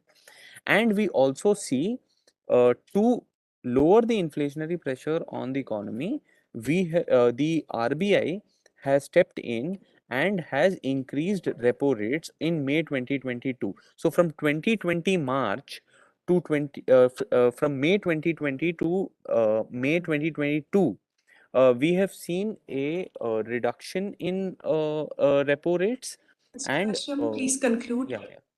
yeah. So we've seen a reduction in the repo rates, and now there's an increase in the repo rates. Can you please? Yeah. So the pandemic. So the whole how this paper is tied is that the pandemic has caused monetary easing. Monetary easing is causing has helped the micro enterprises grow at a time where it was difficult for them to grow, but because each of these an increase in the monetary easing would cause a inflationary pressure, which is why micro enterprises are unable to perform as they had to. uh, Government debt is growing, because of which the government now has to monetarily tighten its policies. Shikhar, can you move ahead? So, in conclusion, what is it that we find? We would really, so one of the main points that we are focusing on is that the government has to look towards a hybrid policy. What is a hybrid policy? We can't just have a monetary easing and expect that the world would that exogenous shocks would not come in, and that micro enterprises would grow over time. In present scenario, as micro enterprises are facing a huge problem, so we suggest that through the production linked incentive scheme, we'd like to provide incentives to micro enterprises, grow the production linked incentive scheme to cover more and more areas, so that we have a viability in production manufacturing. And not just that, we can also use the way the money is injected in the economy, that can be used in a much direct manner. This reduces number one, inflationary pressure, because growth would increase. And Shikha, can you go to the next slide? So the hybrid, we have the hybrid policy. We have awareness. We need to spread awareness about how we have to orient our young entrepreneurs to trust in modern technology. We have to pay a lot of attention to the service sector as well, not just the manufacturing sector. And we have to encourage IT-based solutions. So yeah, in totality, that's more or less the paper that we're looking at, and we'd open the floor to questions. Would anyone like to ask any question? Any participant? Is there any I question? ask a question. Yeah, please. With respect to MSME, while it is well acknowledged that there is a serious impact of COVID, is it possible for you to inform us on a net-to-net basis how many MSMEs graduate out of MSME category to medium category? Meeting better. So on a minute-to-minute basis, it's very difficult to suggest exactly how many are like going out of the MSME. I mean, I've not understood the question completely. Question, if the total population of MSME in India is say 100, Okay. and India has been giving this MSME preferential treatment since say 2012 at least. So for the last 10 years, it has been given to them. So what is the impact of this preferential purchase treatment to MSME in terms of by graduating them or by facilitating their upgradation from micro level to a medium level industry?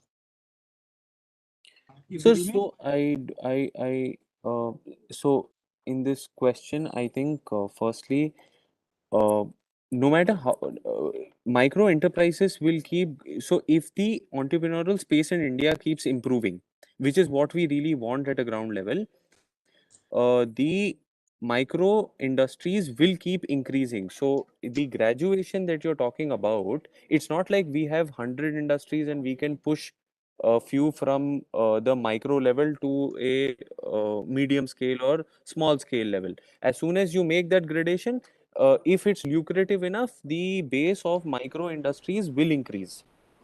So I mean, over time, it's relatively difficult to assess how exactly, like if we've given them the kind of support that they needed, then their gradation is the only metric that you would have. But you cannot, because it's not a watertight 1 to 100 scale, like you started with 100 and now 90 of them are in a medium sector. The positive point that I'd like to suggest is that over the years, due to government support, India's entrepreneurial space has become better. In the global competitive index, we've become better. Red tapeism has reduced. So all of these are improving the space in which micro, small and medium enterprises are functioning. And the way we can help micro industries is by actually providing them financial support in times of trouble, because these are the most vulnerable section of industries, with a small corpus of around 25 lakh to start from and 1 crore turnover, or 1 crore to start from and 5 crore turnover. So the scope of delayed payments, that is what majorly kills or hampers these industries.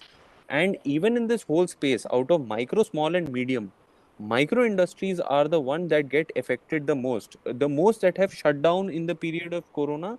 and the wave that has come post it have been micro industry. In fact, in the whole space, 99% of the industries that have shut down have been micro industries. Hence, the focus in our paper was on micro industries. And so if I can add one thing to it, is that talking about specific in terms of the data around if the 12 the data that I'm trying to show, only 30,000 were the ones who were actually upgraded from the micro to the small, and since it was first then small to the medium will go, and this was actually upon the 12 more than 12 lakh 78,000 MSMEs unit that was registered in this financial year only, and out of that only 30,000 were able to upgrade overall. Whereas if we look at the closure of the MSMEs, then when the 99%, as again the Prashant sir has already stated, that around 99% of the data was actually the macro enterprises were actually closed. So we need to focus. In fact, in the paper, we try to emphasize on the micro enterprises, how these enterprises have actually required a package, a help safeguard that goes from the monetary expansion to the growth prospect of the GDP and the economy. Thank you. Okay. Anyone, any other question from the presenters? Okay. I have one question. So your title of the submission of the manuscript states a very specific study of inflation on micro enterprise, though you have been talking about MSME, which is a wholesome term for micro, small and medium. How have you differentiated from the other aspects of the MSME, focusing completely on micro enterprises? Yes, ma'am. So basically, in the terms of from the terms of the closure and the negative impact of the economic aspects of the whether it be war, whether it be the pandemic or everything. Basically, we have tried to focus on the micro enterprises, and if we are talking about the micro and the MSME, are actually these kind of the similar terms. Is that out of the total MSME, around 95, more than 95, in fact more than 95% of the MSME are actually comprised of the micro enterprises only. And even of the closure, the negative impact that we are trying to understand and how the government can actually support these micro enterprises, if we look at that, then the closures were not done in the terms of the small or medium scale. It was actually done it in the case of the micro enterprises. And we understand that there is some limitations regarding that, because since even the closure, if we look at the closure data, or whether we look at the reports by the IJDR or the Jain Institute of Management, and even the government reports, if we look at that, then we find that most of the data actually comprises of the MSME, the whole sector, not talking about the micro enterprise. So segregating these industries from the whole is actually quite a difficult. That is the difficulty that we find in our paper. So Also, I'd like to add. I'd just like to add that if you look at the cutoff levels that have been set by the government, just imagine that a company which has 50 crores investment and has 250 crores turnover is relatively less likely to shut down in the case of an exogenous shock with regards to a company that has 1 crore capital and 5 crore turnover. So in that sense, the whole space, and I mean the data of the whole space very clearly states that 95 to 98% of the space is covered by micro enterprises only. So when you even talk about the larger term, it's basically more focused towards the micro enterprises. I mean, the small and medium ones have their own concern, but in terms of an exogenous shock, they are relatively cushioned than with respect to the micro enterprises. It's basically on the conceptual and the understanding basis that you have reduced the MSME term to micro enterprises. And nothing empirical was used or any research methodology specific to justifying the micro enterprises has been used. Have you used any specific research methodology? No. Right. Okay. So with this, I think we can end the session, sir. Yeah, we have reached to a end of the technical session 3. We missed one presentation, which was of Dr. Swati Narula.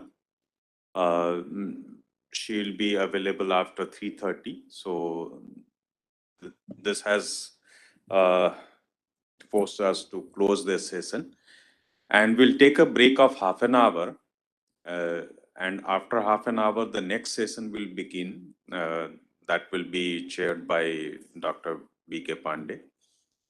And I'll not come in between your hunger and food. So let's take a break. See you after half an hour. Thank you. Thank you, everyone.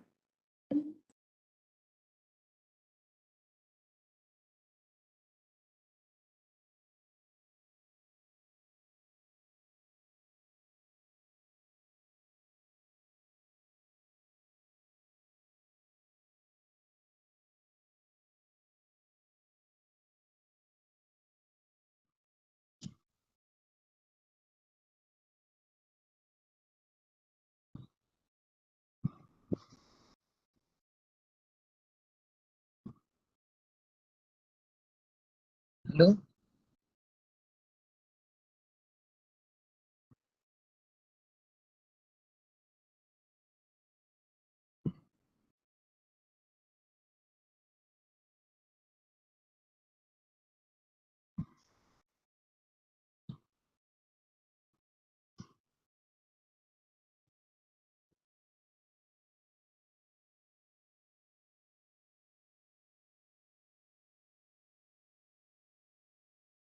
Hello, can you hear me, sir?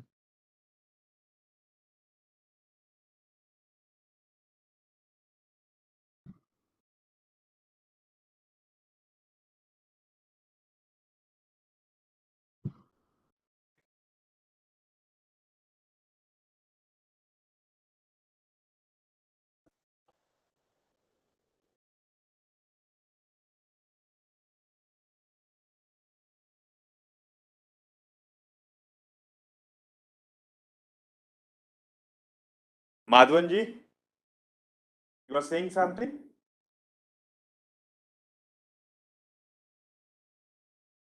कोई नहीं.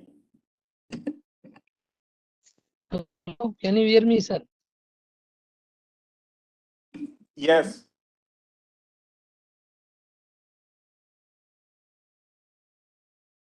Hello.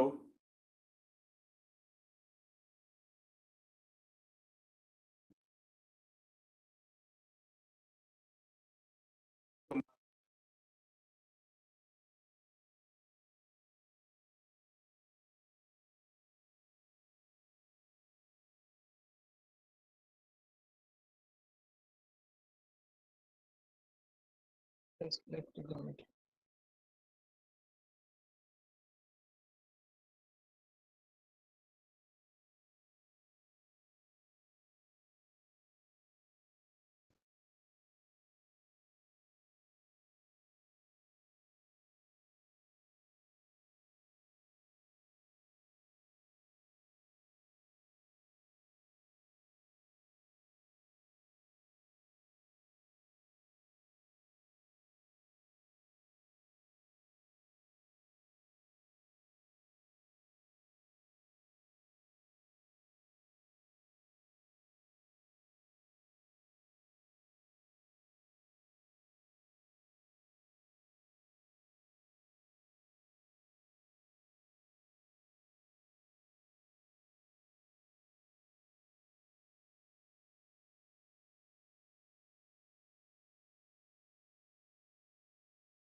Good afternoon, everyone.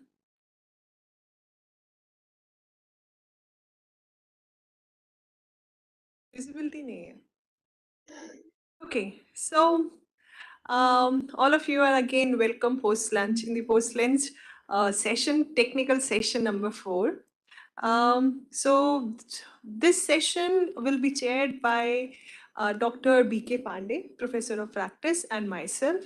We'll be starting with the first presenter of this session, that is Ms. Zakia Begum and Mr. Naseeb Ahmed, will be presenting the paper on a review of bank intermediated export finance to MSMEs in India. Do we have the presenters here?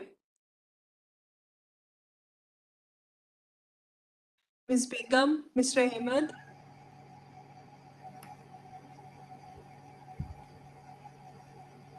Can you hear us?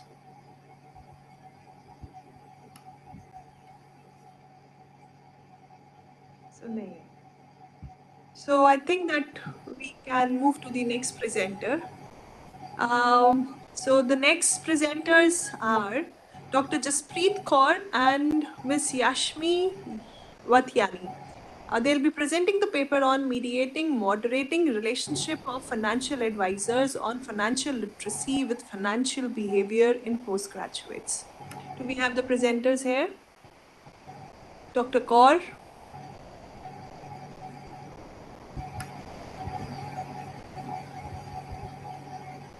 Ms. Yashmi.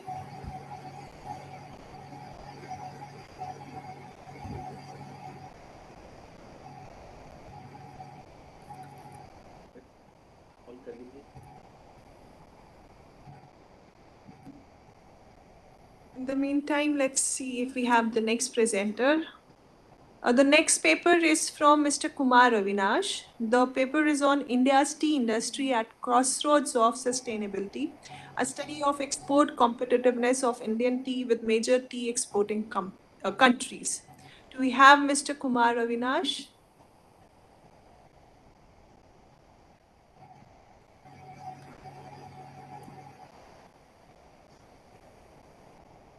Mr. Kumar?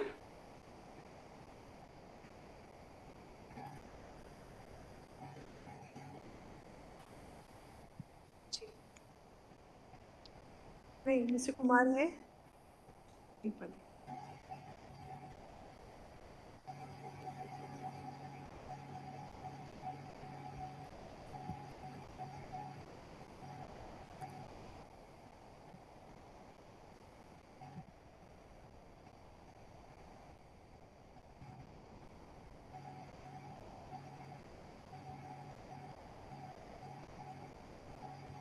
Okay.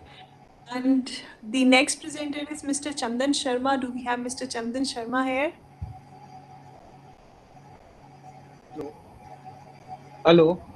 Hello? Yes. Are you getting it? Mr. Sharma, you are there. Yes. Yes. Yes, wonderful. So, Mr. Sharma will be taking the presentation on EV revolution, opportunities and challenges in Indian context. Yes. Hand over the stage and the mic to Mr. Sharma. Thank you. It's a great opportunity for me also. Can the slide can be shown over there? Yeah. You can share slide, and we would like to, see you also if you are able to keep your video on. I have already sent, but I start reading that. That is better. Hello. Actually, EV revolution and opportunities and challenges in Indian context. Climate change has. Sir, we have shared the presentation rights with you. Yeah. You can share the slides, the PPT. Slide I have already sent to you. I am somewhere out of station, so there is some technical problem. So No I have problem. already sent that. You have That sent is the it. paper. You have not sent the Yes. slide, I think. I, Okay, I it's have. okay. Okay, you go ahead. Yes, please. Yeah. I just have one request to make, sir. Yeah. That you may take 10 minutes and may wind up in 10 minutes. Sure. Thank you, sir. Thank you. Thank you. Uh, Climate change has certainly compelled our authorities to change the system as well as the infrastructure that has been in practice for years. EV is one of the compelling change that is being overtaken our transportation system in a speedy manner. While it is rocking business for businessmen, it is a panacea for climate change for the activists and policy makers. Moreover, it is seen as big boost for those thinking about preventing carbon emission. Western nations have already been working much faster for revolution promises made in the Paris Climate Agreement and Glasgow Summit. In fact, it is better to say that some of the automobile giants in US and Europe are almost mode of EV revolution in sake of restrictions on carbon emissions. Needless to say that business is a big prime motivation in this concern. As far as India is concerned, it is also among the one of the important destinations for EV electric vehicle revolution. According to available data, India has currently over 1 million EV. The US is certainly leading the EV revolution as above 79% of total EV in the world currently in US.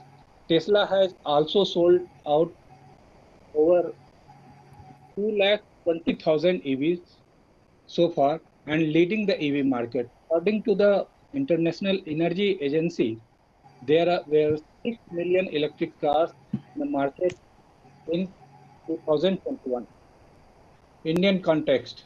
As far as India is concerned, Niti Aayog has said that carbon emission can be reduced by 37% by 2030 if the current growth rate for EV continues.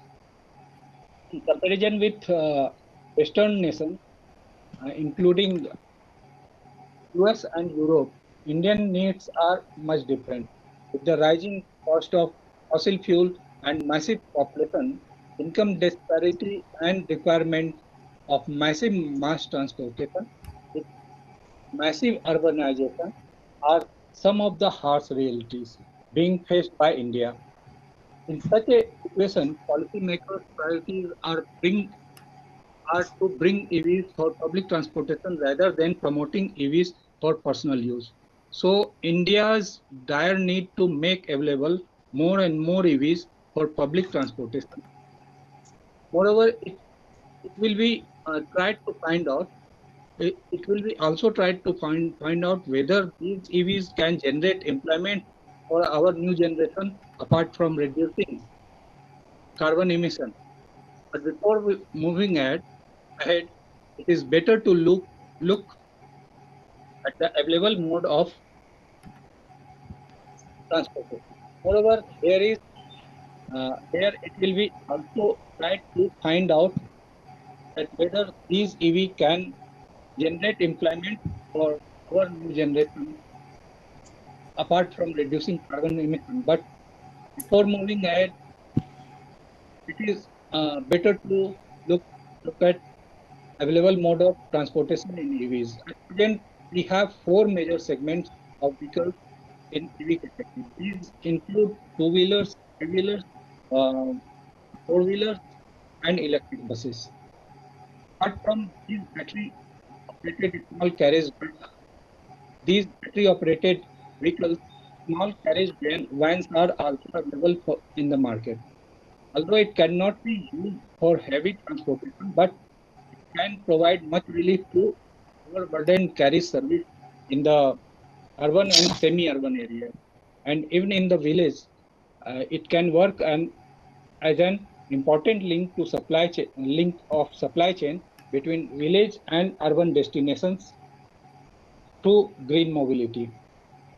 Since two-wheelers and four-wheelers are mainly for personal use and available for at high prices, so one of the big challenge is to reduce its cost of technology. This is also a necessity as it will be used by large population in the future. For example, the current market data estimates there are only 1% penetration of the EV scooty in the market, but expected to increase by 15% in the coming 3 to 4 years. Industry leaders say that the growth can be more if cost of the technology available at a reduced price. Last year in 2021, Department of Heavy Industry made some important changes in the scheme for FAME. FAME means adoption and manufacturing of electric vehicles, FAME 2, to boost manufacturing and demand of EVs, particularly in two-wheeler, three-wheeler, and bus segments. The move was widely welcomed by the industry captains in the country. The Department of Heavy Industry, in the recent notification dated on 11th June 21, made following changes in the FAME 2 scheme. For electric two-wheelers, uh, demand incentive will be at the rate of rupees 15,000 per kilo kWh as compared to 10,000 per kWh earlier. The cap on incentive for electric two-wheelers will be 40% of the cost of the vehicle. Aggregation will be a key method for bringing the upfront cost of three-wheelers, three-wheelers as at an affordable level at per with ICE. ICE means internal combustion engine three-wheelers. SL Energy Efficiency Service Limited is a procuring body of the government of India will engage demand for 3 lakh electric three-wheelers for multiple user segment. Details will be worked out by EESL for implementation. For electric buses, 4 million plus cities like Mumbai, Delhi, Bangalore, Hyderabad, Ahmedabad, Chennai, Kolkata, Surat, and Pune will be targeted. ESL will go for aggregation of the demand in 9 cities for the remaining e-buses under the scheme of on OPEX basis. The details will be worked out by EESL for implementation. Federation of Indian Chamber of Commerce, FICCI, and other industry leaders welcomed the changes and said the aggregation of order demand through EESL at national scale of three-wheeler will bring down its cost and eventually increase its demand too. This will amendment of EV bus segment can create the impact in the world as it did for four-wheeler electric vehicle in the past. The elaborating impact of 50 EV committee said that it is a great move for the government to revise upward the demand incentive of electric two-wheeler from 10,000 per kWh to 15,000 per kWh. These industry leaders has been recommending in the past. Now, DHI and Niti Aayog, as far as three-wheeler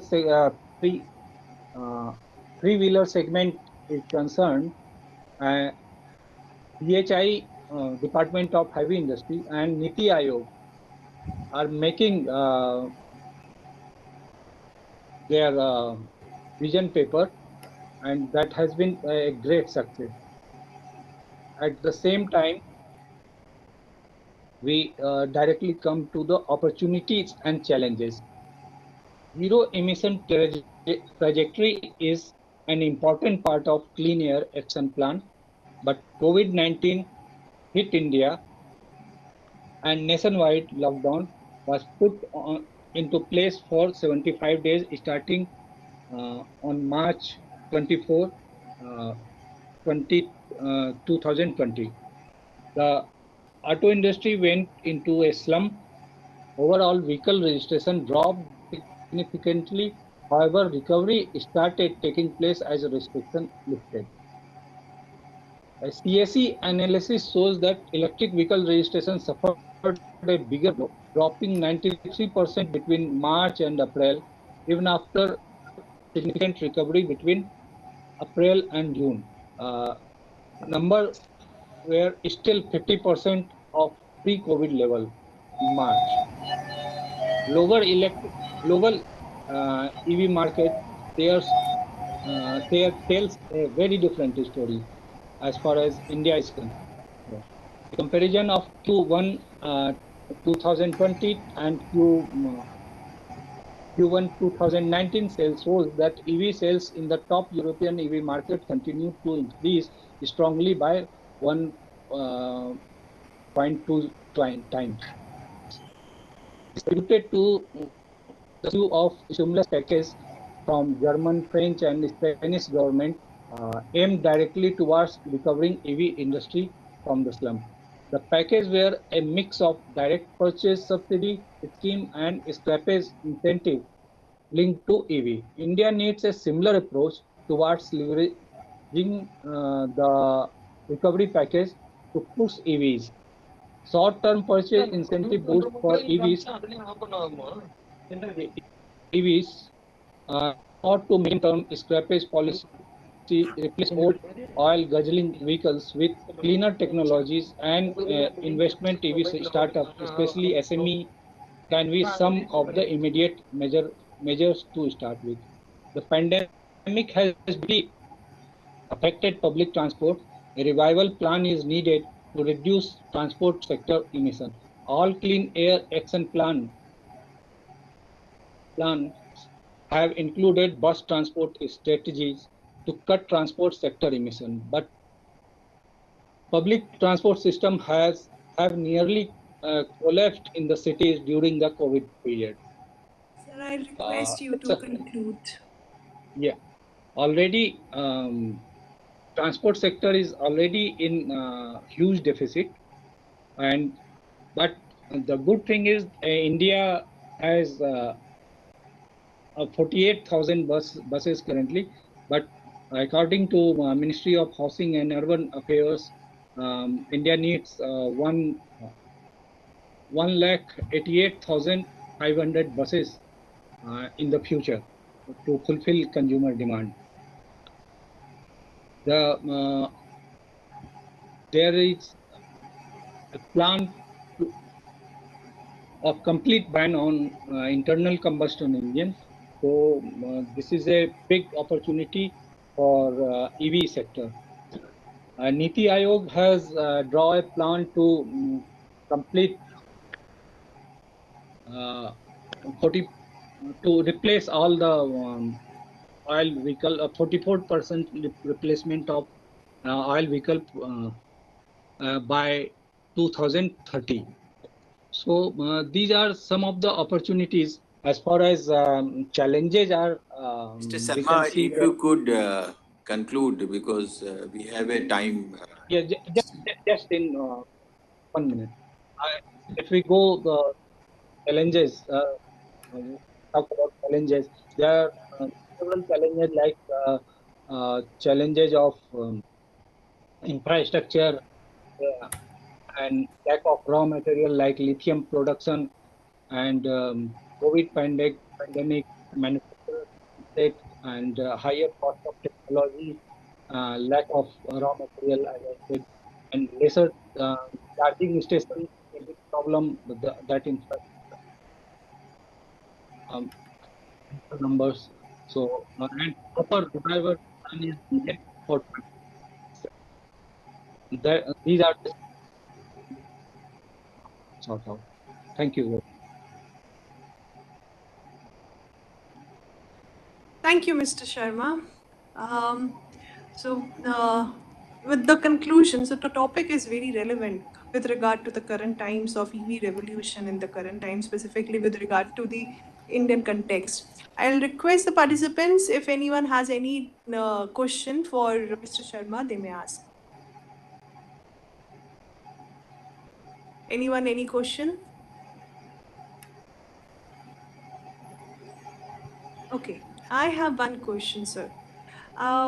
What is the life of any specific EV vehicle, EV automobile?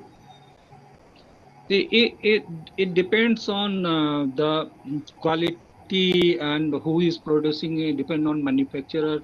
Like if you go for a three-wheeler, its lifespan is hardly 2 years or 3 years because it carries people. So that is basically for commercial purpose.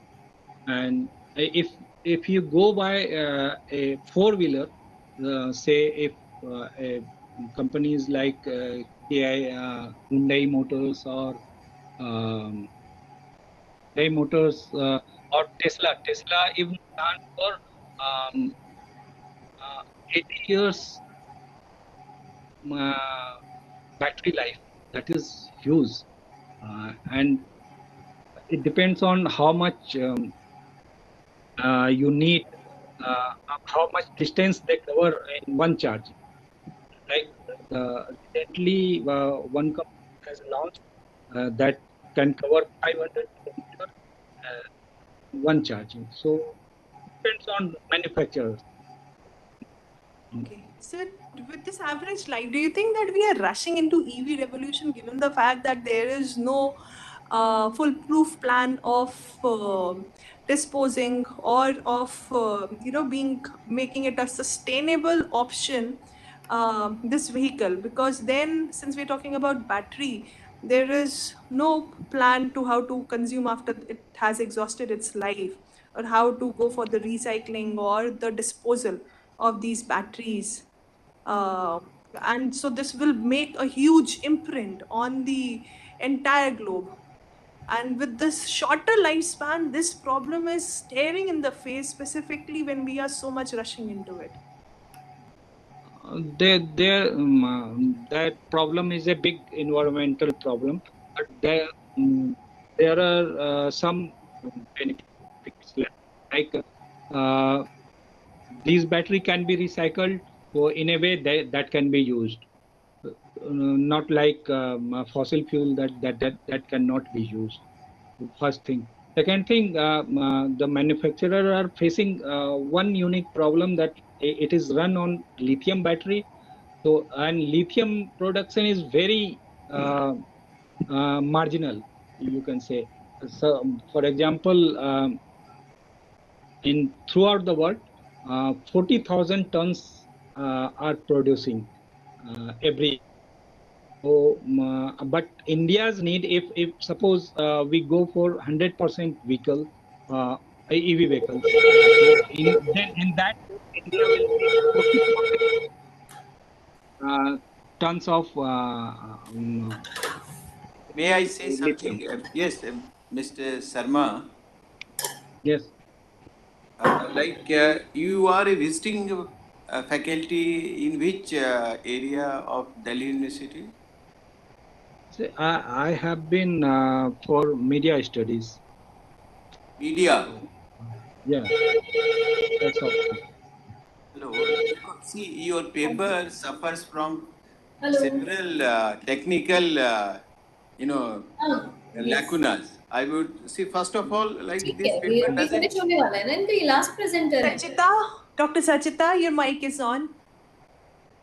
Yeah. Yes. Sorry. I will. Mr. I will Sharma, certainly. Yeah. a few remarks.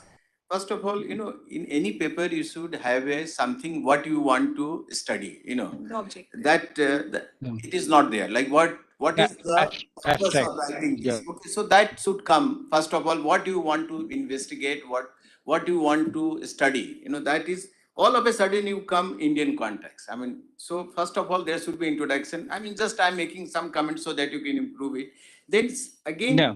this is not a research paper at all. I mean, you have just directly you come to opportunity and challenge, and then there is no conclusion also. You just say that this is opportunity and this. So this is very hurriedly written paper. And if you come to bibliography also, the reference are so casual. I mean, you write Times of India. What is Times of India? I This, mean, what is that? There is no reference of any article of Times of this, India. this, You write Guardian, there is no reference. So this is not the way to write a research paper. You should have a lot of information is you available. you are right. That has been written lately.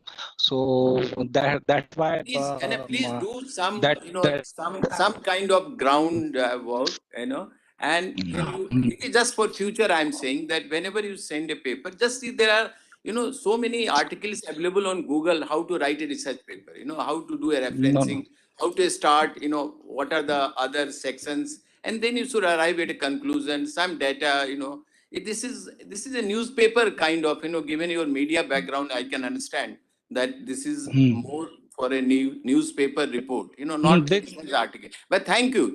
At least you have taken the initiative. But in future, I would urge you that please do some more research and devote some more time before sending the paper. We have given it in our selection because to encourage, people who want to write. But this is not the way to do it. Okay, thank you.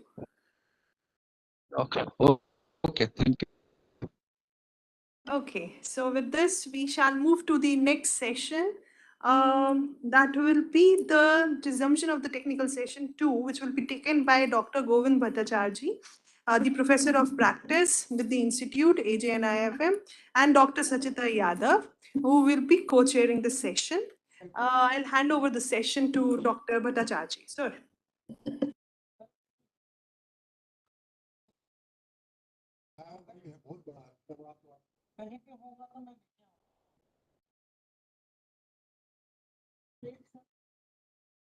क्यों होने के लिए हम वहां busy है ना बाहर जाते हैं वो ड्रॉ में रख दे पूरा भी नहीं खाए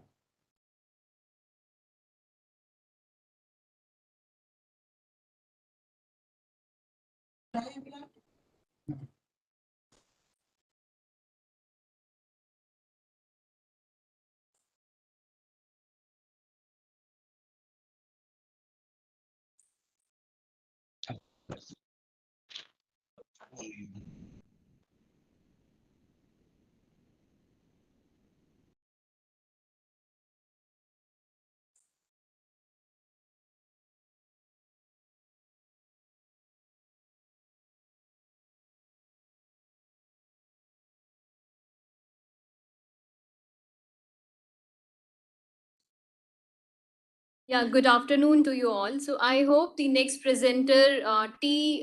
Poti Madhavan, is present. Yes, ma'am. Okay. Yes, ma'am. Okay, Madhavanji, please share your PPT and give your presentation. I have not submitted And my please- PPT, ma'am. I will go ahead with my presentation. Okay, not an issue. Please go ahead and keep the time, time limit is 10 minutes. So please keep that thing in your mind. Thank you. Please start your presentation.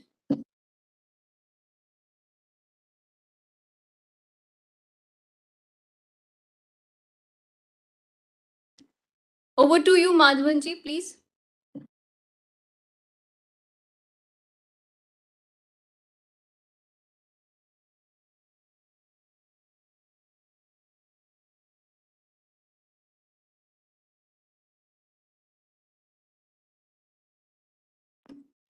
You are not audible.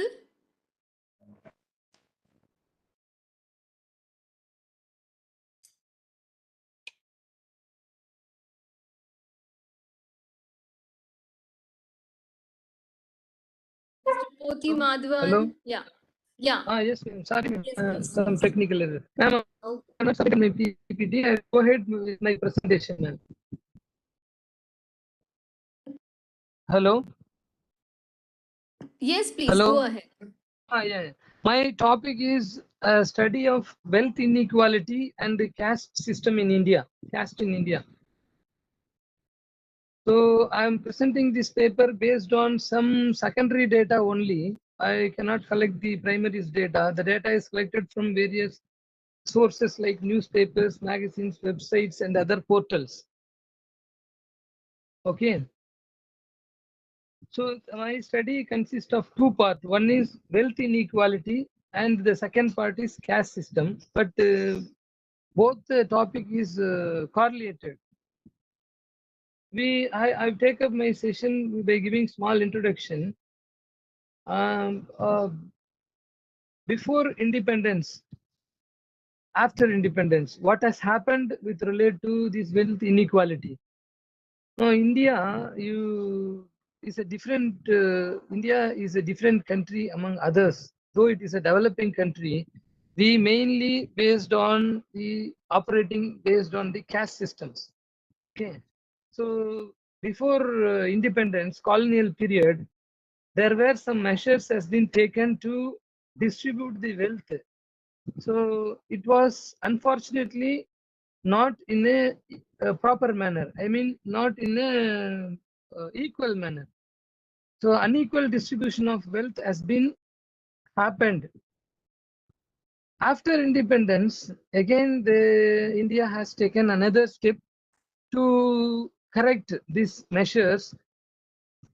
Really, they want to give lands to the farmers and lower caste, but that has also failed. It is not, we can take it as a full success. It is only a partial success. Because the caste system, we thought that it is only having an Hindu phenomena. It is not like that. It is now in all religion. It is there now in all religion in different form, in different names. But people not ready to relect this attitude, and they are not ready to share their wealth for the equal distribution of all the populations. If you take the categorical systems, the top classes like Brahmins, Rajputs, Banyas, and these are the higher caste. The people are very less in numbers, maybe 5% of Brahmins, 7% of Rajputs, 2% of Banyas. But the share of wealth they have, it is in the form of land or whatever it may be, it has got more than 60%. So less people have more number of wealth. Majority people have got less number of wealth in India. Wealth, what I mean here, land. Because when you go for the banking system, for any startup or any business you want to do, if you want to start, they will ask for collateral. Bank will ask for collateral. The collateral systems, in banking collateral system, it requires land. Unfortunately, the land holding portion of the OBC and BC, SC, ST communities are very less in proportion when compared with forward caste. The second issue here was the valuation of the land. Valuation of the land is also very less. If you go for a valuation, if any bank, any nationalized bank, they have a panel valuers. The panel valuers will value the land based on their population. I mean, the people who are living, not on the other aspects. See, what I am trying to say here, suppose if you take 2000 square feet of land, those who in higher community, people who are living in higher caste, they fix a value per square feet 5,000 or 10,000 like that. If the same 2000 square feet, if you go to the people who are living in SC, ST's area or OBC's area, they will fix the value 500 or 600 like that. With this inequality, how an entrepreneur, lower caste entrepreneurs can go and pledge his land as a collateral for the bankers to improve. This is one of the biggest issues. So here the data, what the data has showed, the attitude of the people has never changed to help these kind of peoples to brought them up economically. It is also not possible. What I am trying to speak here, this unequal distribution will always a barrier for our Indian economic growth. It is most of the majority people, they will work as a laborers in the land. Landless people work as a laborers, agricultural labor or any kind of labors. They will always work as a laborers. When it is going to be rectified, how it is going to be rectified, it is all we have to do further studies, more studies. As long as these caste systems exist, though see in caste system one thing is peculiar, it gives rights to each section of the that part of the caste system, like Kshatriyas, Vaishyas, and Sudras and Brahmanas. It gives importance to each and every one. It allocates certain jobs to each and every segments, but still it fails to allocate the assets equally. The reason why to bring equal, it's not at all possible. I think maybe in future there is a chance, there may be a chance of rectifying this. It may happen when we don't know. Then if you come to the international arena, suppose how we compared with other countries like China and Russia, other highly populated countries. Why I am taking these two countries, highly populated countries like in India. There also the same problem exists, but in different forms. India is, we cannot take India on the same at par, because other countries may change, but here there is the chance of changing is very, very less. The reason is because of the caste systems. Here, people are not equally developed to compete with each other. Different segment of the people, different part of the people, they have their own strength and weaknesses. It's very difficult to grow. So what my conclusion here is,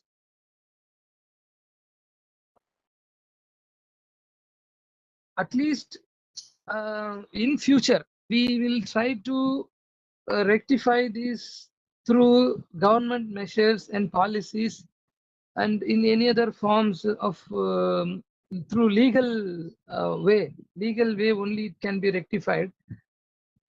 Otherwise, this impartiality of distribution of wealth will always persist. It will affect our growth in long term. So because of this, India is still suffering a huge income gap and wealth gap among the citizens. Poor can be poorer and rich can be richer. This will always exist.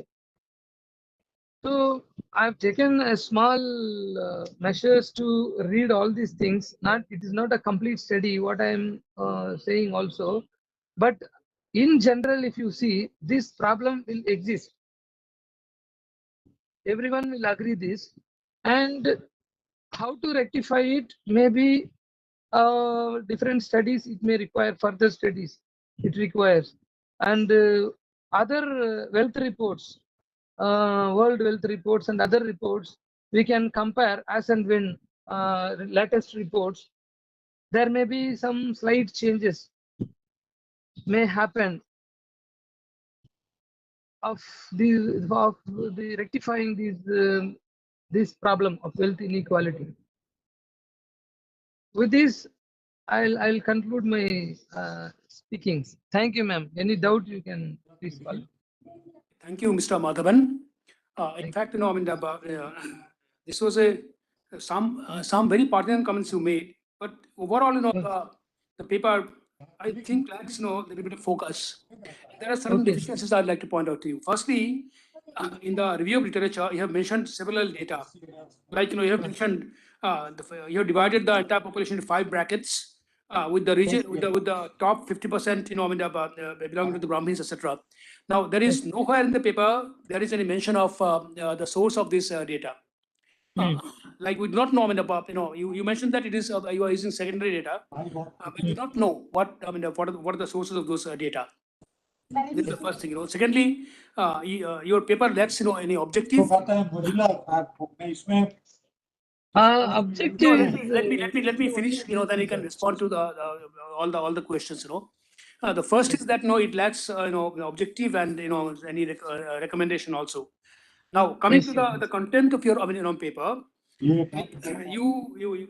said that the caste system is responsible for inequality, right? If I have got you correctly, then you have mentioned you made a statement that the caste system in India is responsible for the inequality. But the point is that the countries which do not have the caste system, they also suffer from inequality. I don't know if you have studied Simon Kuznets. He was the person who brought the concept of GDP, and he had made several studies across several countries in which he had shown that as a country starts growing, developing, from the pre-industrial to the industrial and post-industrial stage, the inequality tends to grow. And the inequality tends to decrease once the per capita income or the growth achieves a certain equilibrium level.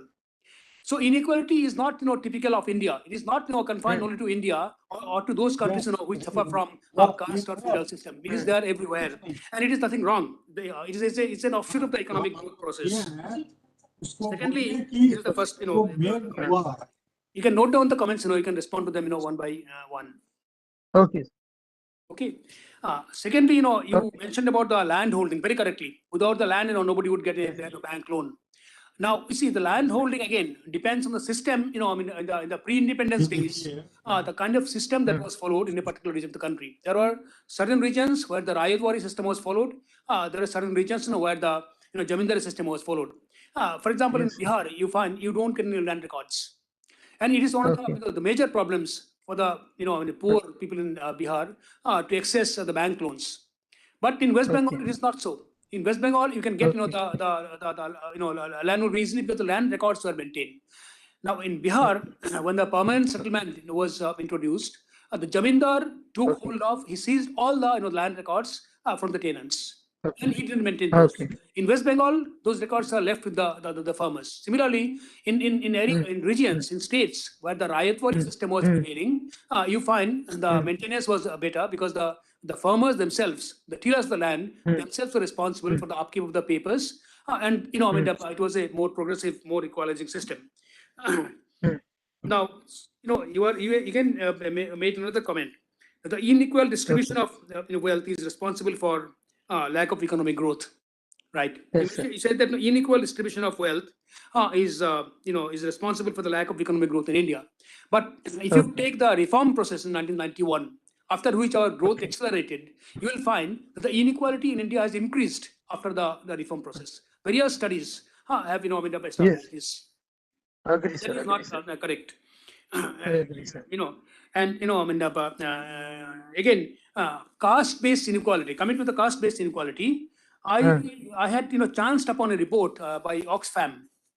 Okay. Now that said, that the top 10% people in India they own 74% of the total assets, national assets. The next middle 40%, they own 23% of the national assets. Total assets. Yeah, total assets. And the bottom 50%, they own only 3% of the total assets. So that is a picture of gross stark inequality. I mean, that is in 2018, after the reform process set in.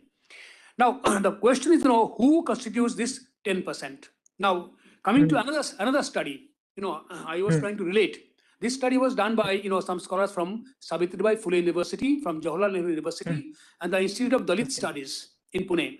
Now, they found out, that the upper, 43%, the top 43% of the national assets, they are owned by the upper caste people, right? Brahmins and Kshatriyas and Vaishyas.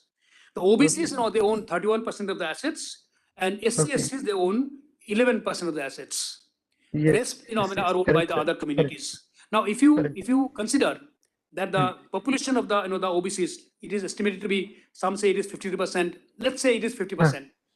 So if this 50% own 31% of the assets, we do not know the proportion of the upper caste people in the Indian population. But assuming that it is 25%, they own 43%. Now, going by these statistics, it doesn't seem to be too much, out of the ordinary. So I mean, either way, inequality exists, in society because of the process of economic growth. Economic growth process, is a process whereby the people who are more skilled, who have more knowledge, they reap the advantages more than the other who don't have that much of education, skill, etc. So it is because of that the inequality exists, not probably because of the caste. I think I'll stop here and I'll hand over the mic to my co-chair. Thank you. Thank you, sir, for your valuable comments. So, is there any other participant who would like to ask any question from Poti Madhavanji? So they can. Is there any question from the participant side? No, so I consider there is no further question from the participant side. So on the same lines, what my session chair has concluded, as he rightly said, your paper is like a study on the wealth inequality and the caste in India, but you haven't done much of the literature review, because if you have done,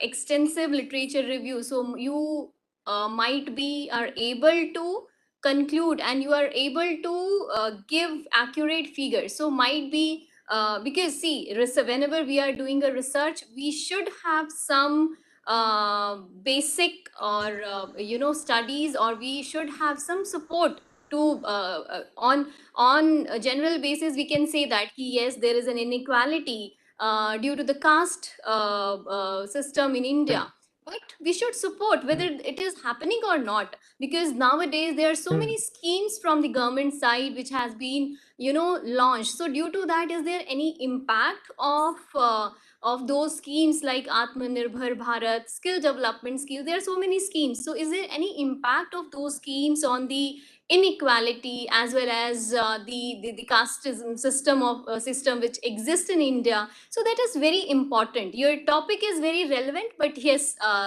lots of things needs to be done related to the topic. So Yes, ma'am. Sorry to interrupt, ma'am. That schemes what you have spoken by central or state government. My point of study here is it is only like a small medicine for a big wound. They are completely kept out of the financial systems. My point here, what I am trying to clarify is these lower income people or low caste people are completely, they have eliminated or exhausted from the financial system. Schemes loans are very less, 1 lakh, 2 lakhs.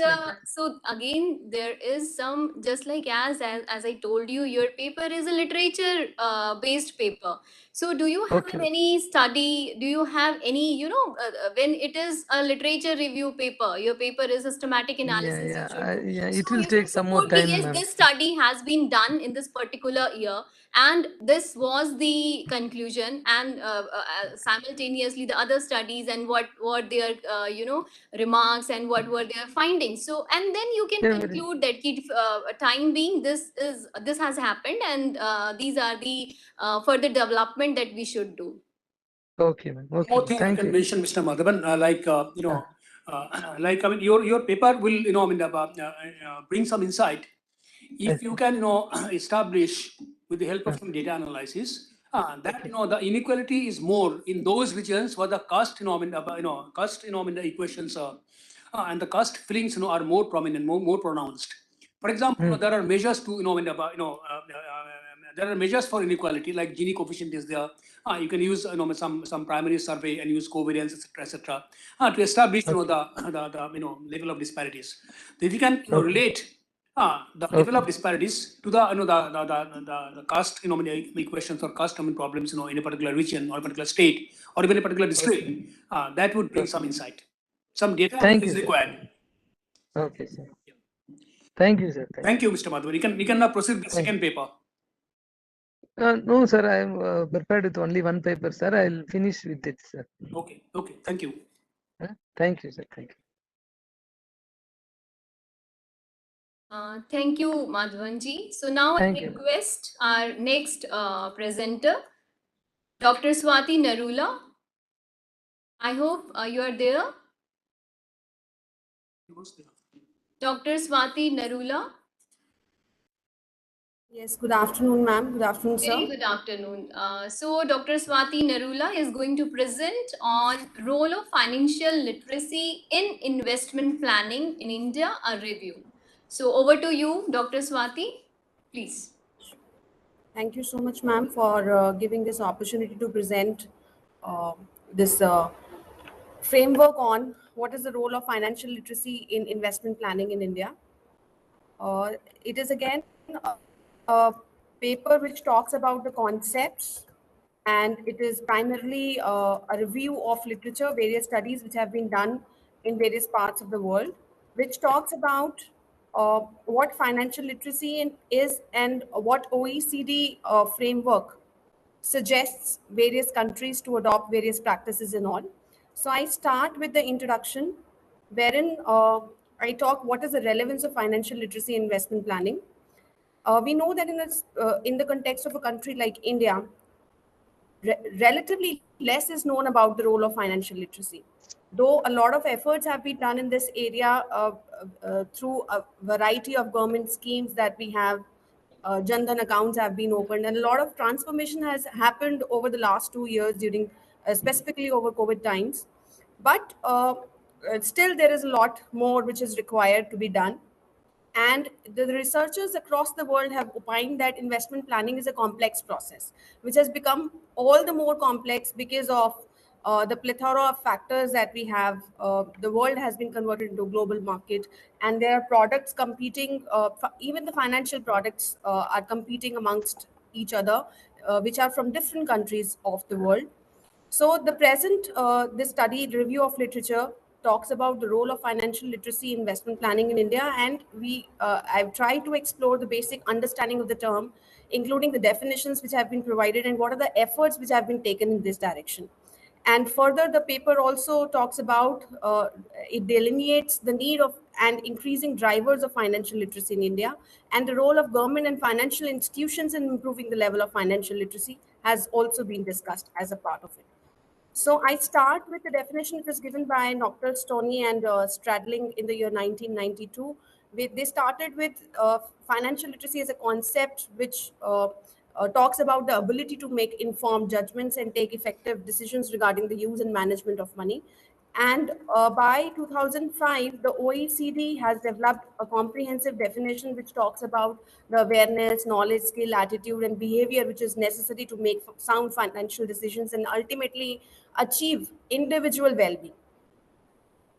So from these definitions which exist in the literature, the authors have tried to explain the concept of financial literacy, and the broad definitions, from these broad definitions emerges the key characteristics or the basic elements that we can say of financial literacy. That is the numeracy or arithmetic skills, understanding of the risk and returns, knowledge of the basic financial concepts like risk, return, trade-off, diversification and all, and finally the capacity to seek and utilize the professional advice as and when needed. The globalization has led to the integration of world economies, as I said, and this has escalated the financial complexities, which thereby necessitates the need of financial understanding and knowledge. And specifically in a country like India, since independence, a variety of efforts have been devoted to ensuring economic growth, education, and financial inclusion for the masses. I mean, for even the workers, those who are working on the farms, the farmers, or a vegetable seller who is on the roads. We have seen the transformation since independence. A lot has been done to include them as a part of the financial framework. So, as rightly pointed out here, that the necessity of financial literacy in India is due to the low literacy levels, significant section of population being out of the formal financial setup for a long period of time. There are behavioral and psychological barriers. Diverse social and economic profiles exist in our country. Joint family system wherein large number of people rely upon common income pool, and a lack of government social security schemes. And there are n number of other factors as well, which necessitate the need of financial literacy in India. When we talk about the benefits of financial literacy, they are threefold, as to the economy, to the financial system, and to the individuals, wherein we talk about the high net worth individuals, middle and lower income population, and the poor population. All have been, all would be equally benefited from this increase of financial literacy. Then I would now specify the role of government and financial institutions in improving the level of financial literacy in India. And as I said earlier, in this regard, in 2005, OECD formulated certain principles and good practices for financial education and awareness, with an aim to help governments and policymakers design and implement effective financial education programs. And these have been widely taken care of in a number of measures, government measures, SEBI measures, institutional measures that we can see. So these measures are included as a part of the paper. I'm not repeating them here again. They also proposed various approaches through which the financial literacy can be increased, one of which is institutional mechanism, which is adopted by various prominent institutions such as schools, colleges, workplace, international organizations, central and state government initiatives, and also the non-governmental organizational efforts. Then in the paper, the delivery mechanism which has been proposed is also discussed, because the delivery mechanism is equally important. It has an equally important role to play. And finally, the decentralization of efforts which are required because of the diversity of the country. It has also been discussed in the paper. The role of financial institutions is also significant, because banks and financial institutions are the flag bearers for financial education. And in fact, it would be a win-win situation for both the banks, the financial institutions, and the customers on the other hand, if they intensify their efforts towards financial literacy programs. Even the financial literacy curriculum has been adopted by many schools as well in India. Now the progress has been made. So in nutshell, I would like to just conclude that financial literacy is imperative for all consumers of financial services, the financial system and the economy as a whole. The financial literacy has a role to play in deciding how people save, borrow, invest, and manage their financial affairs. During the last 2 years, we have seen a lot of people, a lot of new players who have entered the stock market investments as well. They have adopted that because people were sitting at home, they were looking for alternative, sources of income. And then a lot of people joined in with a motive of maybe making some more money. And the efforts which were taken over by the government institutions as well led to the increase of knowledge and more, I would say, efforts in the area of financial literacy. Because it is again retreated by many researchers that by influencing people's investment decisions, which includes the risk return trade-offs, it affects, the financial literacy affects how the resources and the economy are allocated, and it finally impacts the potential growth rate and stability of the economy. So I would just end my presentation here, and I guess we are open to suggestions and discussions. Thank you, Dr. Swati Narula. In fact, after going through a paper and after listening to the presentation, all I could gather is that the entire paper is just a review of literature. There are no data in the paper, and there is neither any objective nor any conclusion is presented. And after the end of the paper, after you finished, I'm still a little bit unclear about the precise role of the financial literacy in investment planning in India. It's only a review of the literature. but it doesn't bring any further insight. So that's all I can say. All right. Yes, sir, I would agree to your point that empirical research in the same would provide certain insight on how it actually affects. And a lot of researches are being currently done to relate the investment planning behavior of women with financial literacy. Because when we talk about financial literacy, we talk about three aspects: knowledge, attitude, and behavior. In spite of being knowledgeable, the people are not ready to invest in maybe more risky investments, because we Indians as an investor have a conservative approach.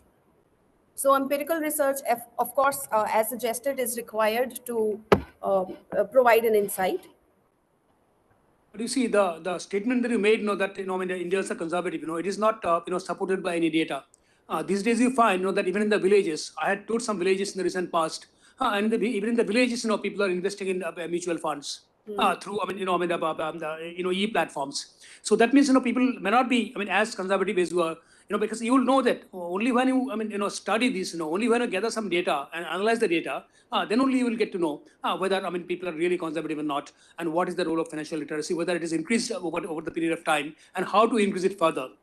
Because the government has taken a lot of initiatives, Jan Dhan Yojana and all these things, which had brought the bank right to the doorstep, in the remotest part of the country. Right. So without some data, I don't know really how any statement can be made. That's all I can say. Sure. Yes, over to Dr. Yadav. Thank you. Thank you. Thank you, sir. So, as you said, there are lots of studies have been already done on this financial literacy topic. And I agree with you, even I have done a little study and empirical study on the same topic. So, do you think that, Dr. Swati, that is there or there is any impact of financial inclusion on the financial literacy of India? And what is the level of, is there any significant difference between financial literacy and literacy level in India? As well as, is there any gender gap? Because you have done lots of literature review. So have you found any gender gap in the financial literacy level in India? Yes, ma'am. On the basis of previous studies. Absolutely. On the basis of previous studies, I would like to pinpoint here that a number of studies which I reviewed, therein financial inclusion you talked about. Yes, financial inclusion is necessary, but only inclusion would not guarantee financial literacy, because literacy, as I said, I just spoke about. So again, sorry for the interruption. Is there any paper would you like to quote over here that represents that yes, financial inclusion is not putting any impact on the financial literacy, or simply you are saying this? No, ma'am, I'm not saying that financial inclusion is not putting any increase in the financial literacy levels. I'm just saying that a lot more is required. This is the first step. Of course, when people are included as a part of financial system, then only they can be made literate about the financial products. So I am not quoting any paper here which says that financial inclusion did not lead to, increase in the financial literacy levels. Yes, there is a gender gap. Women have been found to be more conservative, again not conservative. They even in spite of having knowledge, the problem lies with the attitude and the behavior. So even if the person is literate, he is financially literate or not, we do not know. Have you read any paper on the programs like RBI? RBI has taken lots of initiative related to the financial literacy and with financial institutions, and it's now mandatory for the most of the financial institutions are arranging campaigns and programs for the educational institutions to go over there and to arrange some campaigning and financial literacy programs for the educational institutions. But still, there are lots of problems. So have you read any paper related to the same? What are the problems? Why RBI or financial institutions are not able to successfully implement those financial literacy awareness programs? What is the gap? The gap assessment, I think, is still they're still trying to figure it out.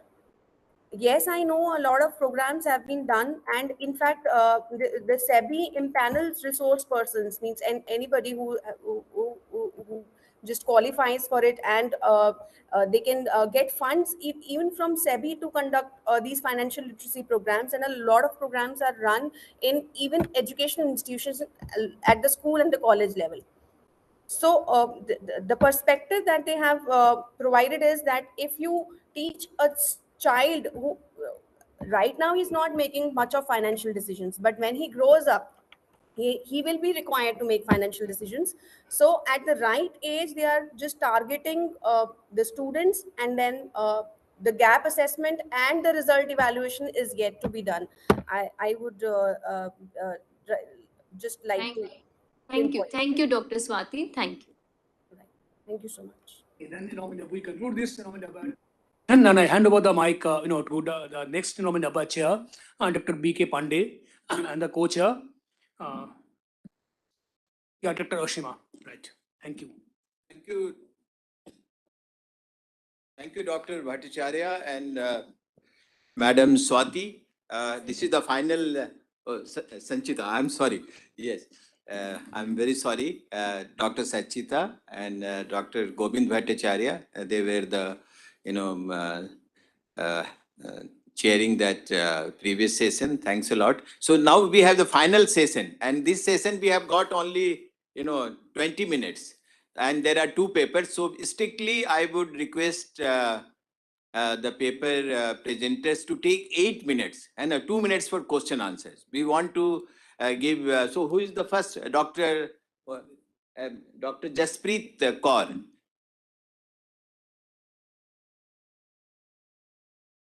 Dr. Jaspreet Kaur.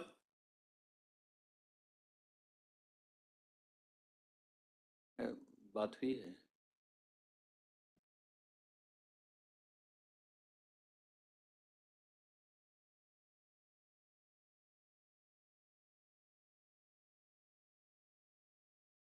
Sir, am I audible?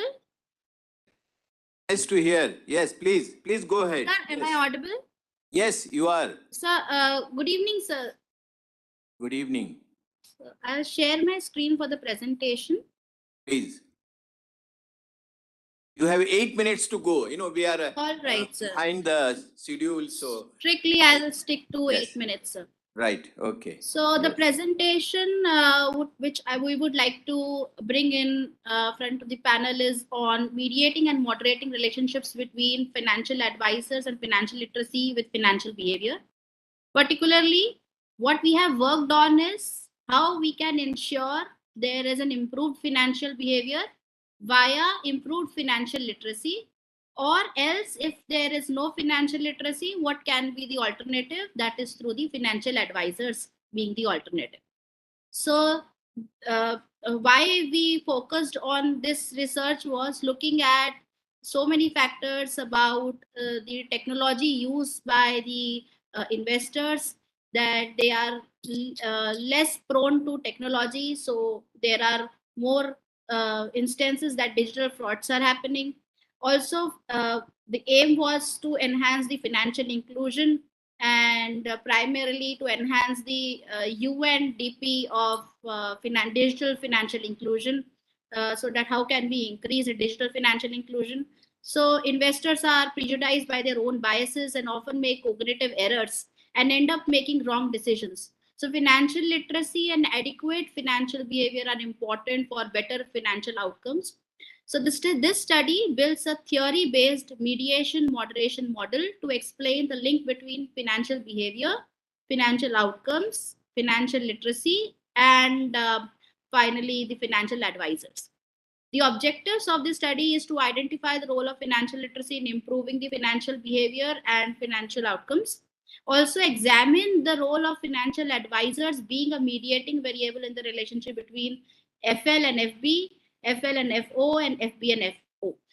How we are defining the mediating and moderating relationships, I just like to bring in point that out. Mediating relationship, here we are looking at financial advisors can improve the relationship between financial literacy and financial behavior. That if there are advisors advising on investment alternatives, they can improve on the behavior, and hence there would be some desired financial outcomes. Then financial literacy is treated as a moderator, that it would definitely lead to enhancement of the relationship between the financial behavior and financial outcomes.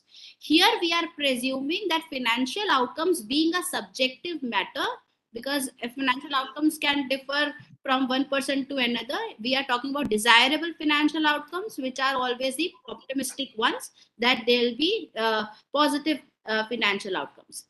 So this is the conceptual framework which we had developed, on the basis of which we have been able to identify the hypothesis of the study. Financial hypothesis 1 was financial literacy moderates financial behavior and outcomes. Hypothesis 2 is financial advisors mediate financial literacy and financial behavior. Hypothesis 3 is financial advisors mediate financial literacy and financial outcomes. And hypothesis 4 is financial advisors mediate financial behavior and outcomes. Basically, why are we focusing so much of the financial advisors? We reviewed the literature where two sides of the financial advisors is being suggested. One of the side is they help in improving your financial behavior. On the other hand, there is a sense that financial advisors being, if there is no adequate financial literacy available, they can do mis-selling also. So we need to be a bit clear about that how financial advisors can improve the literacy and hence can lead to the desired financial behavior.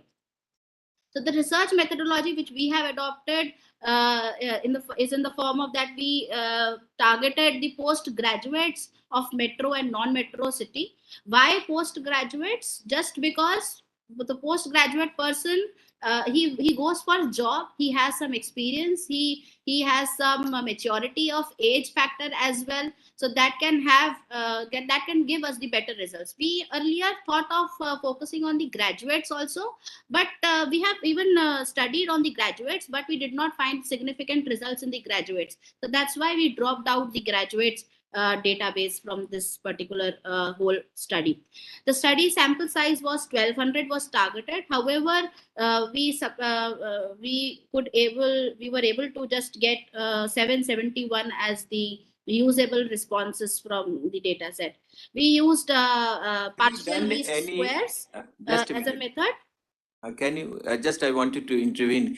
It is based on some regression analysis or it is a kind of a regression analysis, sir, but simultaneously it talks about the eigenvalues of different factors which can define the financial behavior, and it is partial least squares only, sir. It is a kind of a regression only, but runs on the mode of partial least squares. So your dependent variable is what? Dependent variable is financial outcome. Yeah, absolutely, sir. Dependent variable is financial outcome for the relationship between FL, FB, and FO. We presume that FL will moderate FB and FO. Okay. FO would be just because of financial literacy. Second, we presume that FA, that is financial advisors, can improve the relationship between FL and FB, and hence FB and FO. Why do you think this graduates you didn't get significant result, and just by changing that variable, making it postgraduate? I mean, is there so much of difference between graduates and postgraduate? Yes, sir. There was a very significant difference. Actually, I would like to just bring in front that we collected the data for both graduates and postgraduates. We intended to compare the graduates and postgraduates, thinking on that experience plays a role in improving the financial behavior rather than literacy or financial advisors. We were actually trying to locate that which is the most important variable that can improve the financial behavior, and hence have some desirable or. So which is the most important variable out of sir, financial advisors came up to be the most important variable. That's why we have to just drop out the graduates, because descriptives, I mean the descriptive statistics or the those variables like age, gender were not playing that much role. So out of that, only financial advisor was playing most role. So we just developed the model out of that study. We came to this concrete model. And what will be this gender division, like out of 1200, or how many? It is all male or female also? No, sir, there is gender division, around 65% for males and 35% for females. But I would just like to bring in that gender did not impacted the relationship. We have tested that also, sir. We tested the age, we tested specialization of the student, like if a person is a postgraduate in finance, would that have a desired financial behavior? Though it had some significant relationship, but financial advisors were having more important role in improving So the cohort is only graduate and postgraduate. I mean, not the general population. You are saying it is postgraduate. It is only the educated people. Absolutely, sir. It's only the educated people. So yes, if you can come to the findings, yes. Right, sir. Yes. So these are the reliability measure of all the inventories we developed on the basis of the preliminary survey, interview methods, experts. We gathered the experts. We were able to develop the inventory of different variables. Even we looked out the inventory from RBI. RBI has given the inventory for financial behavior, financial attitude, financial advisors, financial skills. They have given specific inventory which is standardized. We have even implemented, made a self-structured kind of an inventory, including the inventory of the RBI, which has been given. Then these are the basic results where we would like to, like moderation effect was seen in postgraduates with the T statistics of 5.4, which was found to be significant at 5% level. Then we have mediation effect was also found very significant mediation effect, that financial advisory would definitely improve the relationship between the financial literacy and financial behavior, financial literacy and financial outcomes, and financial behavior and financial outcomes. So what is the essence? What can we take about it? We need to, if we want to improve the financial literacy levels, we can have a blend of financial advisors who can be who can have a check all the time, and they would definitely improve the financial literacy and financial behavior of the person. Why only financial literacy, sir? Just because it is because of financial literacy that there is some desired financial behavior and hence desired financial outcomes. And how do you capture financial literacy, through post-graduation or some other measures? Sir, there are some other measures. There is a test of KSA, that is knowledge, attitude, and skills. We have inventories for knowledge. We have inventories for testing the skills of the person, financial skills of the person. Knowledge test about like giving the questions of investment. Are they able to calculate the rate of interest or not on compound rate of interest, and what would that you have tested? You have tested, or we have tested, sir. We have collected the data on these parameters, sir. How did you get this KSA format? Did you borrow it or constructed it yourself? Sir, ma'am, most of the literature which is defining financial literacy, they are talking about three parameters. That is financial behavior, financial attitude, financial behavior, financial attitude, and financial skills. We have changed it in a format. We have included financial skills, financial knowledge, and financial attitude. This is given by OECD also and by RBI also. So literature talks about financial literacy is a blend of financial behavior, financial skills, and financial attitude. These three. However, OECD this must have been mapped using certain questions, right? Absolutely, ma'am. Yes, so ma'am. So where did you get those questions from? Ma'am, we have looked at the literature from RBI website, ma'am. So these questions were given in the RBI website? Yes, ma'am. Absolutely, ma'am. So that is the source. Ji, ma'am. Right. Okay. Now, just answer one more question. Why did you select PLS over OLS? Ma'am, because this is not a time series data basically. OLS talks about the time series data, whereas this is more of a cross-sectional and panel kind of a data. However, this is I will not say it is a panel data. It is a point is collected at a point of time. Last 6 months we were carrying out this result, so that's why we have talked about PLS, not OLS, ma'am. Good. OLS primarily talks about time series, ma'am. Right. But I don't know whether it will come or not. Okay. Thank you, ma'am. So with this, I think we can end. Yeah, I think this is a good paper, it seems. Thank you, sir. Yeah, Thank you, sir. it's a good paper. Right, and good efforts were put into it. It has been amply described, and all those crucial definitions have been properly placed. Okay, any other question from any participants? Thank you. Any question from the participants? We can move. No. I think, yes. If there is no question, we can Thank move to you. the next Thank you. participant. Right. Thank you, ma'am. Thank you so much. Is Mr. Kumar Avinash. He'll be presenting the paper on India's tea industry at crossroads of sustainability. Yeah, this is the last paper. And Mr. Kumar, can you, Mr. Avinash, can you come up first? Yes. Yes, sir. Yes, sir. Please go ahead without any order and just straight away you start presenting. You know, we have little time. Yes. Yes, sir. Basically, my paper is all about how the impact of means industry, tea industry affect the Indian economy and say Your network is focus on breaking. related competitive. Mr. Kumar, your voice is breaking. I think there is a network issue. Basically, ma'am, just a minute. मेरा presentation चल. Yes, sorry for. Hello. Yes. Hello. Yes. Yes. Hello. Yeah, ma'am. I'm audible. Yes, please. Mr. Kumar, Yes, sir. you are audible. You may start if you are comfortably seated, but I'll request you to wrap up your presentation within 8 minutes. Yes, ma'am. Basically, my this paper is about tea industry. That means ki India is a mixed economy, basically, and we are facing the problem of manufacturing unit. And manufacturing unit is the base for Indian economy because the employment elasticity in manufacturing unit is less. So this is the context which I understood from the industry. And with specifically, I am focusing on the tea industry. Basically, tea industry is the oldest agro-based industry.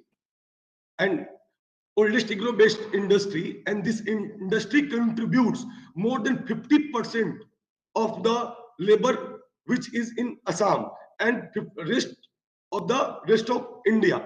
Basically, the composition of North India and South India on India level is diversification of the tea industry.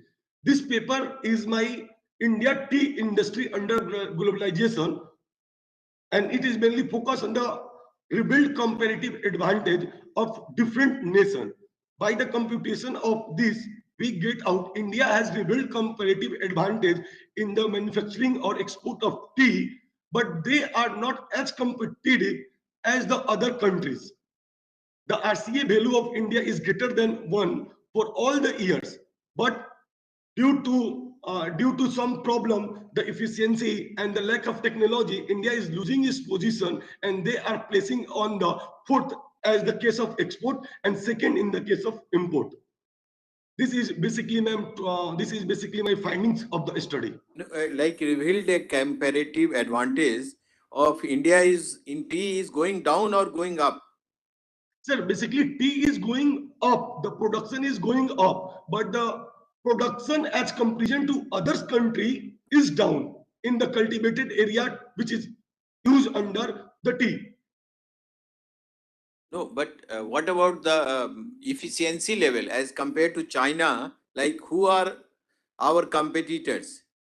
As compared to competitors, India has advantage or not? What have you found out?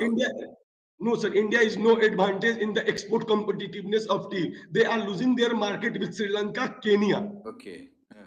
Yeah, and Turkey. Right. So, and why India is not competitive?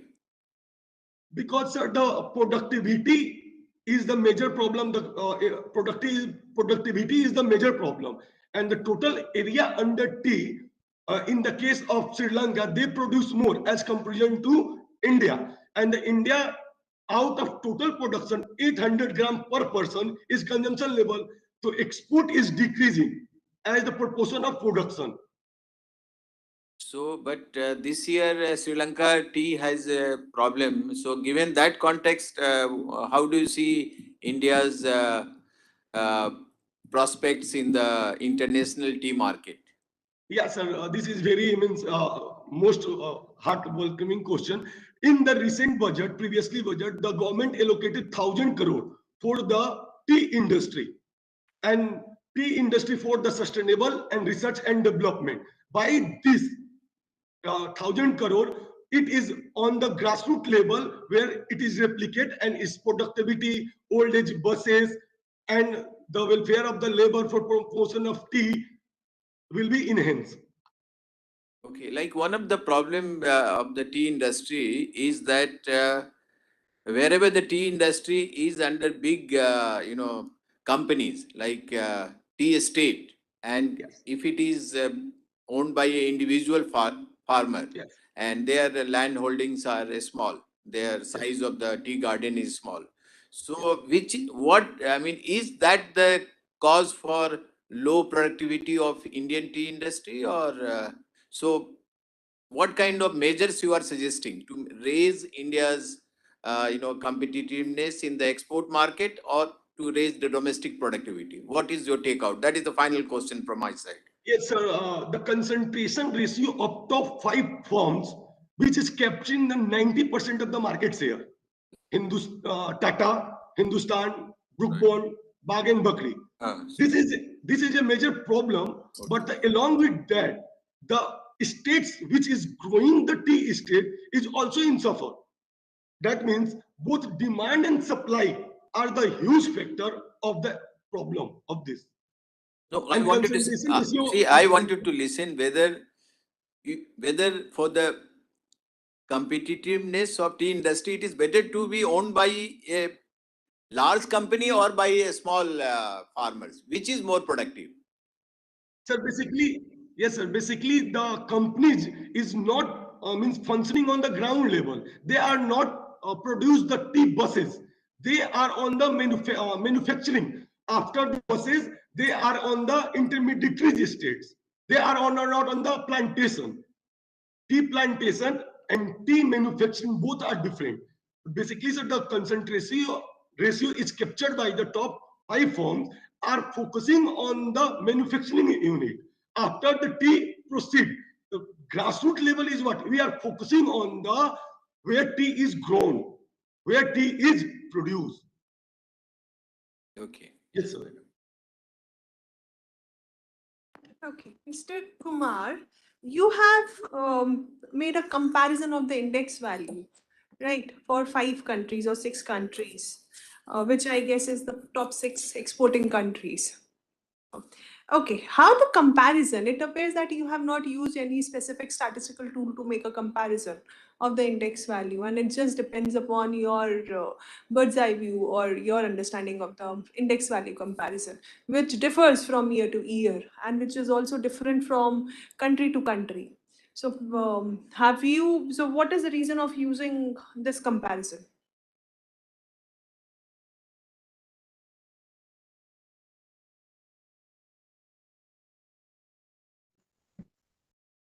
Mr. Kumar?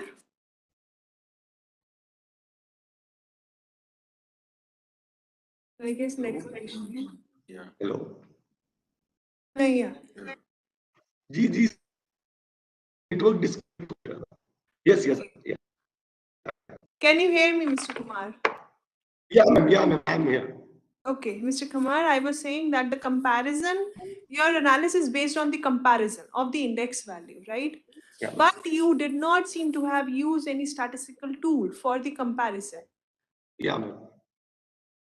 So there are comparisons. So there are statistical tools which could have been used and give you a more significant result, that too statistically, to come to your conclusion, which is more valid as compared to doing this kind of an or bird's eye view analysis, which has been done by you. So this paper would be more relevant if you use those statistical tools of making the comparison using the statistical tools. Okay, I understand these are index value. Not all the statistical measures can be used. Yeah. Okay. Just one more question. How did you reach the conclusion of cost of production as a reason for one of India's challenges? Means basically my cost of production is increasing because during the tenure of LPG or after globalization, huge amount of tea plantation will be cut. And due to this, the labor is migrating to other section. They are migrating to urban areas.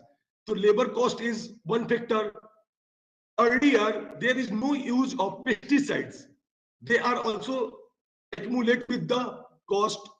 The plantation labor provision, which no other country provide to their laborers. India is providing this also, health, education, sanitation, and so on, ma'am. So the cost of production of Indian tea industry is more than any other country due to provision of the labor plantation provision. Okay. So is this based on a literature review that you have come to the conclusion? Yeah, ma'am. This is literature review or it is on the tea board of India. It is already given. Okay, then this means that it begs you to do a analytical study as well, because as you have yourself stated, there are other factors, and as was being asked by Dr. Pandey also, there may be other factors which could be influencing. But coming out with the conclusion that cost of production is the major challenge for India and its productivity is again giving a statement which is not backed by these analysis. Yeah. Okay, so that becomes your further scope of study, which can be done in your paper or in your theme. Right. With this, I'm done. If there's any question from the participants, the floor is all yours.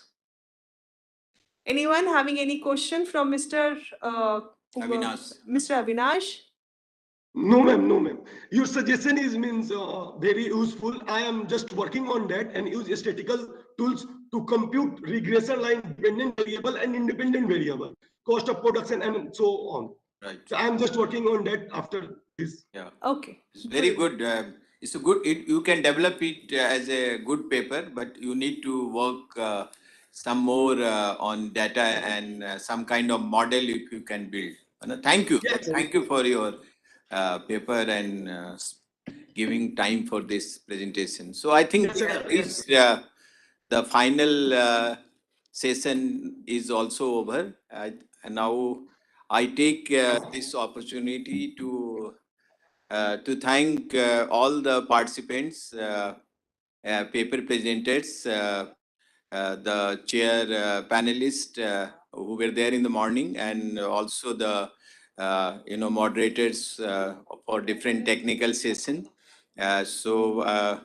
And director who was very keen that all the papers must be given a chance to present. So director, all the faculties, our PGDM students. So we are all thankful to all of you. And yeah, so we conclude here. And I hope some of these papers with more analysis, more data will find place in our journal also. So I request all of you, those who have presented today's paper with the suggestions which have been made, if those suggestions can be incorporated and the papers can be sent to us for publication, we will see, we will get it peer reviewed, and if we find that it meets our criteria for publication, then we will have correspondence with you. So I request all the paper authors that please do send us the revised, more updated version of the paper, and we will get back to you. Thank you. Right? Yes. Thank you, sir. Thank you. Thank you, everyone. Good day, everyone.